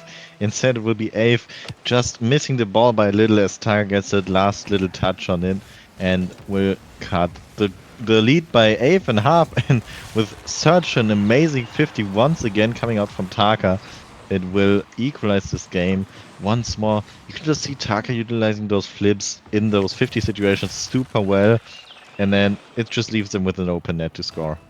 Ave not having a lot of luck with the side-to-side challenges, definitely having much more of a chance with these head-on 50-50s, but Taka definitely going to be happy with that, and he's going to get another goal as Ave just a little bit too fast on the trigger there. Taka faking out for this goal. And you can definitely see the resilience in Taka here. With that own goal, it was super unfortunate. It can definitely be very tilting. But Taka, not gonna let that happen to him, just staying in this game, staying composed, and it will in the end lead to him having this 1-goal lead here once again now. Also now denying Ave the chance of the kickoff right here, missing the corner boost here unfortunately, but enough time for Taka to get it anyway. Will turn around here as he does go for another offense, tries to put it above Ave, but Ave, good defensive touch to the side. Now Taka, no boost left in the tank. Ave instead with a full boost tank, going off the sidewall with a bit of an air dribble, but not too many options that Ave has at the end there. Kind of lost control of it a little bit. And now we are nearing the last 30 seconds of this 1v1, but Ave is going to be able to equalize here once more.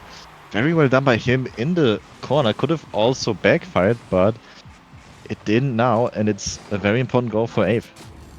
Absolutely, and it was good pressure by Ave, just trying to play off of Taka's lack of boost at the end there. Was able to get that 5th goal, tying up the game, but Taka, now with a goal opportunity, Ave gonna have to rush back to his goal. Will be able to get it, the flick not going the way of Taka, just a little bit weak. And now Ave going up. It's a good challenge from Taka there, knowing that he's going to have to go faster, else he's not going to have a chance here. Ave's shot going to be off to the side. Ave is going to have to scramble back here, but Taka's missed flip might cost him the game. No, he will get back in time. And now the final 10 seconds as Taka and Ave kind of just probe each other, try to get a beat on either the defense. It looks like Taka got the beat, but it might be a bit too late. Ave will be able to get back, and it looks like we're going to overtime. Oh, Taka keeps it up. Taka keeps it up. Ave with an aerial follow-up, trying to get this ball all across the pitch. Taka saying no to that, taking it away from him, but is going to keep it up as well. Going off the side, well, you're catching it again, flicking it towards the net, and Ave just gonna be able to save it. What a save by Ave, but what a play by Taka as well. And he's that gonna was, head into overtime, if Ave. That was so close from Ave. He almost puts that into his own net, but now Ave has the chance. He takes the shot off the kickoff, and Ave is going to tie this up for PRH. We are at 1 game each now going into game 3. And Ave, the wonder boy in the 1v1 here. Definitely the right pick for the sides of PRH 42 here. They're gonna be very happy about how this match went here. Absolutely, that is the closest 1v1 we have seen so far. And we have to get ready for another 3v3. We're gonna see if PRH can take that momentum into this 3v3 where Ferocious FC had a lot of the end game potential there. We're gonna have to see if they just shake this game off, or if this is going to detriment them in the future. Yeah, absolutely. But I mean, it does definitely feel a bit bad for Taka's side. Almost able to get that 0-second play to take the game away and go with a 2-game lead into the series. Instead, is gonna lose in overtime really, really quickly to Avery here. But of course, we know Ave, absolutely phenomenal once player, and definitely what you want to see if you like PRH here. Absolutely, and we are going to wait for our teams to be in the match. I'm not sure. They might be asking for a server remake. I got to make sure that is what they're going for. And actually, we are going to need a server remake as the entire server did just crash on, I believe, all of us. So we are going to be remaking that server really quick. And let me let everyone know, server remake.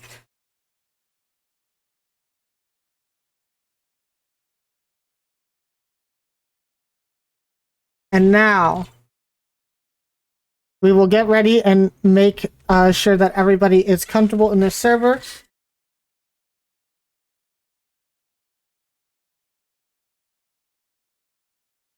What do you reckon, though, Fates? Is the momentum that we've seen built up by PRH right there gonna carry over into this game? And will we see some amazing plays come out from Ave and his team now? I'm not entirely sure. I did hear confirmation from Ave where he said that server was very laggy for him. He thought that he was in South Africa the entire time. So maybe that might be one reason why he wasn't as dominant as we usually see him on the 1v1 stage. However, still getting that win will be nice for his team, and we will see what it's like for the rest of them as we get into this game number 3. I'm going to let them all know they can join. And we will get ready for this next one, as this is going to be all important to see who takes the lead in the series going into that 2v2. Yeah, definitely. And let's see. I think it might just be a bit obvious from the get-go how those teams feel about that 1v1, as we see Astroneer go up with the ball, gonna get past Taka here, but nothing to come off it yet. Ball gonna go to the sidewall, as we see now Rainy trying to take control, getting a bit of an awkward positioning there. Taka now, 0 boost, is gonna try to get the ball forward for his team though, as Sharky goes off the backboard where we know he's very dangerous, not gonna be able to get the ball in this time, but Bloop trying to follow up, it's not gonna be quite in yet, but Taka with another follow-up is gonna score the first goal for Ferocious FC, and it looks like Taka's not gonna let that late loss on the 1v1 get to him. And good job from Bloop there, going on Ave and getting those bumps there to allow for that first shot to come in. A little bit rough coming out at the start, but getting that first goal going to be very important for Ferocious FC in taking this next game. However, Rainy gonna make sure that it's not a long lead for them, as they're gonna tie up here. 4:17 left on the clock. But look at that touch from Rainy, an insane double tap down off of the crossbar into the net. And that's definitely what you want to see for PRH here. Absolutely super clean by Rainy. Not gonna get discouraged by that early goal, as we see another push forwards from PRH, but a great clear way. He's gonna keep this match nice and honest, as Taka playing in front of the net, trying for a follow-up, and Taka gonna score the second goal of this game. Or the second goal for his team, and his second goal in this game was what I meant to say. And Taka may be trying to avenge what happened in that 1v1 a bit. And definitely an interesting time there. You saw all of Ferocious FC able to get in front of that net, all of them trying to take credit for that goal a little bit as they're trying to have fun with this series. But it's not all fun with these guys, that they are also trying to get into this grand final, and going up in this game will definitely help them off a lot. But Ave trying to cut that lead back down. Astroneer looking for another touch, not going to be able to find it. It's going to go over to Bloop, and it's going to be another open net. Bloop's just going to ride that one in, and Ferocious FC playing off the defensive mistakes of PRH here. Yeah, absolutely. We see a wide open net, as Rainy has no way to get back to the quick pass along the field anymore. She's gonna lead to the third goal for Ferocious FC right here, and it's definitely the comeback that you want to see from them after this game. As Taka now again trying to take the ball up, gets denied by Rainy this time though. Astroneer playing it forwards. Rainy not going to be able to take a touch off the sidewall, but the ball will remain in the side on the side of FFC for now, as Taka clearing it over to Bloop. Bloop down to Sharky Boy. Sharky Boy not going to be able to take a shot there. Could have been a very great play for them. But the defense of PRH still looking a bit lackluster at this point. It does look like there are some more opportunities coming out for Ferocious FC. Astroneer Gonna try and pass up, as we have seen for PRH. Their offense is something not to be trifled with, and they might go for some of these team passing plays soon. We haven't had a lot of time to see them implement those into their strategy for this game. Now, a pass out, it goes over Avery's head. And now Ave will be able to take this touch over to the other side, looking for the ground pinch. It is a pinch, but it only goes as far as Bloop as he dunks the ball over his head. Now Ave trying to find it towards the center again. Sharky gonna pass to Taka. Taka looking for the flip reset. It's going into the net. Sharky tries to guarantee it, and the defense has finally woken up a little bit for PRH. They're gonna keep that one out. Now, Ferocious FC still only leading by 2 here. Rainy gonna have a 1v1 situation on Bloop. Not gonna be able to get the touch, but Ave will be there. Bloop with an excellent save, but Astroneer will come in and cut that lead in half. Ferocious FC to 3, PRH to 2, a minute 58 on the clock, and still looking good for PRH if you ask me. And that was so important that PRH actually score off that opportunity, because I mean, if that shot gets saved, you might just start to doubt yourself a little bit. But now momentum definitely on their side, as Sharky Boy going for a little offense here. Astroneer gonna be able to save it to the side, and now 15 against Bloop. It's gonna go their way. No one there to follow at the moment. Never mind. Rainey's playing it forward. Ave now with a full tank of boost off the top wall. It's gonna try and play it to a teammate, and it will fall to Astroneer. But Taka ready on the back ball. It's just gonna take control of this ball. Gonna fall towards the mid after that challenge though, and Rainy trying to get forward. No one really there to follow up, and now Sharky is gonna have a chance to take this ball forward. No boost left in the tank. Will make the ball fall over to Taka, who has a little bit of a 1v1 against Ashley here, but good defensive play by PRH here. And they're doing decent enough, but they're not able to get it out of their side just yet. Sharky Boy going to be waiting to see where Astroneer touches this. Takes it off of his own back wall. It's an excellent touch out to the midfield. Now Ave not going to be able to get to his touch. A minute remaining for them to try and bring this back. Bloop with the shot. Going to be blocked out by Astroneer. And now Rainy going to be looking for a pinch. Sharky only just going to pinch it up into the air a little bit. However, Astroneer, an excellent dunk. Avery will get the shot and tie the game up with 43 seconds left. Yeah, and we see some physical play come out here as well, and some just a great challenge by Astroneer. The ball just gonna bounce pretty much as well as it could have for PRH right there, and it will lead to an equalizer with just 40 seconds remaining right now. We definitely have a game on our hands here, Fade. Yeah, but do not count out Ferocious FC. They've been having opportunities this entire match. You think that there's going to be a lot of pressure going on now, and Sharky Boy will get that pressure and will score the go-ahead goal for Ferocious FC. They're looking to take this next 3v3. Yeah, as you said, a lot of chances for Ferocious FC here. In fact, they are currently looking at 11 shots in this game to PRH's 7. So definitely a lot of Ferocious FC offense coming out here, but don't count PRH out yet. There's still about 20 seconds remaining, and we've seen some crazy 0-second shenanigans come out here. Maybe Ave doesn't even need the 0 seconds as he beats, but not Oh my goodness! And it's gonna be saved out by Taka. And unfortunate coming from PRH. They had the chance there. Taka looking for a shot. It's not going to go in, but it doesn't need to go in. The ball is going to hit the ground at 0 seconds. If they can't keep it up, it's going to be Ferocious FC with the win. An absolute stun in defense over on that Ferocious FC net. Yeah, and it's so unlucky for PRH that was not able to go in for them. Just split second too late with the follow-up right there. Could have taken us into an overtime here, but it shouldn't be in this particular game. Maybe we can see some overtime shenanigans in the next game though. Yes, and next up will be our 2v2 Rainy, and I believe it's going to be Astroneer versus Bloop and Sharky Boy. Now, I've said before that I believe for Ferocious FC, the 2v2 is where this team really shines in these differential game modes. They do really great in threes, obviously, and ones is really good when Taka is on the field. And we've even seen Drake do some really good stuff today in the 1v1 space. However, it is this 2v2 team of Bloop and Sharky Boy that's going to be so hard for Rainy and Astroneer to beat. And now being up by 2, they're going to try to get to match point and take us all the way, not even let us get to a game 6. Yes, and definitely, as you've said, Sharky and Bloop, such a lethal combination.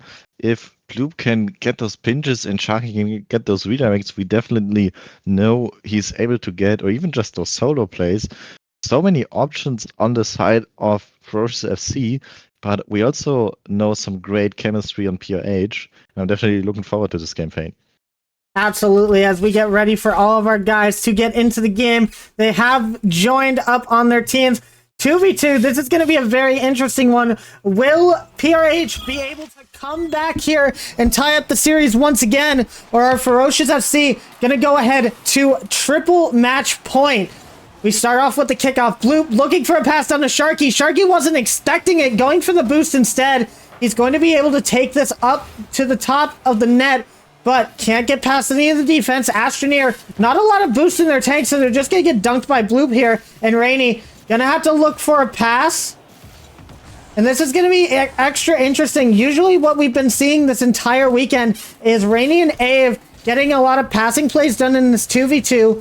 Not gonna be able to happen this time, but with Astroneer here, we're gonna see a different level of offense coming out. I think it might help the team out a little bit.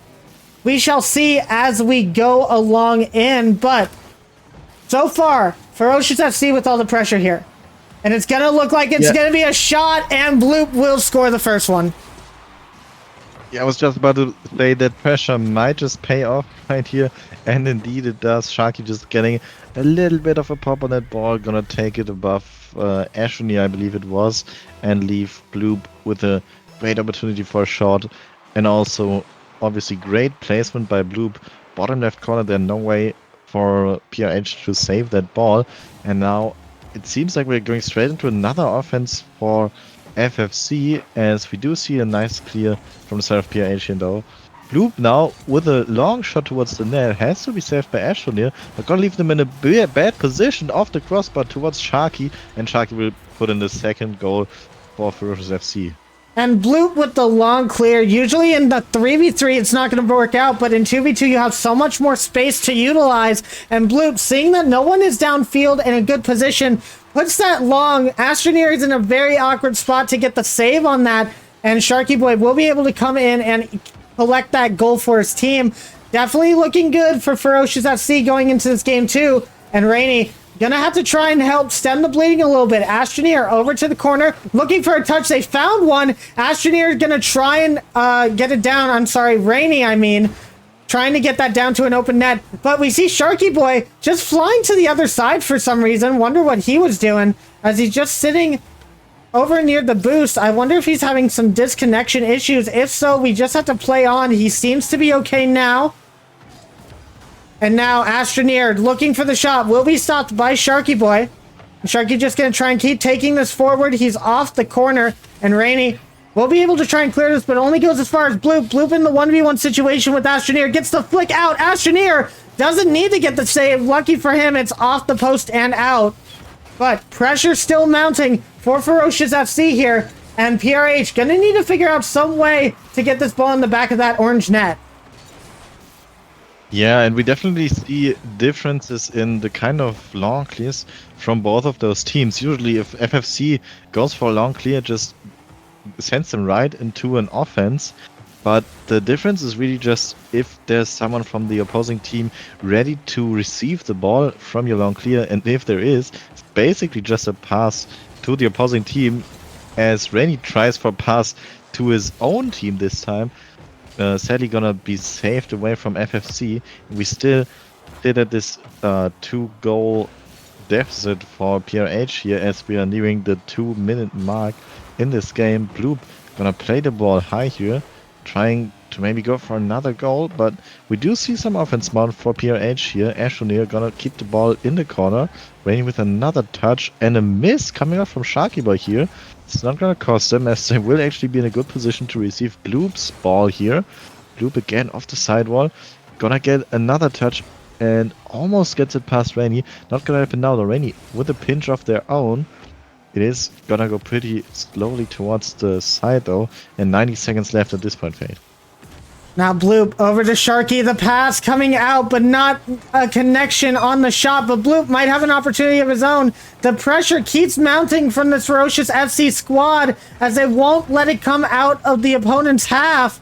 And another pop up, and this is just pure domination on the attacking third. However, they got to be careful as Rainey gonna look for that top corner flick. It goes in, and Astroneer is gonna claim that goal for PRH, only down by 1 now. And look at this flick to the top corner from Rainey. Bloop has to get up for that save. Won't be able to reach back in time for it. And now with 1:04 left, PRH definitely looking like they're going to get a bit of momentum on their side as we go into the next kickoff. Yeah, and 60 seconds might be plenty for PRH to get one more goal as everyone just kind of leaves this ball here. Ashley with a quick shot will just get the second goal. And what happened here for Ferocious? Absolutely crazy. Crazy what just happened off this kickoff here. And it all starts out with a miss off of the kickoff from Bloop. He has to turn around and try to get that ball out, expecting somebody to come in for the shot. He puts it off his own back wall, and Sharky and Astroneer actually pinch that ball into the back of the net. Unfortunate for Ferocious FC here, but they're going to be looking to get another goal. And with this demo, it's possible Bloop is going to come in and get that goal lead once more with 44 seconds left. Sharky, insane rotation with that physical play there. Yeah, well done. You see Astroneer just kind of caught out backwards here. No real way for them to save this very well placed shot from the side of Ferocious FC. And it will leave them down by 1 goal again, but maybe we can see some chances of the kickoff here. And with that demo by Rainey, it's definitely gonna happen. Very well spotted by Rainey that there's just one of them back, and that they can just take Bloop out for an open net by Ashton here, but also great quick follow-up from Ashton here. Absolutely, and 2v2 demos can be so detrimental. It's used by a lot of the top level ranked grinders as a way to get some easy wins. A good time demo is always going to lead to an open net, and that's exactly what they've done here. Demo plays coming out from both teams, tying up the game. Last 20 seconds on the clock now. We're going to see if we're going to go to overtime or if somebody's going to have a miracle in the last second. Bloop is looking for it. Not going to be able to find it. Sharky Boy going for the shot. This is going to be rough for Bloop as Rainey will be coming in. Oh no, a miss from Bloop. Sharky barely gets to the save on time. It's going to be an open net for Bloop. If he put it on net, he has 3 seconds left, and Bloop take Ferocious FC towards match point once again. Yeah, what a fake there for PRH. Sadly, not gonna work out for them this time as they will just leave an open net with their aggressive play at this point. But one more kicker for them to make things right here. Ball is just gonna roll, unfortunately. Ashley just a little too late with a touch right here. And as you've already said, this will be a triple match point for Ferocious FC for them to move on to this grand final. And now it's all up to PRH here. Now, you see the situation they're at. They are down 3-1, but that one goal or that one game means so much for them, because here's where I can see happening in this potential situation. The first thing they have to do is win a 3v3 in a series where they have not won a 3v3 yet. However, if they win that 3v3, they just pick Ave to come into the 1v1. If he takes out Taka in that game, they could go directly to a game 7, and it's just going to be a best of 1 to decide who goes to the grand finals. You could definitely see comeback potential here for PRH, but they're going to have to try and figure out this team on the 3v3 and try to figure out exactly what they need to do to beat them. Definitely comebackable here, but as we all know, every comeback has to start with the first game win. So we really need to see PRH focus up now, get those awesome connections we've already seen from them, maybe some double passes, maybe even some triple passes between all the members of the team, and then they'll definitely have a chance in this game, and I'm hyped for it, Fade. Absolutely, as we have our teams joining up for game number 5. We have everybody ready. And now, into the game once again. We see a start pretty interesting coming from the side of Ferocious FC there to start it out, but a shot coming in, both teams going for shots and both teams missing on said shots to start this game out. That's not what you're going to want to see if you're either of these teams. Now we're going back into the orange corner. Who's going to have this ball? Taka over to the side where Bloop is waiting. And honestly, for PRH here, I need to see them doing a little bit more of their passing plays. We haven't really gotten to see them in any of the 3v3 so far. They have been shut down a lot by this Ferocious FC roster, Rex. Yeah, we already see them just going for very quick challenges, are both teams here in fact. As we see a bit of a defensive blunder here. Luckily, FFC not able to capitalize on that little team bump that happened in front of the net. Definitely a bit dangerous for PRH, as Ashvenir seems to have gotten bumped in the defense here, and it will lead to Taka being able to take a shot here. Nice attempt by Rainy on the squishy save here. Unfortunately, not able to get to the ball just in time right here. And a good shot coming out from Taka, and an excellent dunk onto A from Bloop to lead up to that. Definitely Ferocious FC in the driver's seat for this series right now. PRH gonna have to figure out something to get past this defense and this overwhelming offensive pressure, as well as we remain in the blue side. Once again, Bloop is gonna score a second one right off the bat, and Ferocious FC looking to get to that grand finals victory. Yeah, it seems like they want to make this a quick one. Not quite a sweep, but a 4-1 series if FFC can take this game. And as they are looking right now, it might as well happen, as we see another possession by Bloop. Seems like he missed the flip right there a bit. Gonna play the ball off his own backboard to keep it safe here. Rainy though, with a waterfall down, gets it red. Good save by FFC's side. My bad, but Ave with a great follow-up here, just gonna score that open net of the double commit from FFC. And yeah, you can see the squishy saves just not coming in handy for any of these teams trying to utilize them, ending up being a double commit instead, allowing for that open net. PRH now back in this game, and as the pass comes down to A, if they might be able to tie up this series. No, Bloop will have that off the side. It was a desperate touch needed. Astroneer looking for their own shot. It's only going to go as far as Sharky Boy. And now Ave trying to put that down somewhere where their team can utilize it, but not able to do so. Astroneer gonna have this up in the air. Ave trying to follow up. Now Blue gonna pass over to Taka for a quick exit from their side, but can't get past Astroneer. Astroneer trying for a good 50 here. Keeps it in the corner. Ave free jumping. Rainy double tap there. Gonna misposition himself a little bit, and it means that we're back in the PRH half. And Rex, I think we just need to see a little bit more creativity coming out from PRH, as they're not really fooling Ferocious FC on anything that they're doing so far.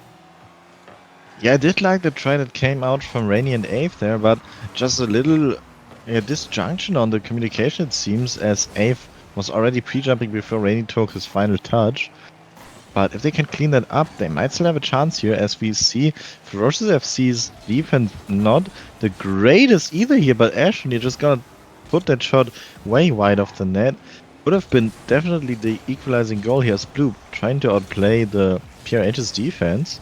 Not gonna happen yet. Taka keeping the ball in the blue half of the field here, and now Blue missing that ball by a whole lot. We see Blue's defense scrambling back to get that save here, but it's not going to lead to a goal for FFC quite yet, as Blue with a great shot was just going to shove me up and gonna say, yeah, it will lead to a goal. And Taka with the dunk there. Looks like Ferocious FC firing on all cylinders. A perfect place shot right underneath that crossbar from Blue. And it's going to give Ferocious FC a 2-goal lead into this game number 5. A must win for them if they don't want to see a game 7 at this point.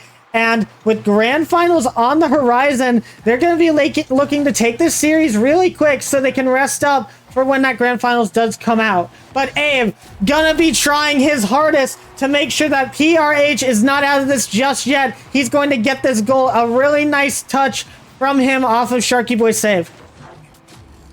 Yeah, he sees Sharky Boy in that position. Just gonna assume that Sharky Boy tries to save it high, puts it away from Sharky Boy, and it's gonna be enough there. to cut the lead in half, and Abe with another goal. Just pretty much an open net for him here. What happened in defense for FFC there? I was going to ask the same thing. It looks like Bloop was going up for a touch, didn't read the trajectory just right, and he was the last one back. Everybody's scrambling to try and get back, but Abe gets an easy shot to tie up the game, and Ferocious FC going to be kicking themselves for that one a bit. Going to need to stop with the over-aggressive challenge on that end. However, Astroneer just going to play a little bit of boom ball back to their opponents. Going to end up being a little bit of an opportunity, but it will be cleared to the wayside now. Abe looking for the pass out. We're starting to see them try to utilize their passes a little bit more as confidence is starting to surge for them. Astroneer looking for the pass to Abe. It's not going to be in. It's going to be off, but Abe still gets the touch, and Abe takes PRH up in the lead. 59 seconds left on the clock. And what Neymar does some of these goals are, my god, it looked like it could have, might as well have just bounced out of the post, but instead Ave is gonna get the follow-up of the lucky bounce here.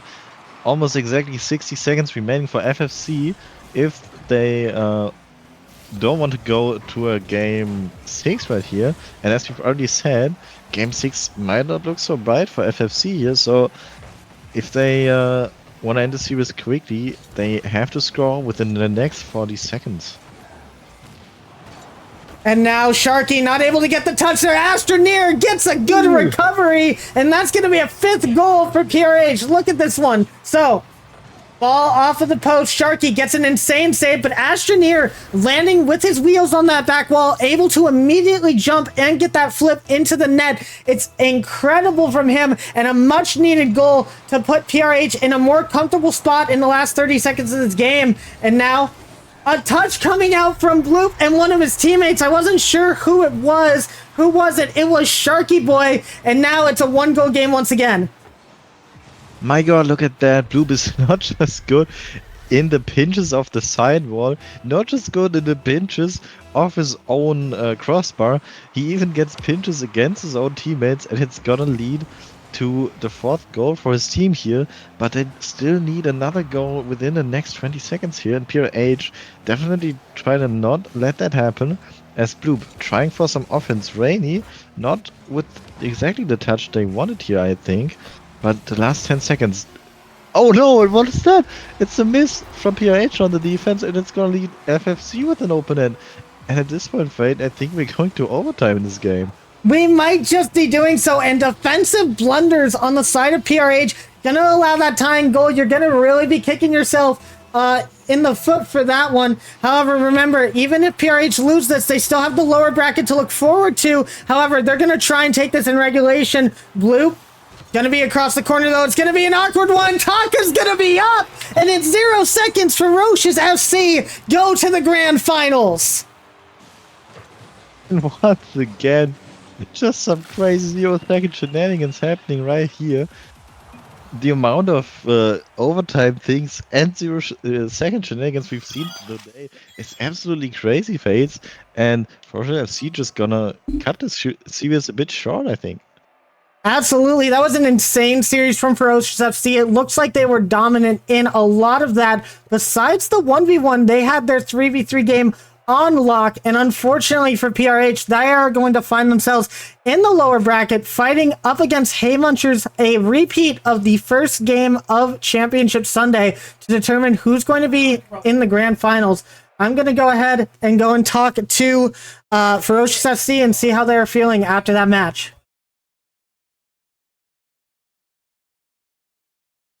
Hello, guys. Okay, what a series coming out from you. On to the grand finals. How does it feel, guys? Feels good. Pretty good. Yes. Dude, there's like so many moments where it could have gone the complete opposite direction. There was a save ad that should not have happened, bro. I don't even know what happened, to be honest. I kept on saying plot Definitely a little bit of a scrappy game number 5 there, I would say. Unfortunate that it ended for PRH the way that did, but I'm sure you guys are happy with that. Now, looking on to the grand finals, who do you expect to see there facing up against you? I think Hey Munchers again. Oh. Yeah, I'm also on kind of agreement with that. I think Hey Munchers will definitely Yeah. we'll stick Wait, it. it's Hey Munchers versus who again? It's Hay Munchers versus the team you just faced, Ponyville Retirement Home. Oh, The winner Ooh, comes that's and gonna be a faces good you. match. It's a rematch. Okay, so that's gonna be a good game because they reverse swept last time. So. Yeah, I think it'll be a good match. I think I both think teams have it's good gonna be potential to go far. 50-50. It's a matter of who's playing better. Yeah, definitely a close matchup for them. You guys seem to be doing really well in that 2v2. I assume that the roster is going to remain the same for the grand finals, so I can't wait to see that. What can you tell me about how much? I know that Joshi and Bloop don't really play together that much.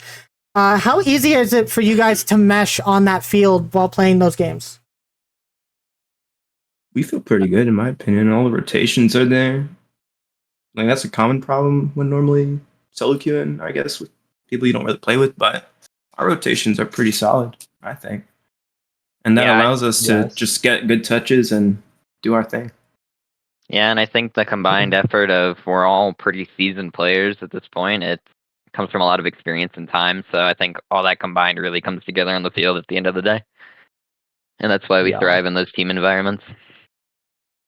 All right, guys. Well, it is the grand finals for you guys. You win one more series, and you have won this event. I hope you guys are excited to see who you are up against next. But for now, we will let you guys celebrate. Have a good time, and I will see you guys later. Alrighty. All right. So predictions from Ferocious FC saying Hey Munchers are going to meet them in the grand finals. Rex, what do you think about that? I mean, according to what we've seen at the start of today, it's gonna be PRH, but Heymanch is definitely gonna show us that they can also win against their peers, as they've already done in the round robin phase once before. So it can definitely be interesting. I would personally think that we will see Heymanchers in the end just going off of the insane plays we've seen from them so far. All right. Well, that was a great match, and we now have one of our grand finalists. After this quick intermission, we will find out who will be joining them in the grand finals. It's going to be Ponyville Retirement Home number 42 versus the Hay Munchers, a rematch from our first match of the day to decide who will be in the grand finals. Stick with us, guys.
Hello, everyone, and welcome on back to RLF Crew Battles. I'm Ecliptic Phase. I'm joined here by Rex.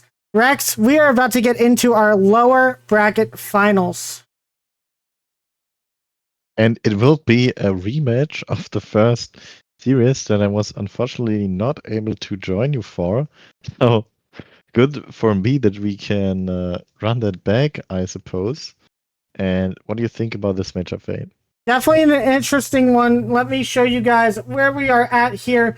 That was the upper bracket finals. We are not playing that anymore. Now, here's the bracket so far. Ferocious FC did just take that. You will find them in the grand finals. They aren't showing up just yet. We're just going to wait until this next match to see exactly who they're going up against. But so far, it's time for our lower bracket finals. Ponyville Retirement Home now going up against the Hay Munchers. Going to try and take this series off of them. Going to be kind of rough for them. They did come off of a loss. Some of the players saying that there were a ton of server issues, hoping that we don't find that this time, but we are just about to get started. So, Rex, what do you think about this matchup? As you said, you were not here earlier, so you didn't get to see what this was like. Yeah, I have seen some crazy action at the end of the first series, so I hope this one can take us to Game 7 again. Would certainly fit the theme of a lower bracket final, and yeah, I'm interested to see how that turns out. Whether we see Haymunchers win against PRH as they did in the round robin stage, or whether it will be the other way around. And it looks like we are just about to start with this game. Absolutely. Here we go, guys. Game number 1. These guys are so eager to get started. Looking for some good plays out of both of these teams now. As you were not here, Rex, I will say this went very interesting earlier. We did talk about this a little bit as TRH did have a little bit of a troll play, having Astroneer face Turtles in that 1v1. Definitely probably not going to see that come around this time. And now a Skifty going to get the first goal for the Haymunchers. A good start from them. Absolutely, you love to see then the first goal of the game and the series as well. It's always going to feel nice to have on your side. And let's see if they can continue their onslaught, or PRH has something to say about that. And as I was saying, we're probably going to be seeing Ave in that 1v1 spot coming up here in either game 2 or 4, whichever one has been decided for game 2. Will be the opposite on game 4, so we will be able to see that at least a little bit. But defensive mishaps coming out from PRH here. Astroneer barely saving that one out. Turtles with the shot. It will be saved by Astroneer once again. And PRH, not a good start for them. They're going to want to fix up their defensive mistakes a little bit here. Yeah, definitely. I'm interested also to see how much the amount of sleepiness might affect one of the teams, as I believe that Haymunchers does have a lot of European members here. So might see something about that come through, but at this point they are still leading this first game, and it's definitely not looking like the sleepiness, if they have built up some by now, is affecting them too bad. Astroneer now playing the ball forward, trying to get a bit of an offense for PRH going, but Skifty is gonna stop that by clearing the ball towards the blue side again, and it is shot by Turtle. It's not gonna be a save by PRH, instead it's gonna bounce off the post, and I think of Ave. Just gonna be an unfortunate own goal by them here. It is an unfortunate start for them. Definitely wondering what the mental is going to be like after that last loss against Ferocious FC up in the upper bracket. Should be able to calm down, though, and take this to this team. Definitely going to be a tough matchup, though, in Astroneer. Not going to be able to get a touch on this ball. We'll be up for this one, though, trying to pass out. But you've been seeing PRH, usually known for their high-level passing plays. It hasn't been working out for them lately. And you got to wonder if maybe it's a communication breakdown on that side. Now, Turtles, going to try and challenge for this ball, but it's going to be Rainy there first. Skifty will have it over the defense here in Astroneer. Just going to get demoed on this play as Skifty goes straight for the aggression here. Probably trying to tilt out a little bit on the side of PRH. And now Skifty up to this corner again. Aggression mounting. However, Ave finally able to clear this ball long. will be able to get this over to the corner. A miss from Pads means an opportunity for PRH, but a demo on that front line as well. Abe is going to have to keep this in. Rainey looking for the shot, not going to be able to find it past Turtles. And Pads is just going to be able to put this over into the corner. Now, Astroneer. Sorry, Rex. Over to Rainey.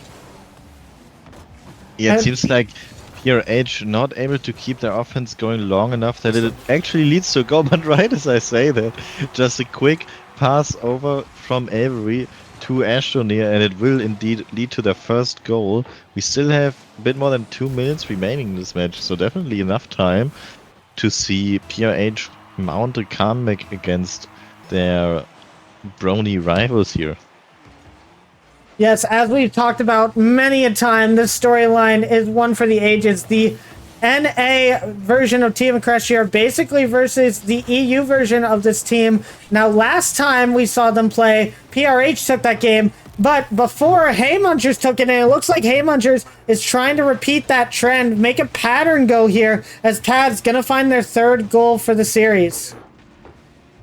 And what a goal it is, once again, Pads with some mechanical brilliance off the backboard double tap here. Insane angle that they scored on here. It's gonna double or lead them to double their goal lead in this match. And Pads not stopping yet.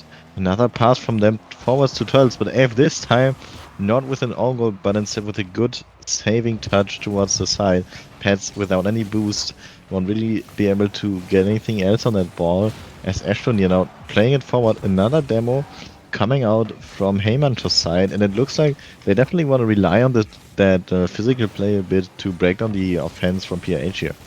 Yeah, and if I've accidentally said he when referring to Pads, my bad. I do remember Pads, female player for Team Equestria here, and she has been doing very well this series so far.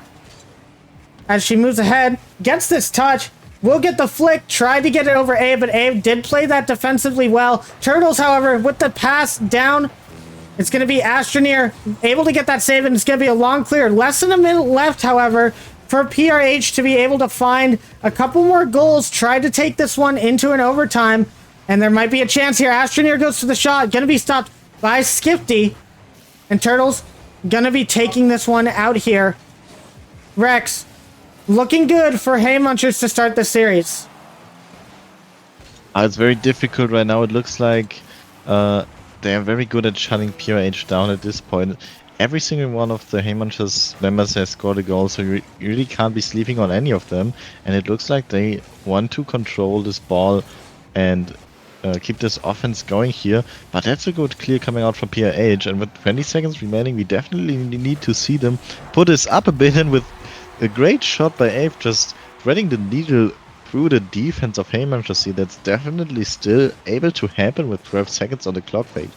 And an excellent passing play coming out from Astroneer. They're noting that his teammate was going to be midfield. Definitely couldn't take a shot on that ball. Puts it up against the ceiling, down perfectly to his teammate. And now, with 10 seconds left, they're going to be surging forward. Abe has a touch. It's past one. They're going to look for it. Skifty, not Skifty, Rainey. I tell you, I always get them confused. But Rainey going to get the go-ahead go for their team. And they're going to look for an overtime with 5 seconds left. Yeah, Abe almost getting bumped away here, but able to get that touch off the back ball before they get in fact bumped away. And it's gonna lead us into another overtime in the first one of this series, it seems. Looks like whatever has happened in the first series between Haymunchers and PRH might just get repeated here, as we see a pretty neutral kickoff come off from both sides. Turtles down with an air dribble towards the net. Good denial by Astroneer here. Not gonna let him have any chances yet, but Pads with another shot. Astroneer not gonna get a touch, but don't have to, as the ball is already going wide of the net. Now Ave, good touch here, is gonna deny any shots for the team of Haymunchers at this point, but a lot of pressure building for them right here, Pads, in this overtime. Not Fate, my bad. Hey, calling me Pads. I'm not that good at Rocket League, but no, this is going to be a must-win for PRH, you would think. After that match loss against Ferocious FC, they're definitely going to want to start this off with a win, and stealing this game away in the nick of time would be perfect for them to get some momentum back on their side. And now Astroneer going to have it up high. It's going to bounce down. Rainy couldn't read it exactly where it was going to go. Ava's going to take a touch here. Over to the corner, but it goes to Rainy, who takes the ball off of Abe's car. Abe gonna be able to get this boost and turn for the ball, but Turtle's a really good 50. It's gonna be up to Astroneer to put this to the corner and out. And now Abe, maybe a little bit of a disconnect, but it worked just fine. Another shot gonna come in though. Astroneer gonna put this up high. Abe gonna be able to get there first, but it's a fake from Turtles. As Rainy moves this ball out, looks for the flick, can't get past Skifty though, and Turtles tries to put this back midfield where Pads is waiting. She can't get a good touch past Abe there, and Rainy looking for the pass. Astroneer misses the ball. Is anybody going to be back? No, Turtles is going to get the goal, and defensive mishaps once again cost PRH the win. Yeah, and as you've already talked about PRH's mental, that's definitely not the way you want to lose this overtime. Just seeing this ball roll towards your net, not really anything that you can do at this point. And it's going to be the first serious point for Heymanchus here. And we'll have to see exactly where PRH go, if they're going to go for the 1v1 immediately, or if they're going to take the 2v2. And that was a very close game, just coming down to the final seconds there. And unfortunately, Turtles going to be able to get that second goal, unfortunately for PRH, honestly. Great for Heymunchers. They're going up 1 in this series. And now, Rex, would you like to go and see what their choice is for the next mode? Yeah, I'll hop over to PRH real quick and be... And we will wait for that real quick as we get ready for our next game. Definitely expect to see the 1v1 come out. It might be Abe versus Turtles. That's going to be a very hard matchup for both of these guys. Both one's aficionados. I'm not sure exactly who's going to be able to take that one. We might see the 2v2 though, depending on how players are feeling. So we just wait on Rex. Rex, what do we got? We've got some 2v2 waiting for us in the second game of the series, it seems. As a PRH gonna leave that 1v1 for a bit later in the series. All right, that sounds good. 2v2, an interesting choice coming out from them. Not trying to necessarily have a versus Turtles show match this early to start off. We are going to wait for the teams to have all the players, and it looks like they are there. We are going to have Astroneer and Rainy versus Pads and Skifty for this game number 2. And let's get straight into this one, Rex. Yeah, this matchup definitely what you're what you're expecting to see in the 2v2. Obviously, we are expecting AF and Turtles to play the 1v1 in game number 4 later then. But first of all, we're gonna get through this 2v2 here, as we see a bit of a scramble on the orange side here. Astroneer with maybe a shot opportunity, but Pads is back in time to save it. And now Rainy trying to keep that offense going here in twos. We've already seen a lot of physical play come out here, and Rainy almost able to get a quick goal. Followed by Ashley is also not gonna happen. Bouncing off the post instead. But as I was trying to say, we've already seen a lot of physical play, and Faints, you've already talked about it earlier. In twos, those bumps and those demos can be even more lethal than in threes. Absolutely, and we might be seeing a little bit of physical play come out from them, but also very pivotal in twos are these passing plays, getting both members of the team to mesh pretty well, and no one has meshed as well as Rainy along with their teammates so far in this series. And Astroneer gonna prove my point right there as a pass coming out from Rainy straight to Astroneer, and PRH are gonna be up 1-0 in this game. Yeah, as you've said, what a setup from Rainy also. Pads just stuck on the corner boost there. And very well played by them. And now onto the kickoff. Astroneer will get possession here. Won't be able to get the boost away from Skifty though. And Skifty gonna try and maintain possession, but will be blocked out by Rainy. Can't move forward anymore. Skifty and Pads have been a phenomenal 2v2 duo in this crew battle format. But so far, it's not working out for them, as Astroneer is going to get a second one. Yeah, the twos for Heyman is not looking all that good at all right now. It just seems like they're getting beat over and over again. And a 2-0 lead after such a good game one for them, looking almost a bit uncharacteristic for them. I wonder what's happening here, if they're just missing that third man that they just had in the last game. But definitely gonna be happy about that is PRH, as they've almost been going at another offense here, but maybe they've just been a little too offensive, or aggressive I should say, as Skifty gonna get a touch out into an open net right here. And yeah, a little bit too much aggression on the side of PRH is going to lead to that open net. Gonna have to dial that back just a little bit, but they continue on. 3:18 remaining. Only a 1-goal game between these two squads. And for PRH, definitely going to want to win this one, tie up this series. It's going to be really rough if you go down by 2 once again. And Skifty going to try to find a pass out to their teammate. Pads is going to be there for the shot, and Pads, a good rotation back in, going to tie up this game.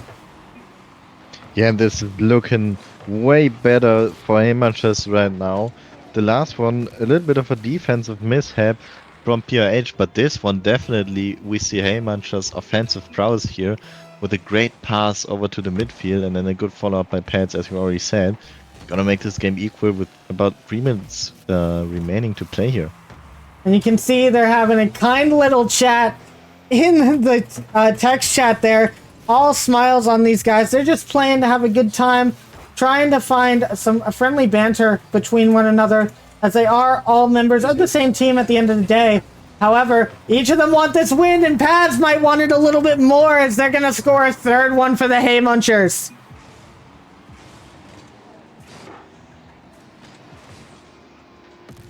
And yeah, absolutely just well done by Pads here, just putting the ball a bit too wide for PRH to get a save on it here. And that's exactly what they need. Gonna take the lead for the first time this game, I believe. And now Astroneer going to have possession of this ball.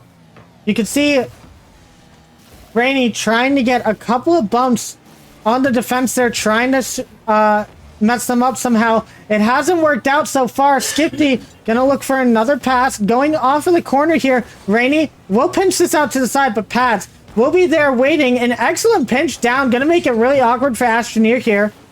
And now Rainey not able to get a touch. Pads will have this moving forward. Looks for the read off of the sidewall, not able to find it.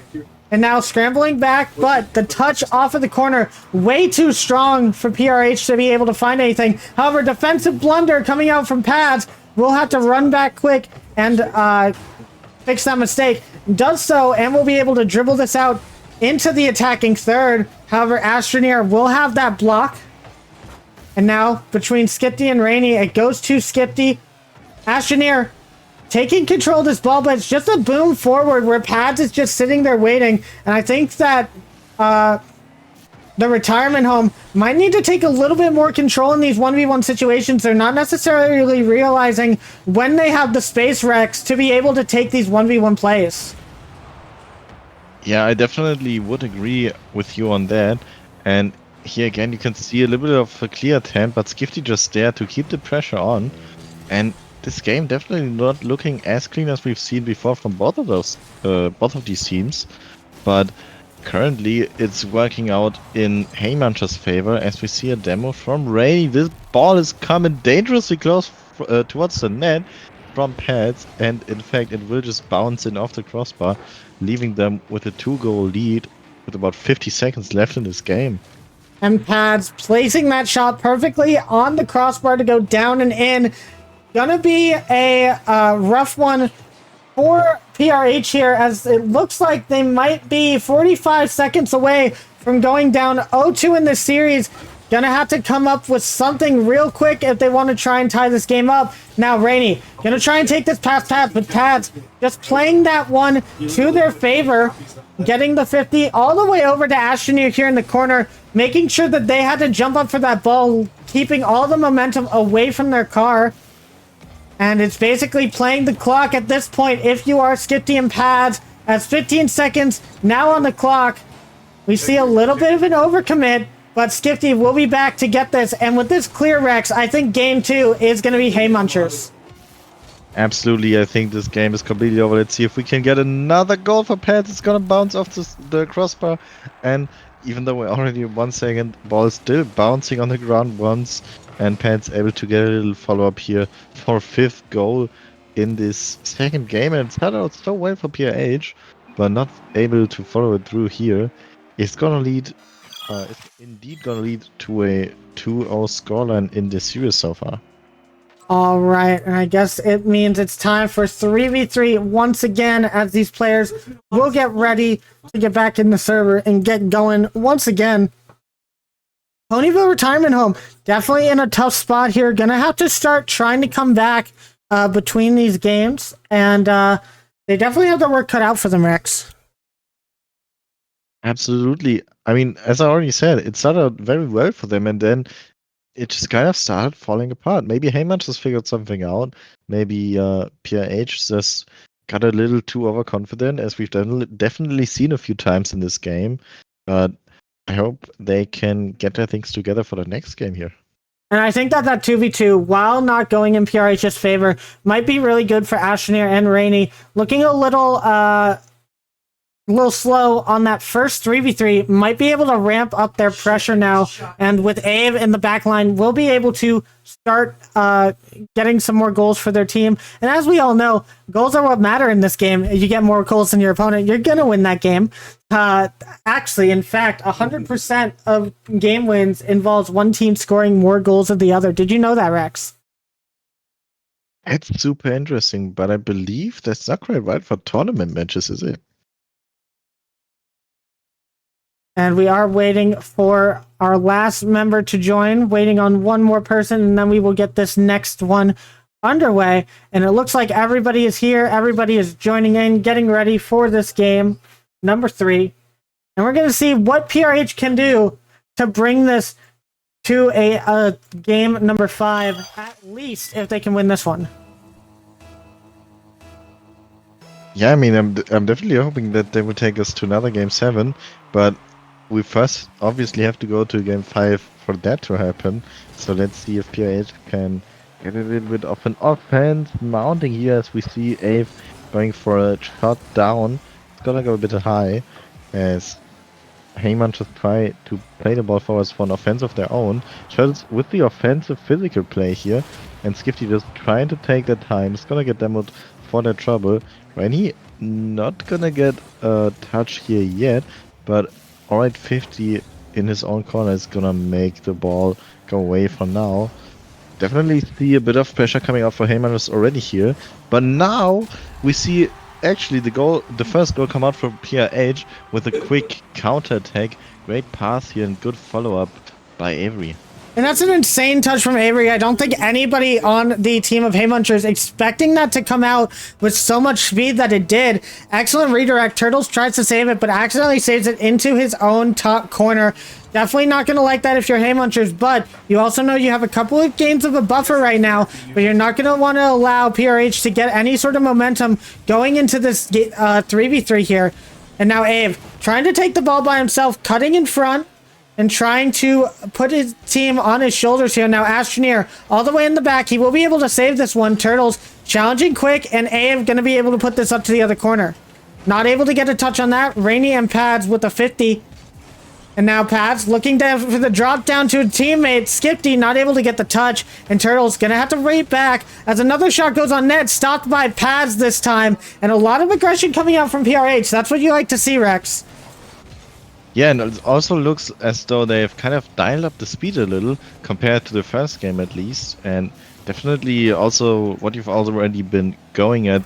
We've just seen the 2v2 with Rainy and Astroneer, and looks like they might have just found a little bit of communication here, but it's not gonna be enough for with good communications with passes like that coming out from the side of Heyman. Just very well done by Turtles and Taz here. And flipping the wrong way on that last touch. I think if he flips the other way, he gets a stop on that ball, but it would have been really close coming out from him. It might have still been bullied past, but still, game tied up for the Haymunchers here. and they're looking to try and take this as a sweep. Definitely not what you want to see if you are a fan of the retirement home here. And Ave looking for another shot. It's going to be missed by the defense, and Ave going to score his second one in this game. Yeah, it's almost looking as though maybe a little bit of that sleepiness coming in now. Also, it looks as though Skifty just not in quite the right position to get a good save on that ball there. It's gonna cut the lead in half, and let's see if PRH can follow up on this, or no, if Heyman just can follow up on this. And now it goes over to Pads, but someone gets demoed on the back line. I wasn't sure who it was, but it looks like we're back in the blue corner once again. Rainey off the ceiling, but it only goes straight to Turtles. But Rainey still has possession, gets it over Pads, win, excellent time, and he tries to bump Skifty. Skifty, crucial jump to avoid the bump and able to clear that out for their team. Now Pads trying to find something here, not able to find anything. Skifty gonna be able to collect this pass from their teammate, but Abe right over to the corner again. Rainey we'll have this forward. Pads is going to look for a pass up to Skifty. No one in the back line. Skifty can't quite get the touch. And it's going to go over to Turtles. Looking for the pass down. It goes to midfield, but no one there. The entire offensive line demoed on that play. Astroneer was able to clear up a pass. Looking for the double tap. It's going to go down to Turtles. And Turtles going to tie up this game once again. And well done by Heyman to see a Pads. Really good pass off the backboard here. Just putting it above the crossbar, and super awkward to read for Avery out of the net, even though they almost got the save. It's not going to be quite enough, as we have 2 goals for everyone with 2 minutes and 2 seconds remaining in this game of 3-3 right here. And let's see if we can get to another overtime, or if one of those teams can score in regulation, as we see Heyman just try to mount an offense here. Is going to get denied by Ashton for now, as Avery now trying to get an offense of their own. Pads with a long clear, not gonna let that happen, trying to follow up their clear off the sidewall, not able to get a touch here either. Now Skifty with offense for Heyman, and we see some more bumps come out. Good defense here from PRH regardless of those bumps. Well done by them to keep the ball off the net for now, but if we keep seeing pressure mount for Heyman, I'm not sure how long they can keep their defense up, Fade. And some crucial touches coming out from PRH here to try and keep this in the right side of the field. Rainey's going to be able to go all the way to the opposite corner here. Gonna look for the drop down. Abe gonna look for the shot. The angle's gonna be way too difficult for anybody to score there. And Turtle's gonna be able to get this clear. Lots of pressure coming out for Haymunchers in the last minute or so. And they're trying to use that aggressive playing to work out in their favor. And it looks like they got another one. The demo leading to Pads getting another goal. And now Haymunchers looking to go on to match point. Yeah, and I've said it at the start of the game, it looked like PRH pulling up the tempo a little bit, just playing a bit faster than they used to, but now it seems Heyman just catching up to them, and with those physical plays, it's gonna be very hard for PRH to just keep defending all that pressure. They need some offense, and they need it quickly, as we only having about 30 seconds remaining in this game, and this might just turn to another goal for the Heyman here now.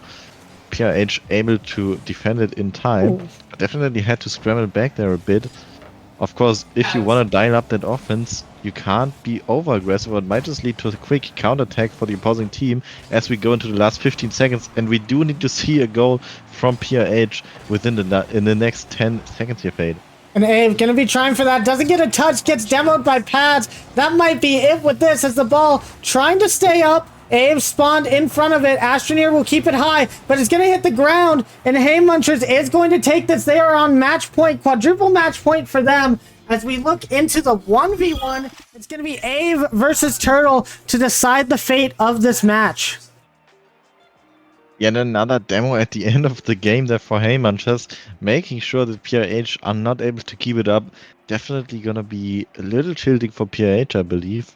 Let's hope that Abe can keep his mental together and shows what he can do in this 1v1.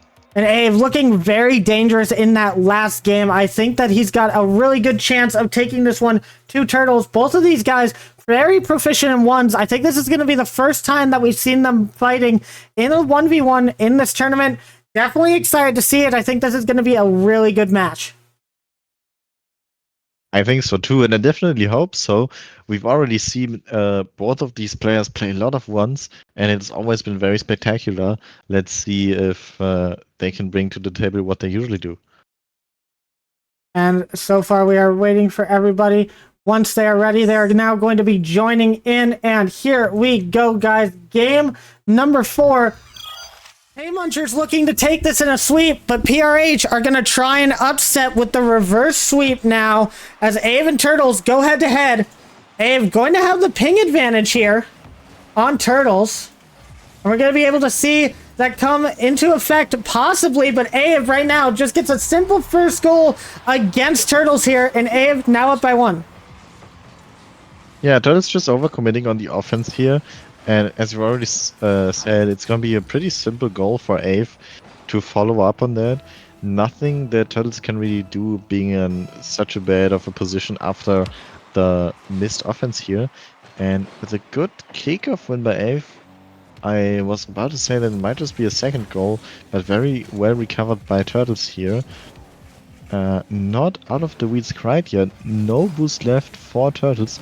Never mind, he's gonna be able to get that corner boost. And now also the ball position off the sidewall. Pretty full tank here, air dribble towards the net, but that's not gonna be enough to score against Ave. If Ave is in the correct position, as he was right here to defend that without any problem really. And now Ave taking this defense, shadowing this played well, and Turtles only going to be able to put this across. He's going to get the boost, and Ave, not a great recovery from him. Turtles is going to look for the shot, and he will get it off of the botched recovery. And this is how close this game is, guys, where every single little touch is going to count. As you can see, Ave landed on top of the ball there, and it kind of messed him up trying to land on the ground. Stuff like that really going to cost you in something this intense. And now Turtles gonna win this kickoff, gonna look for an opportunity here, but Ave will be able to put it up to the side. And let's see what he does. He goes for the quick challenge here. Turtles with the backflip. Won't be able to find a shot on net though, but will be able to put it back towards their own corner. And Rex, both these teams players looking pretty strong in this 1v1 right now.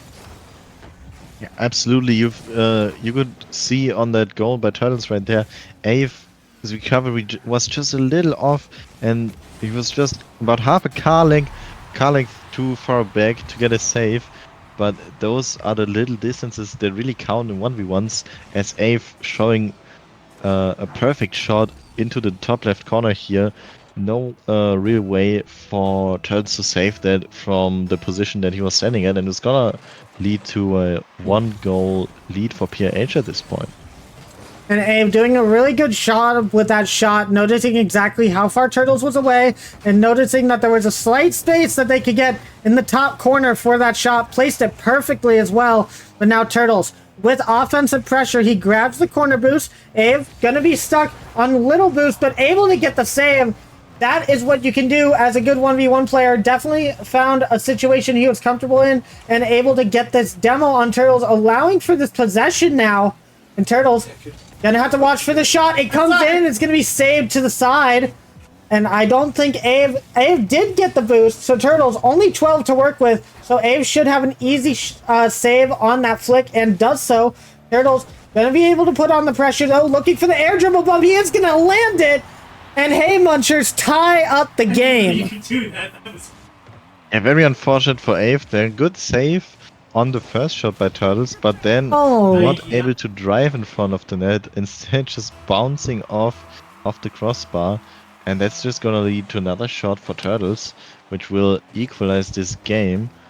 And now a pretty even kickoff, however, is gonna leave Turtles with a lot of boost. Ave now able to get a corner boost here, gonna take that ball in front of the net and almost able to score it in, but just bouncing off the post, unfortunately. Let's see if Ave can follow up. No, he's gonna let Turtles have a shot on the net instead, but the error is gonna be a bit too high, and now Turtles might just be able to score with a quick shot here, and does indeed, just across the whole field, knifing that goal, realizing that Turtles is not recovered well enough yet, and Ave again with a 1-goal lead here. And Abe doing well off of that. Definitely a bit of a tilting last goal scored against him. You might not have seen it, but Turtles hit the exact like small pixel on the side of his car to be able to get that demo. The margin was so close on that one. And now Abe looking to take that lead up by 2. Not going to be able to do so, but gets the demo on Turtles. This should end up being a goal depending on where Turtle spawns. And it will be as Abe flicks that up into the top. A little bit risky. It could have went out onto the crossbar, but Abe, you got to trust him. He knows what he's doing in this 1v1, and it was a perfect little touch right up into that corner.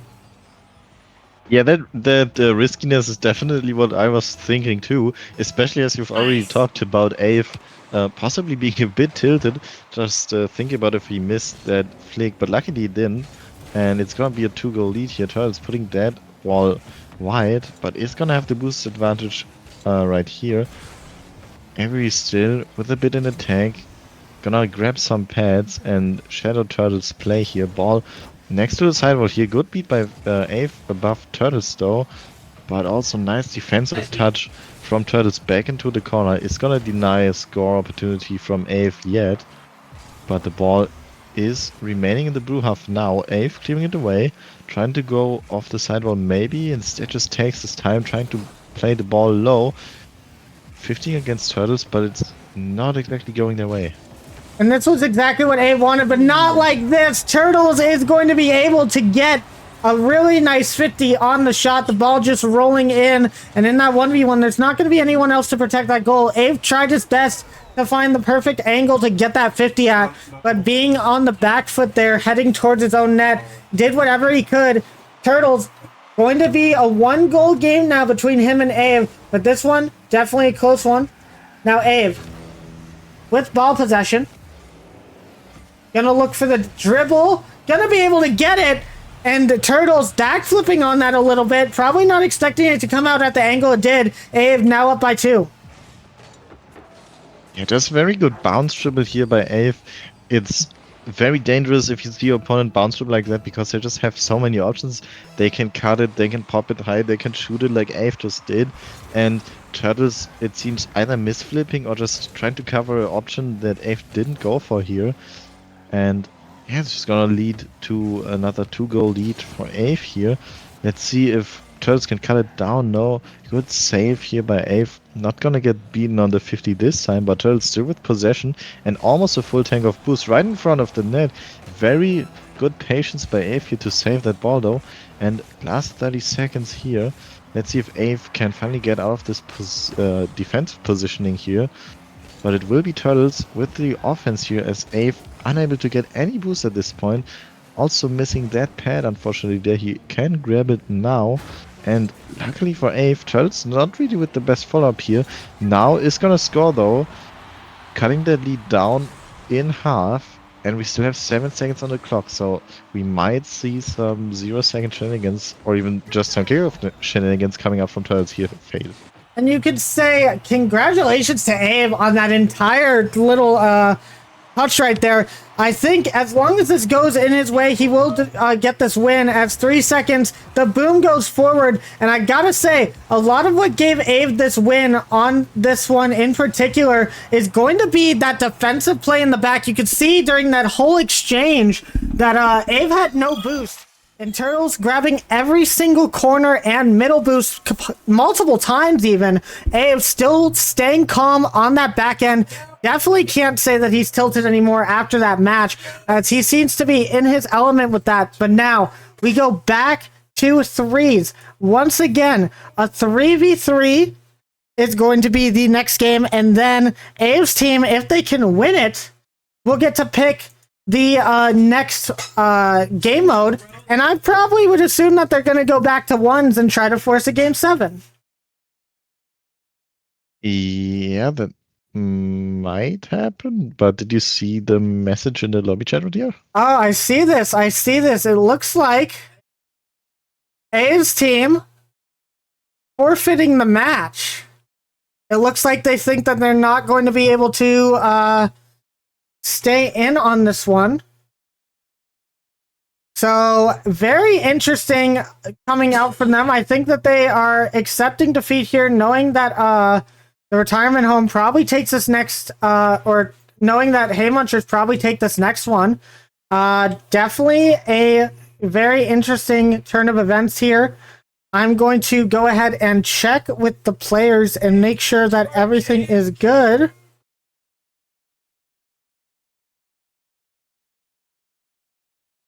As Abe says, it's having very bad issues, and he has been having issues this entire time. During the 3v3s, he is not, he's had a lot of different lagging issues and I think hardware issues when it comes to that. No matter what server he's in, when he's playing 3v3s, he has been having lags. So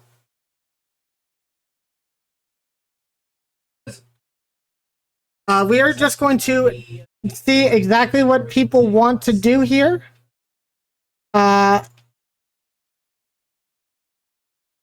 Just give us a quick second to talk to the teams and figure out exactly how they want to continue. It looks like Hey Munchers, Turtles has already left the chat. They're talking to PRH real quick.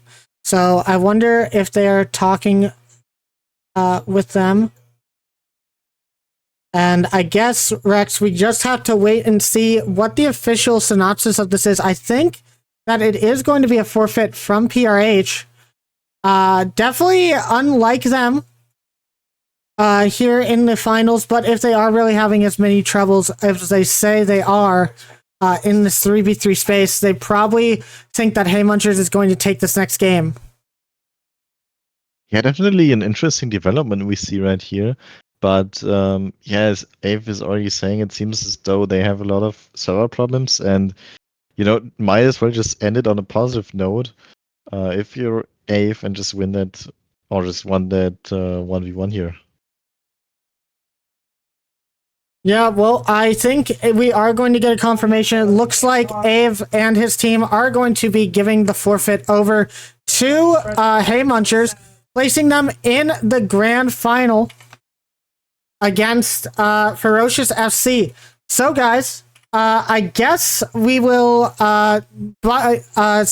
go into the interview with Hey Munchers, see exactly what they're feeling after this weird turn of events, and kind of see what their thoughts are on the next match.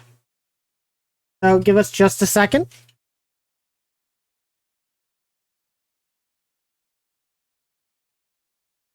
All right, Paz and Skifty, hello.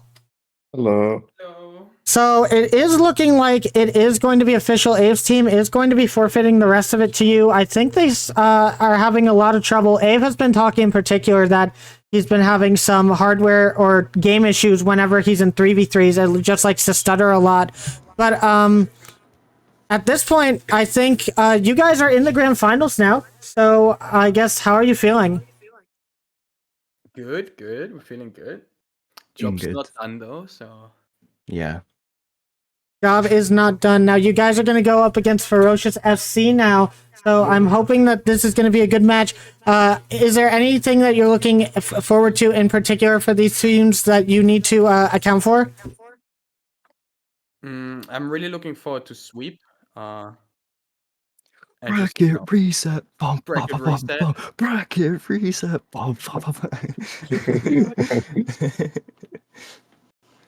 Let's hear it in chat. Bracket reset. All right. Well, I was going to ask you guys if that was what we were going with, but it seems like with our time being a little bit early, we have saved a full hour on this. So we will be going for the bracket reset. So now you guys have to win 2 series in a row. Gotta ask, how are you guys feeling? I know it's late over there. Pumped. I'm super pumped. I'm pumped as well. All right, awesome, guys. Well, I will let you guys get ready for that matchup. Again, you guys have to win the next 2 matches, and then you will take this entire event. It's going to be a tough battle, but if anybody can do it, I bet you guys can. We will see you guys in the grand finals. Yeah. All right. All right, guys. Well, an unfortunate turn for events for the PRH squad, but they are going to allow Hey Munchers the win there. A little bit of camaraderie coming out from Ave, as they do think that Hey Munchers have a better chance of winning that grand finals than they do, and they want the best chance for the Team Equestria squads to take it. So, give us a little bit of time, a couple of minutes, say like 10 to 15 minutes, and we will have that grand finals getting ready for you guys. We will be back.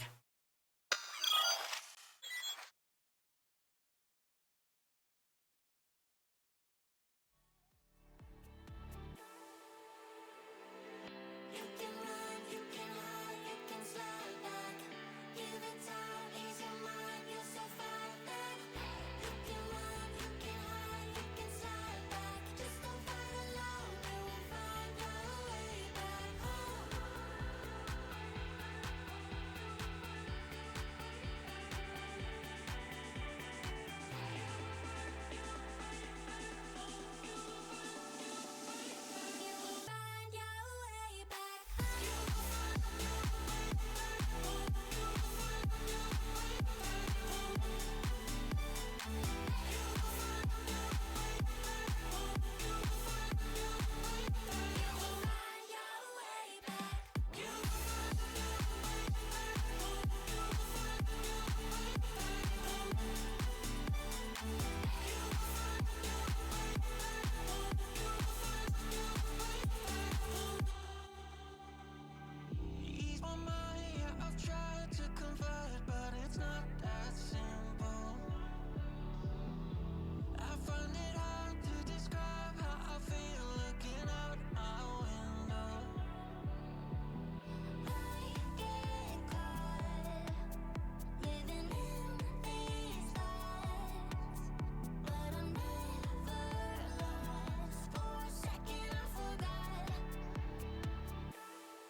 Thank you.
Hello, everyone, and welcome back for possibly what might be the final time as we are ready to get this grand finals started.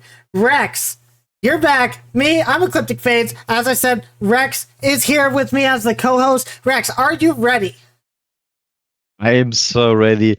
I'm really hyped to see Hangmanchas play against Ferocious FC in this grand final right here, Fade. And if you guys are just joining in, you came in at just the right time. As you can see, here's our playoff bracket for the day. Hey Munchers, going all the way to the bottom bracket here at the during round 1, and they move all the way up past X3 Tactics, past Ponyville Retirement Home to face Ferocious FC in the grand finals. Now you guys will see on the bracket, there are 2 boxes of score points there. As you know, for a double elimination bracket, if Hey Munchers want to win this, they don't have to win just 1 best of 7. They have to win 2 best of 7s against this insane Ferocious FC squad in this crew battle format. It's going to be a difficult run for them, but let's talk about the match in particular. We have Ferocious FC versus Hey Munchers. Everything on the line for both of these teams, Rex. Yeah, we've seen some insane plays come out for both of them. Heymanchas obviously dominating the first 2 days of this tournament, not losing one series to any of the other teams, and also just insane goal scorer, insane points coming out from them. But Ferocious, definitely some very great showings for them, as they are obviously coming in as the top team, or like the team coming in from the upper bracket right here. So they definitely have a big advantage when it comes to winning this grand final, but it's only over once it's over. Absolutely, and we're going to get ready to get these teams into the game, guys. But for Ferocious FC, we're going to be seeing Taka, Joshy Boy, and Bloop coming in. For Hey Munchers, we got Turtles, Pads, and Skipty. Time for a best of 7 to determine the winner, or if we're going to go to a bracket reset. Let's get started here, Rex. Game number 1 starting off, and let's see if they start off how they have been recently with a kickoff goal. Not going to be able to happen here as Pads will take this out into the midfield. Sharky Boy already up on this one. And Sharky wanting to play on US servers, even though 4 of the 6 players in this match will be European, including Sharky Boy himself. Definitely wanting to try and give advantage to his teammates, and Bloop might take that advantage right now. It's not going to go into the net. Sharky Boy going to try and fake that. Almost works out, but Pads will have it over to the side, Rex. Yeah, and what the first 30 seconds of this game we've had right here just so happened that Heymanchas were able to save that ball right there, and now they are gonna try for an offense here. Let's see if Pads can make something happen. Place the ball high against the backboard, but now it's gonna be Sharky trying for a touch out of the defense here. Not gonna happen, still missing the ball, so the ball will stay in Ferocious FC's side for now. Let's see, can Heymanchas make the attack happen? No, a great clear here coming out from the side of FFC, and it's just a back and forth at this point, Fade. I think we're in for a very good series here. Absolutely, as Bloop gonna try and pass to Taka. It's gonna be dropped by Turtles at the back of the line here. Now Pads trying to clear this out. Gonna be able to take a touch, a 1v1 versus them and Sharky Boy. Taka will have to take this across the field. Skifty will be there though. And we saw an interesting game coming out from the Hey Munchers last series, actually ending up getting a forfeit out of their opponents in the Ponyville Retirement Home. Them saying that they think that Hey Munchers has the best chance to win this all. We're going to see what they can prove right here as Turtles. Gonna try to go into the corner here. Taka will have this first touch, and Taka not being here for the first match of the day, but able to show a case a lot of his skill in the second match leading into this grand finals. Definitely can't wait to see more from him, but Sharky Boy gonna try and put a pass up to his teammate. It's gonna go to Bloop. Pads there for the save. 2 minutes and 50 seconds remain, and we are still tied in this game. Yeah, as we've already said, PRH thinking that Heymanchas have a good chance to go up against the Ferocious FC right here. And as we can see in this first game, we're just hitting the halfway point and there's not been a goal yet, so definitely pretty evenly matched. RFFC and Haymanchers here, but a little shot from FFC coming out, almost scoring the first game. And Skifty unfortunately missing the corner boost here. It's gonna leave them back with little boost, but Pad's able to play the ball forwards. So not gonna be a big problem for them now. But Taka trying to continue an offense here for FFC. Turtles with a clear out though, not gonna let that happen. Let's see which team can get an offense going first. Some sustained pressure here, it's gonna be very important. The first goal in those last 2 minutes, Fade. And Turtles looking for a shot there. Pads wanting one earlier, not able to find the touch. Gonna have it to the side to a teammate. But Ferocious FC, very good job in defense, making sure that backline stays clear. Their rotations are very clean coming out into this first game. It's now Taka. Gonna look for a challenge here, not gonna be able to find one. Turtles is past Bloop, and it's gonna be an open net. As I say so, the defense crumbles on Ferocious FC, and Haymunchers take the first goal of the series. And what exactly happened here? Just a great challenge against the last defender here for the side of FFC. So no one's gonna be back for them, and it's just gonna be almost walking the dog in for the first goal from Haymunchers, even though it took them almost 3.5 minutes here, Fade. And now with a minute and a half left, Ferocious FC gonna need to push. Now Taka in an awkward position. Gonna have to try and get past Pads, but Pads, she's too good for that small challenge right there. A pinch between Sharky Boy and Bloop, however, will send this ball downfield. Taka trying to find a teammate with a pinch, not able to do it, and Turtles gonna be up. Gonna be a very scary sight seeing him on that ball. However, Sharky has an open net to shoot at. Sharky Boy is gonna tie up the game with a minute 8 remaining. Yeah, well done by them. Sharky just getting that ball over everyone here. Looks like Skifty, it was, I believe, just jumping a bit too late. They're realizing their mistake, but not able to get back in time. And it's gonna be an equal game 1 for our grand final here. Just about hitting the 60 seconds remaining as Taka plays that ball high. Joshi with the follow-up towards the backboard, but good defensive touch here by Pads as Turtle's gonna try for an offensive play. Good challenge by Bloop though as Taka puts it high above the net, almost saving the shot of his own teammate here. I'm not sure if anyone from Haymunchers would have been there to save it instead, but can't really know that at this point. Taka now with another offense. Sharky trying to get it past, but it's just gonna fall into Pad's hands. And we see Haymunchers pushing forwards now with 30 seconds on the clock. And now Bloop can't get it past Turtles. Turtles has it in a good position here, but Sharky, 70 boost and a dream. He will be able to get that up high. Taka looking for the pass out. Sharky with the 50 onto Turtles. Pads will have it over to that corner again. Bloop did just pick up that 100, so they will be able to clear it to the side. Last 10 seconds. Past Turtles for Bloop. Past Skifty. Looking for a flip reset over to Taka. It's going to not be an open net. Turtles will be able to put it down to the ground. And now, Haymunchers looking for an offensive counterattack to end this game. It's not going to happen. It hits the ground, and we have overtime in game number 1. Yeah, absolutely crazy play so far, and of course, how could it be any different? We're going to overtime in the first game of our final series, or maybe final series of the day. Definitely the first series of the grand finals right here, as we see a pinch attempt. It's not going to lead to a goal yet, but a little follow-up shot by Skifty is going to get saved out by Sharky Boy. He now goes off the sidewall, gets a flip reset in the Fennec, must he flick towards the net, but gets saved by Turtles. The follow-up by Bloop is not though, and FFC is going to take the first game right here, Fade. An excellent touch from Sharky Boy, the musty flip. Going right down into the side of Turtles. Turtles pops it up, but Bloop is going to be the first one to that ball. And Ferocious FC take game number 1. They are now 1/4 of the way towards winning this entire tournament. And now Rex is going to go over to Haymunchers and see exactly where they want to go with this. Rex, if I'm a guessing man, they're going to go for 1v1s. Let's see if you're right about that. I'll just hop over to them and tell you guys what they decided on. And Ferocious FC taking the first game in the series. It's definitely going to be easy. Oh, Pads is already saying 2s in the chat. It looks like Rex didn't even need to go over there.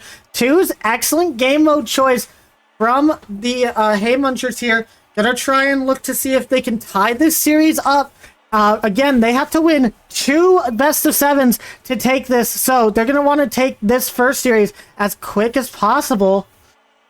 And it looks like... Rex, they did say 2s, correct? Yeah, now Fates, as you've already seen in the in-game chat, Pat's kind of faking what they want to go for there. They've just decided they do want to go for the 1v1 as a game 2 instead. Oh, they're going for the 1v1. Very interesting, very interesting. I will have to let them know. They went with 1v1. Not 2. Very interesting. Maybe a little bit of a mind game for the boys there on Ferocious FC, trying to get in their heads a little bit. I don't know, but we're going to see Turtles coming out probably against Taka for this, but we are going to have to wait for these guys to be in, as nobody in the server just yet from the other team. And we see Turtles in here now. We see Taka here, and we are going to get ready for game number 2 of this grand final.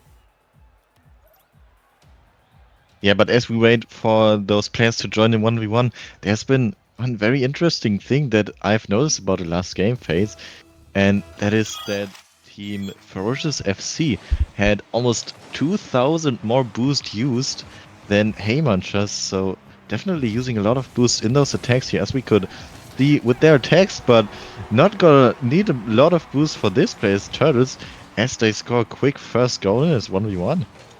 And Turtles coming up with the offensive off the bat, getting a good kickoff over to the side and able to grab that boost. Taka not able to do much against that.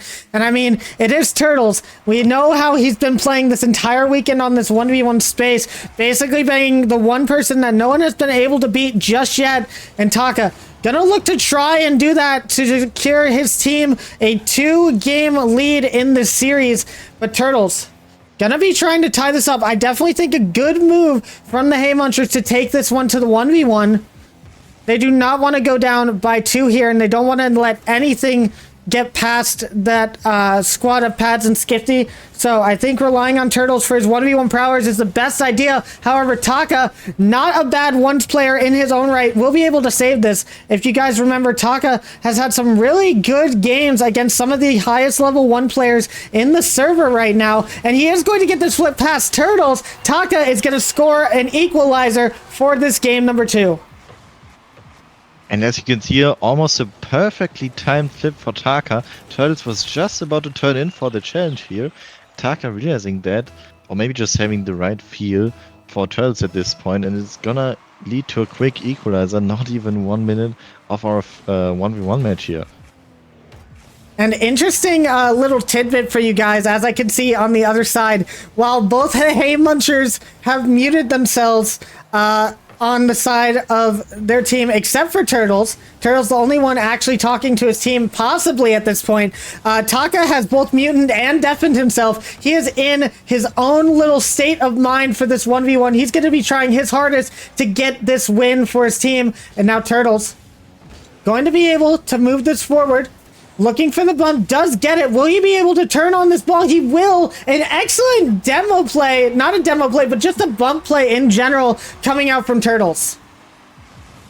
Yeah, absolutely. We see Turtles not just good with those mechanics, also with the decision making, and going for another bump. They're absolutely securing that he can score this ball that just rolls towards the net already. Very well done by Turtles, and we gotta see more of that. If we're gonna see more of that, this might just be a win for Haymunchers. But Taka now with another offense, good flick by them. Not quite as strong as the last one. It's not gonna be enough to score on Turtles, as we see a little bit of a physical fight between those two here.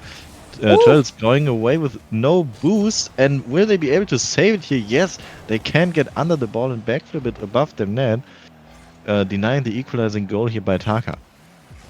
And that was an excellent move from Turtles. They're able to save that in the nick of time. I thought Taka had that goal under wraps, and he might be able to get another one. Turtles trying to get this over across the field, but it's not going to get past Taka, and he is going to score this one. And just a lot of aggression coming out here. You can see Taka got that boost in the end, and Turtles left with nothing. So, in the end of it, it's just a lucky boost grab, bringing Ferocious FC into a tied game, but you cannot underestimate these two players when it comes to this series. Yeah, absolutely not. And we have seen already how quickly those once games can turn around. Taka just taking his time here, getting some boosts, and now with an offense, another great flick coming out from Taka. And just no way Turtles can get to that in time. Very well played by Taka once again. And what a nice little flick coming out here from Taka. Turtles, as you said, not able to get there in time. Taka noticing the space difference between them, knowing that a 45-degree flick would be the best choice to get that on net. And he does so well with his flicks. That's the second time I think we've seen this match where he puts a good flick in on net.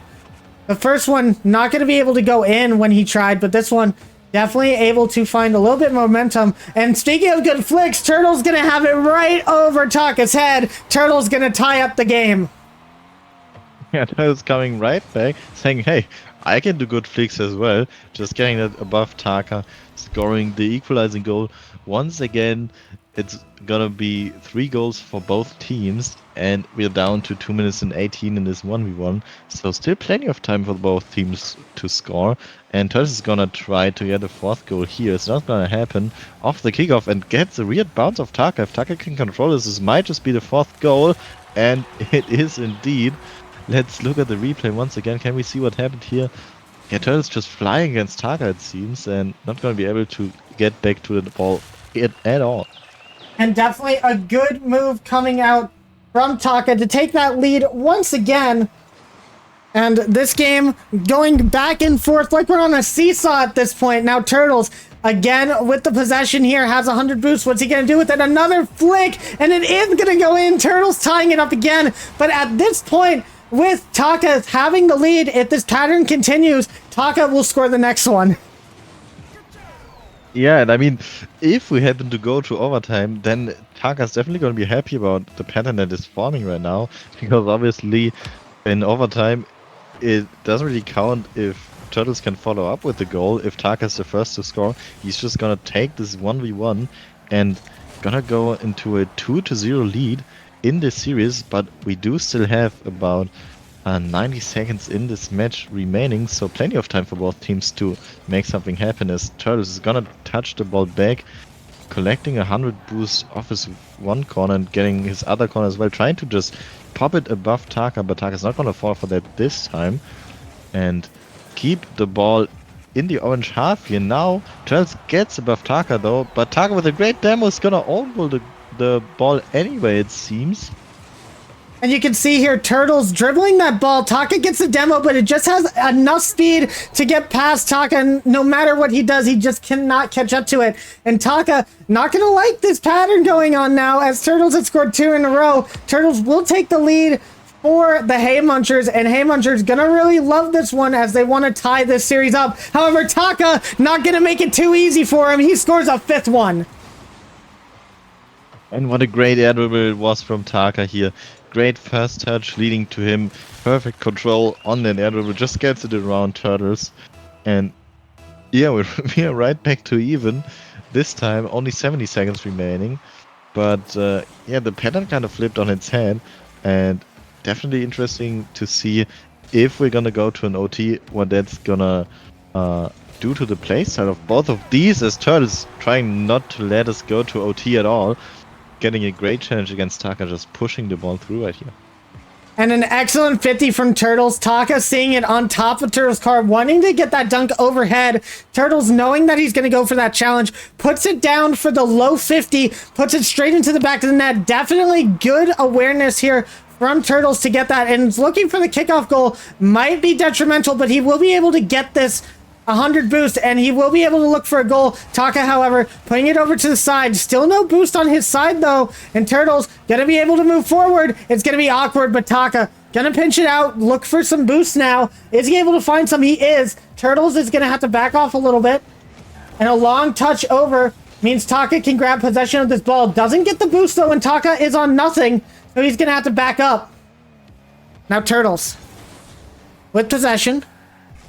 will be able to take this as Taka still waiting for that boost, unfortunately, but it does spawn for him. So now he's going to go and grab that corner boost from Turtles. Now it's Turtles on nothing, but he's going to look for a goal opportunity. Doesn't find one. The final 10 seconds of the game, Haymunchers are still winning by 1. Taka needs to make a goal happen here and now. He can't get it past Turtles. Turtles is going to put it on the ground, and Haymunchers will take this, tying up the series 1-1.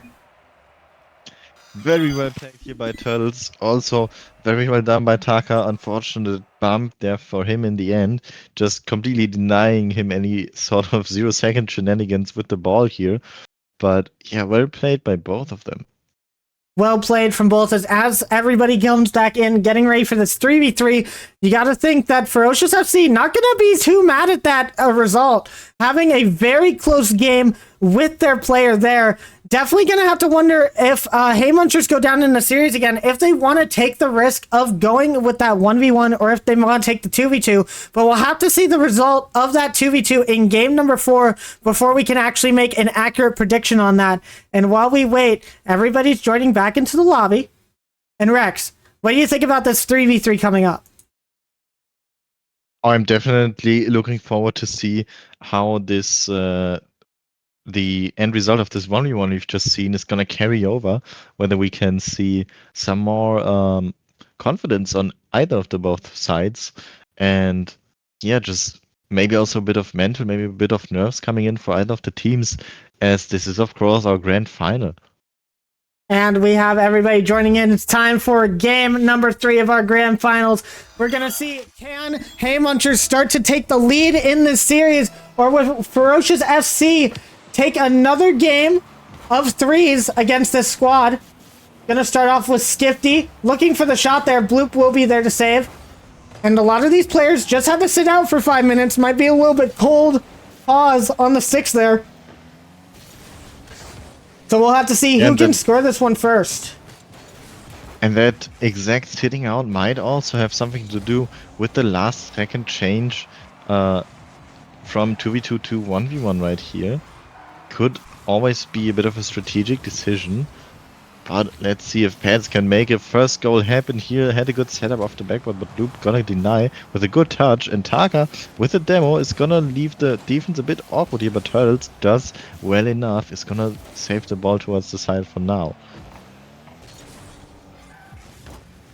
And now Taka, with possession, gets a good 50 out to the midfield. Bloop is going to be there for the shot. It's going to go into the top corner. Bouncing off the ground. Bloop's going to score the first one for Ferocious FC.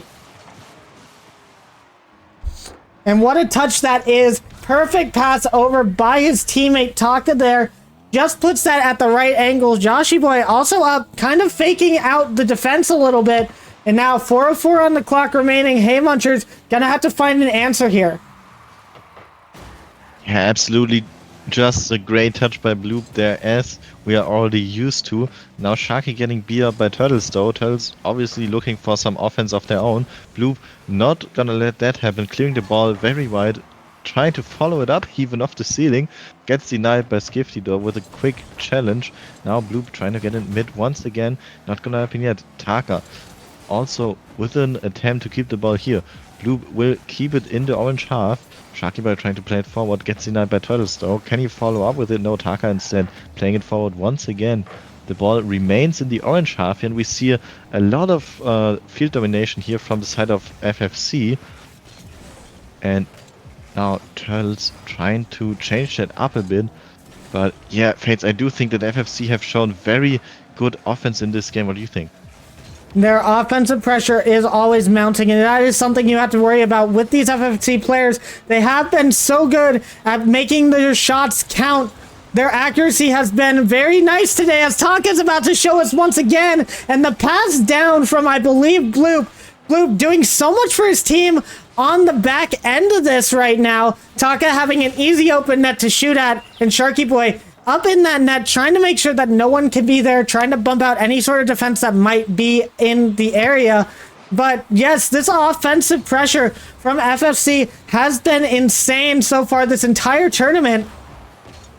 And honestly, from the Hay Munchers, they're looking a little bit slow on it. But after I say that, Turtles tries to shut me up real quick, cutting the lead in half. And look at this shot from Skifty coming straight down. Bloop with the save, but Turtles able to clear that in. No one else back for Ferocious FC to be able to get a save on that.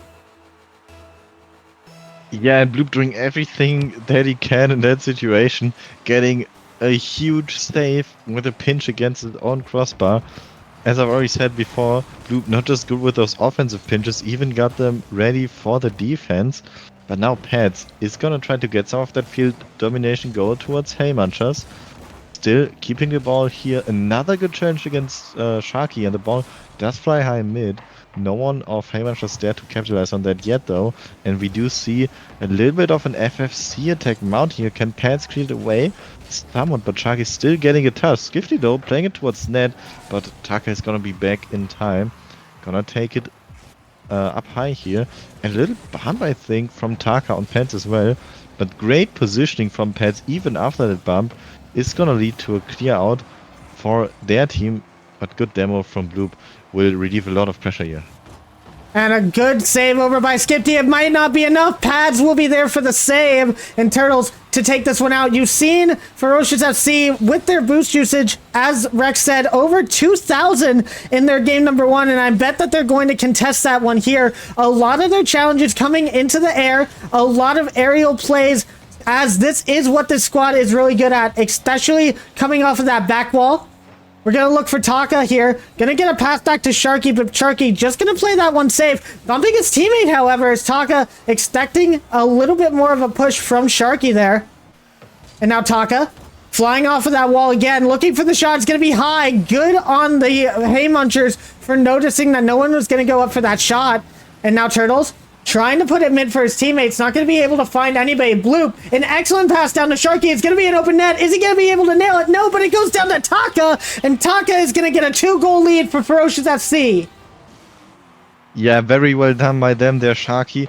Maybe even communicating that he might just not go for the net, instead passing it off the backboard, and Taka right in the perfect position to put an absolute banger on the net. Is gonna double their lead from 1 goal to 2 here. 3-1 in this game number 3. And it looks like Ferocious FC trying to take all the 3v3 games they can. And that's going to be really rough on Hay Munchers. As I said at the beginning of this stream, there's going to be 4 3v3s no matter what you do in these situations. So Hay Munchers going to have to figure out a way to get past this relenting offensive pressure and this incredible defense that Ferocious FC have shown at least once if they want to try and take a series, and they still have to win 2 series to even win the grand finals. Meanwhile, Ferocious FC gonna be looking good in the last 10 seconds. It doesn't look like there's gonna be enough time for any more goals to be scored here, so Hay Munchers now have to really clutch in this 2v2 if they don't want to let Ferocious FC take us to tournament championship point. Yeah, that sounds like some nerves might creep up. You know, you're going towards the tournament point, and as you've already said, Hay Munchers are gonna need to take 2 best-of-7s in a row if they want to win this tourney here. And you've already touched on the insane boost consumption, and indeed, it looks like we are painting a pretty similar picture here for Ferocious FC, as they have used about 7.4k boost, while Hay Munchers only at 6.4k, so almost 10 full boost tanks that Ferocious FC were able to use more here than Hay Munchers, so definitely maybe something of a strat for Hay Munchers if they want to just try to deny some boost of a Ferocious FC, slow their offense down, and also get some of those physical plays off the board. And I think that is a good point there. You can see Ferocious FC constantly using the air as their space to move through for the most part. And we're going to see what Hay Munchers can do in this 2v2 as they're already readied up for this one. Let's get into game number 4. And as you said, boost possession going to be a really big thing in this game for Hay Munchers here. If they're able to cut off all of the boost for this Ferocious FC, that just means that there's going to be a lot less threatening shots going on net. But Sharky Boy and Bloop with their rotations, they're not going to let that happen easily, Rex. Yeah, absolutely, and we definitely know that Chucky Boy and Bloop can connect, as they almost did at the start of this game. And right now we do see some sort of offense come in here from Sharky and Bloop. Pets is gonna try to stop that though. Sharky now over him, trying to play the ball forwards. And look at that, Bloop is already back, trying to keep the offense going once again. Gets beat out by Skifty this time though, and Skifty with a full tank of boost. What can he do? Unfortunate, not the best flick from them on the ball here. Is gonna lead to a touch forward by Sharky. So now, Skifty maybe with a quick shot on net. It's not gonna be a shot, it's instead gonna be a pass to Pat, but Pat's able to follow up with a quick shot, and it's gonna be a lead for the Haymanchers here. And you can see Sharky Boy going up for this. I think he expects that to waterfall down against his own backboard, so he lands on that backboard looking for the touch. It doesn't bounce the way that he wants it to, and Pats has an open net to shoot at. Haymunchers will be up by 1, and definitely that's going to be what you want to see from the Haymunchers if they're going to try and tie this up. Just a little bit of a defensive positioning mistake coming out, but now Skifty trying to come alive here with a with an air dribble. And Bloop not going to be able to get the touch. It's going to be down to Pads, and Pads is going to score a second one. Pads coming alive for the Haymunchers now. And you see Sharky just realizing here that Bloop has had a mistouch, trying to scramble back, almost able to save that ball. But, you know, as they always say, close only counts in horseshoes and hand grenades, and that's going to be the second goal for the Haymunchers. And you're absolutely right, Rex. Close does only count in those specific instances. But Blue now going to try and clear this out for his team. And Skifty going to be able to go across this side. Now, in these games, we haven't seen a lot from Skifty this series. We are going to wonder if maybe they're getting a little bit tired. It is very late in the European region right now as these guys are playing. And now Pats will be up for the shot. Skifty, however, going to look for the shot, not going to be able to find it, and that's what I mean when I say Skifty not coming alive too much, and that will be what I think is the nail, or the one thing that is going to make a huge difference in this series going forward, is if Skifty will be able to come alive for their team in some of these 2v3 and 3v3 situations. But right now, Pads doing enough for the team right now on this 2v2, able to get it past Joshi, and a good recovery, able to get back quickly just in case there's a counterattack, but Sharky Boy misses the touch. Skifty can't get there in time, and Paz just gonna steal that corner, getting demoed on the play. Skifty in a good position this time though, able to keep this ball in the attacking third. Pads will now be back, getting boost for themselves. And now Blue up in the air past Pads. Skifty will be back for the save. And half the game remaining, and Ferocious SC haven't quite found a goal, but as I say it, Cast the Curse reign supreme. Rex, Ferocious FC up to 1 goal now. Yeah, and you know, that's always how it is. You just think, oh, we're doing so well, and then the ball just keeps sticking in front of your net, and then Bloop just coming in, getting that ball above you into your own net, and it's gonna cut your goal lead in half. But now Pets, maybe with a follow-up, trying for double, no, instead lets the ball just drop off the backboard here. But Skifty trying to still return, or not return, but continue the offense for Haymunchers here. Pats now playing in mid. Skifty with a shot gets denied by, I believe it was Sharky here. But we definitely don't see Ferocious FC with a lot of offense right here. Haymunchers doing a very great job at just shutting them down and creating offensive opportunities for themselves. And you can see Haymunchers constantly making this go laterally across the field in Ferocious FC's own territory, not allowing them any sort of space to move out. And that is exactly what Haymunchers want. They want to be able to cut this off. And as we've said, those boost totals starting to get low for Blue and Sharky Boy here. Now Blue able to get back and grab that mid boost, but Sharky Boy in the wrong position will be able to get that save, but Skifty with a shot, it is going to pinch towards Pad's net, and Pads will be able to save it. A good save coming out from them, but Sharky Boy looking to be a little bit aggressive now. Skifty, not a lot of boost, has to challenge early. Pads will have this all the way across, and as a minute counts down on the clock here in a couple of seconds, Blue gonna try and find a goal for Ferocious FC. Yeah, and Sharky with a follow-up on net, but it's gonna be saved by Pads. We really need to see some good offense from Blue and Sharky. the one that we've been talking about at the beginning of this game. But let's see if Haymanchers can keep shutting them down. Skifty's touch around Bloop here is definitely gonna help, as Sharky tries to get the ball around Pets, but Pets does get a touch on it. Now, Bloop, maybe with a pass to Sharky, gets intercepted by Skifty. Might be dangerous here, but no quick follow-up for Haymanchers. 30 seconds remaining, but that's looking like an open net for Sharky. Can he score? No, he cannot, but it will just drop in the end.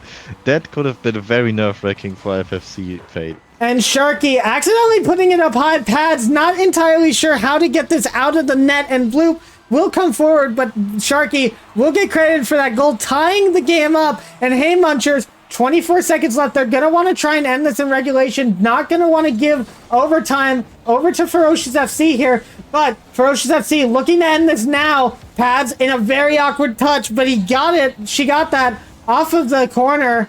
And that was a much needed touch from her. As Sharky tries to put it down towards net, Pads is going to have it clear, and they're probably going to let it land on the ground. Bloop can't get the touch. We have overtime in game number 4. So important for Hay Munchers to take this game. Yeah, definitely, especially with them having the lead for most of this game, and then at the end, Ferocious FC just being able to get back into this, and this might just be an open net for FFC, and it is indeed. What happened here? Just very good challenge win for Bloop, or even a missed touch. I think Skifty might have been a bit faked out here. It was a fake to end that. They thought Bloop was going to go for the touch. Doesn't end up doing it, and Skifty jumps too prematurely. Ferocious FC now going to be on championship point. If they win one more game in this series, guys, they will take the crew battle title. And now we're going to be going into one more game, possibly the last 3v3 of the series. And I mean, they're getting a little bit salty in the chat here. I'm not going to lie. The nerves might be getting to the Hay Munchers here. They might be getting a little tilted. And we shall see what this brings for the 3v3.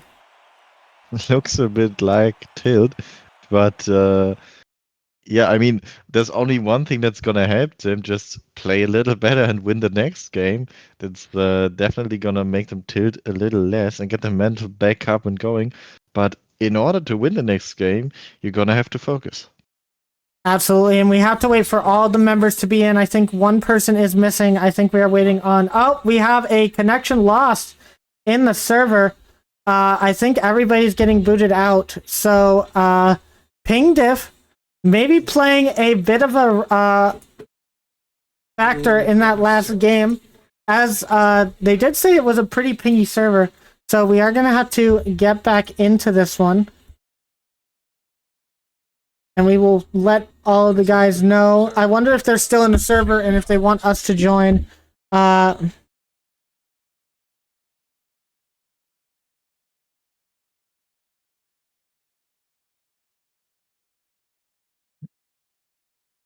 it looks like there's a little bit of trash talk coming in the Discord.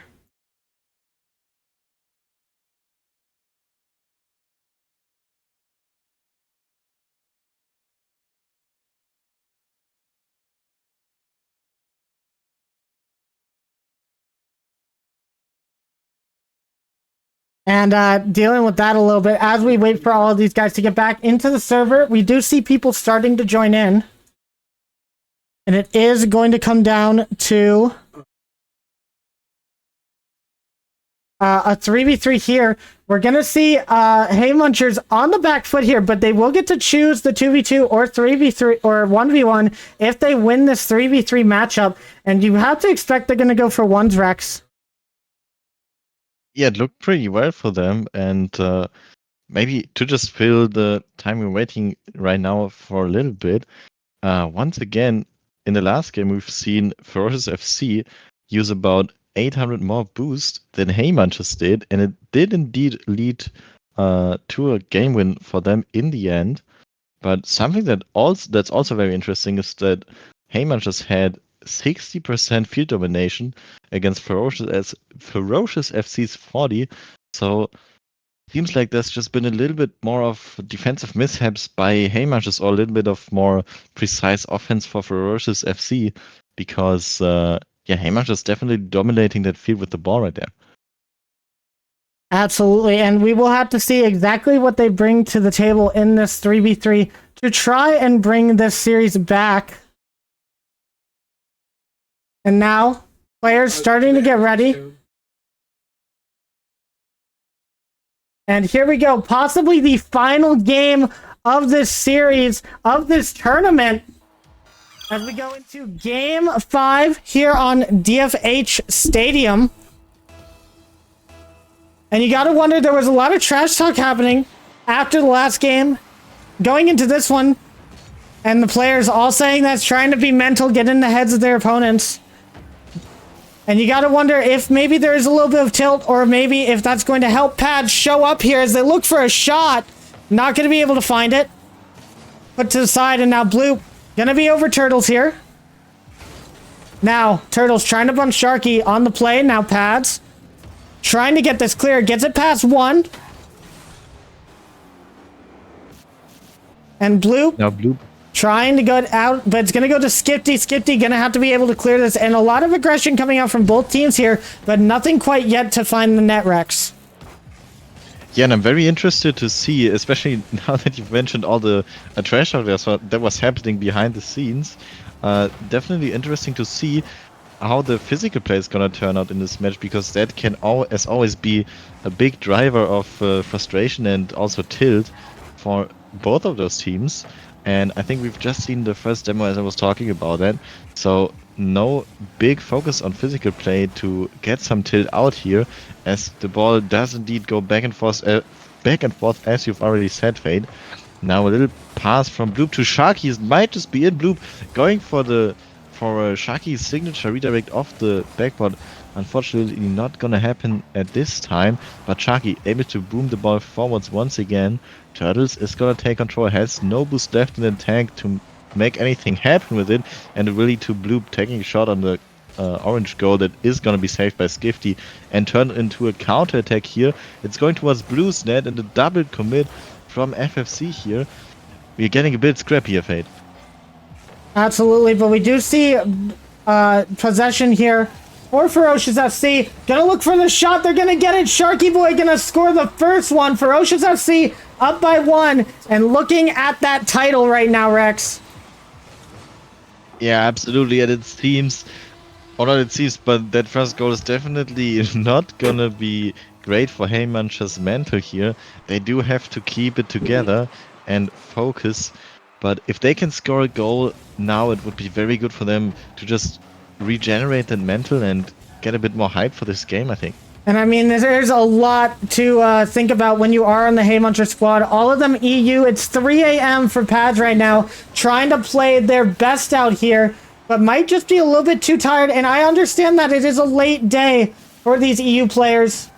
Meanwhile, also on NA servers, so having the ping against you is definitely going to be a problem for some of these squads, but they are playing the best that they can at the moment. Skipty getting an excellent save over to the side. Sharky not able to find that shot, but Taka will get the flip reset. It's going down towards net. Sharky Boy is there. Skipty will have it over to the side. Bloop looking for another shot. Pads will be there to put to the side and clear it out, but it's only going to go as far as Taka. Now Skipty will be able to get there. A rule 1 with Taka, but they're going to break out of that pretty easily, as there was no real momentum going forward on that. But Taka looking for the shot. He's going to get bumped by his own teammate, and it's going to end up being another goal. And it's crazy, we just see this completely unrelenting pressure coming out from FFC. The ball almost glued to that orange half in this possibly last match of the day. And that's definitely what you want to see come out from FFC here. They look to have a bit of trouble with their offense in the last game, but now they're definitely back right here.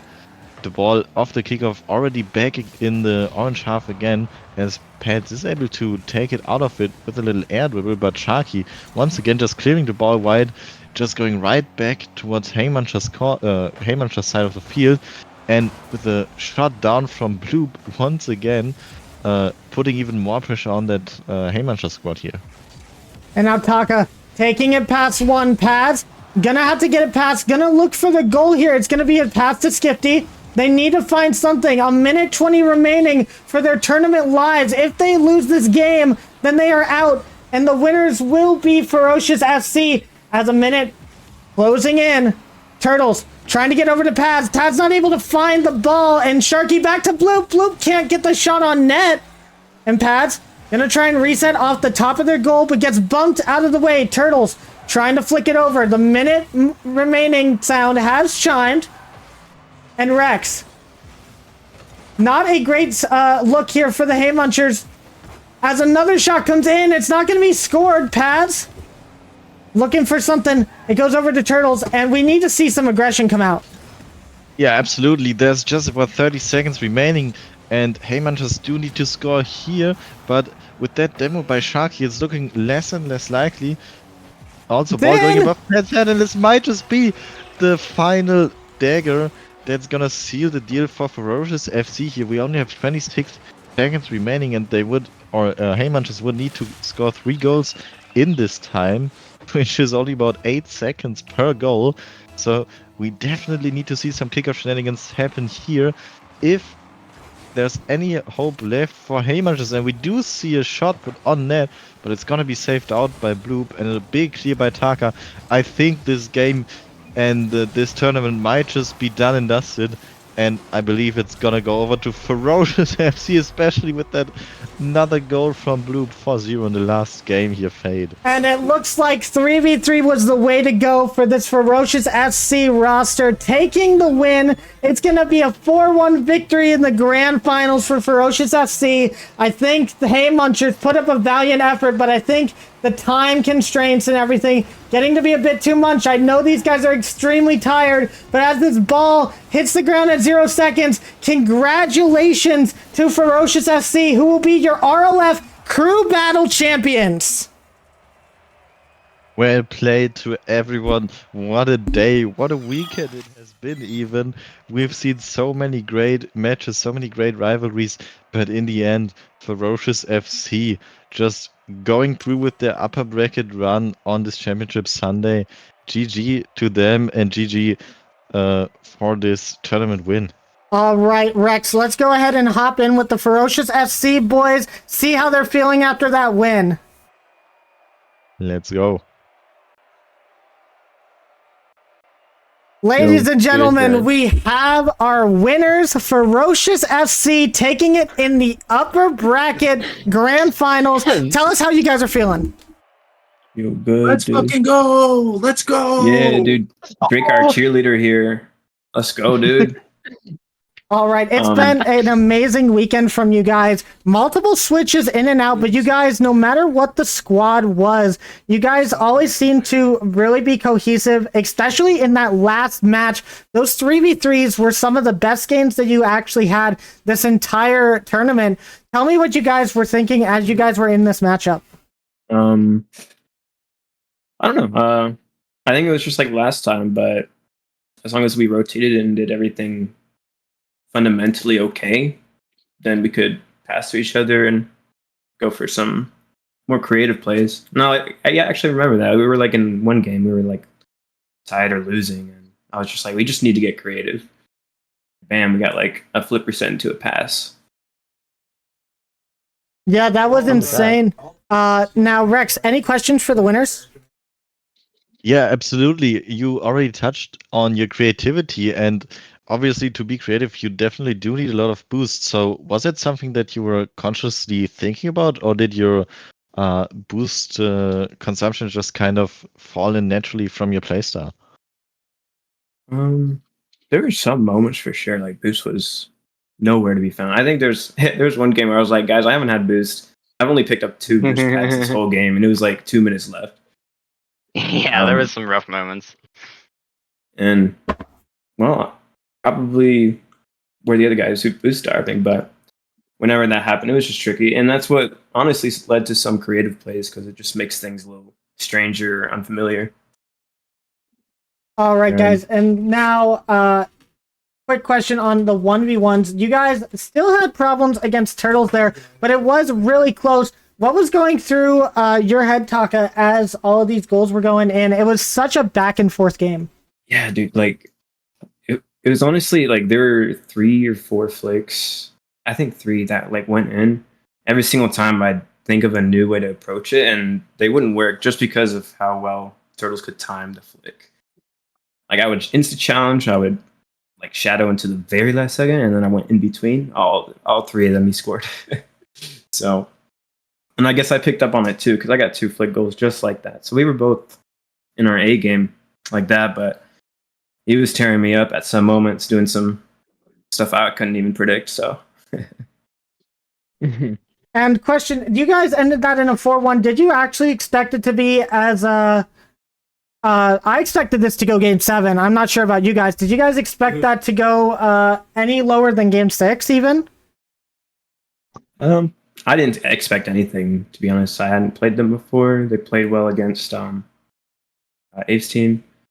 And Abe's team was definitely putting up a fight against us, so I guess I was thinking that they were going to be maybe a little closer, but I didn't expect anything. I don't know.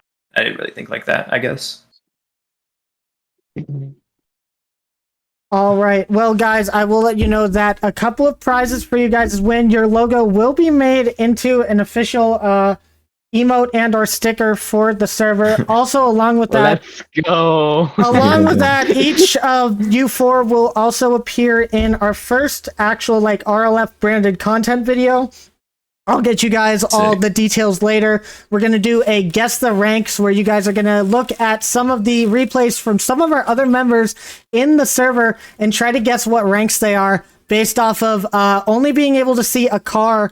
That sounds fun. It's going to be extremely fun. I'm excited to do that with you guys. But I want to congratulate you once again. Rex, do you have any more questions for these guys?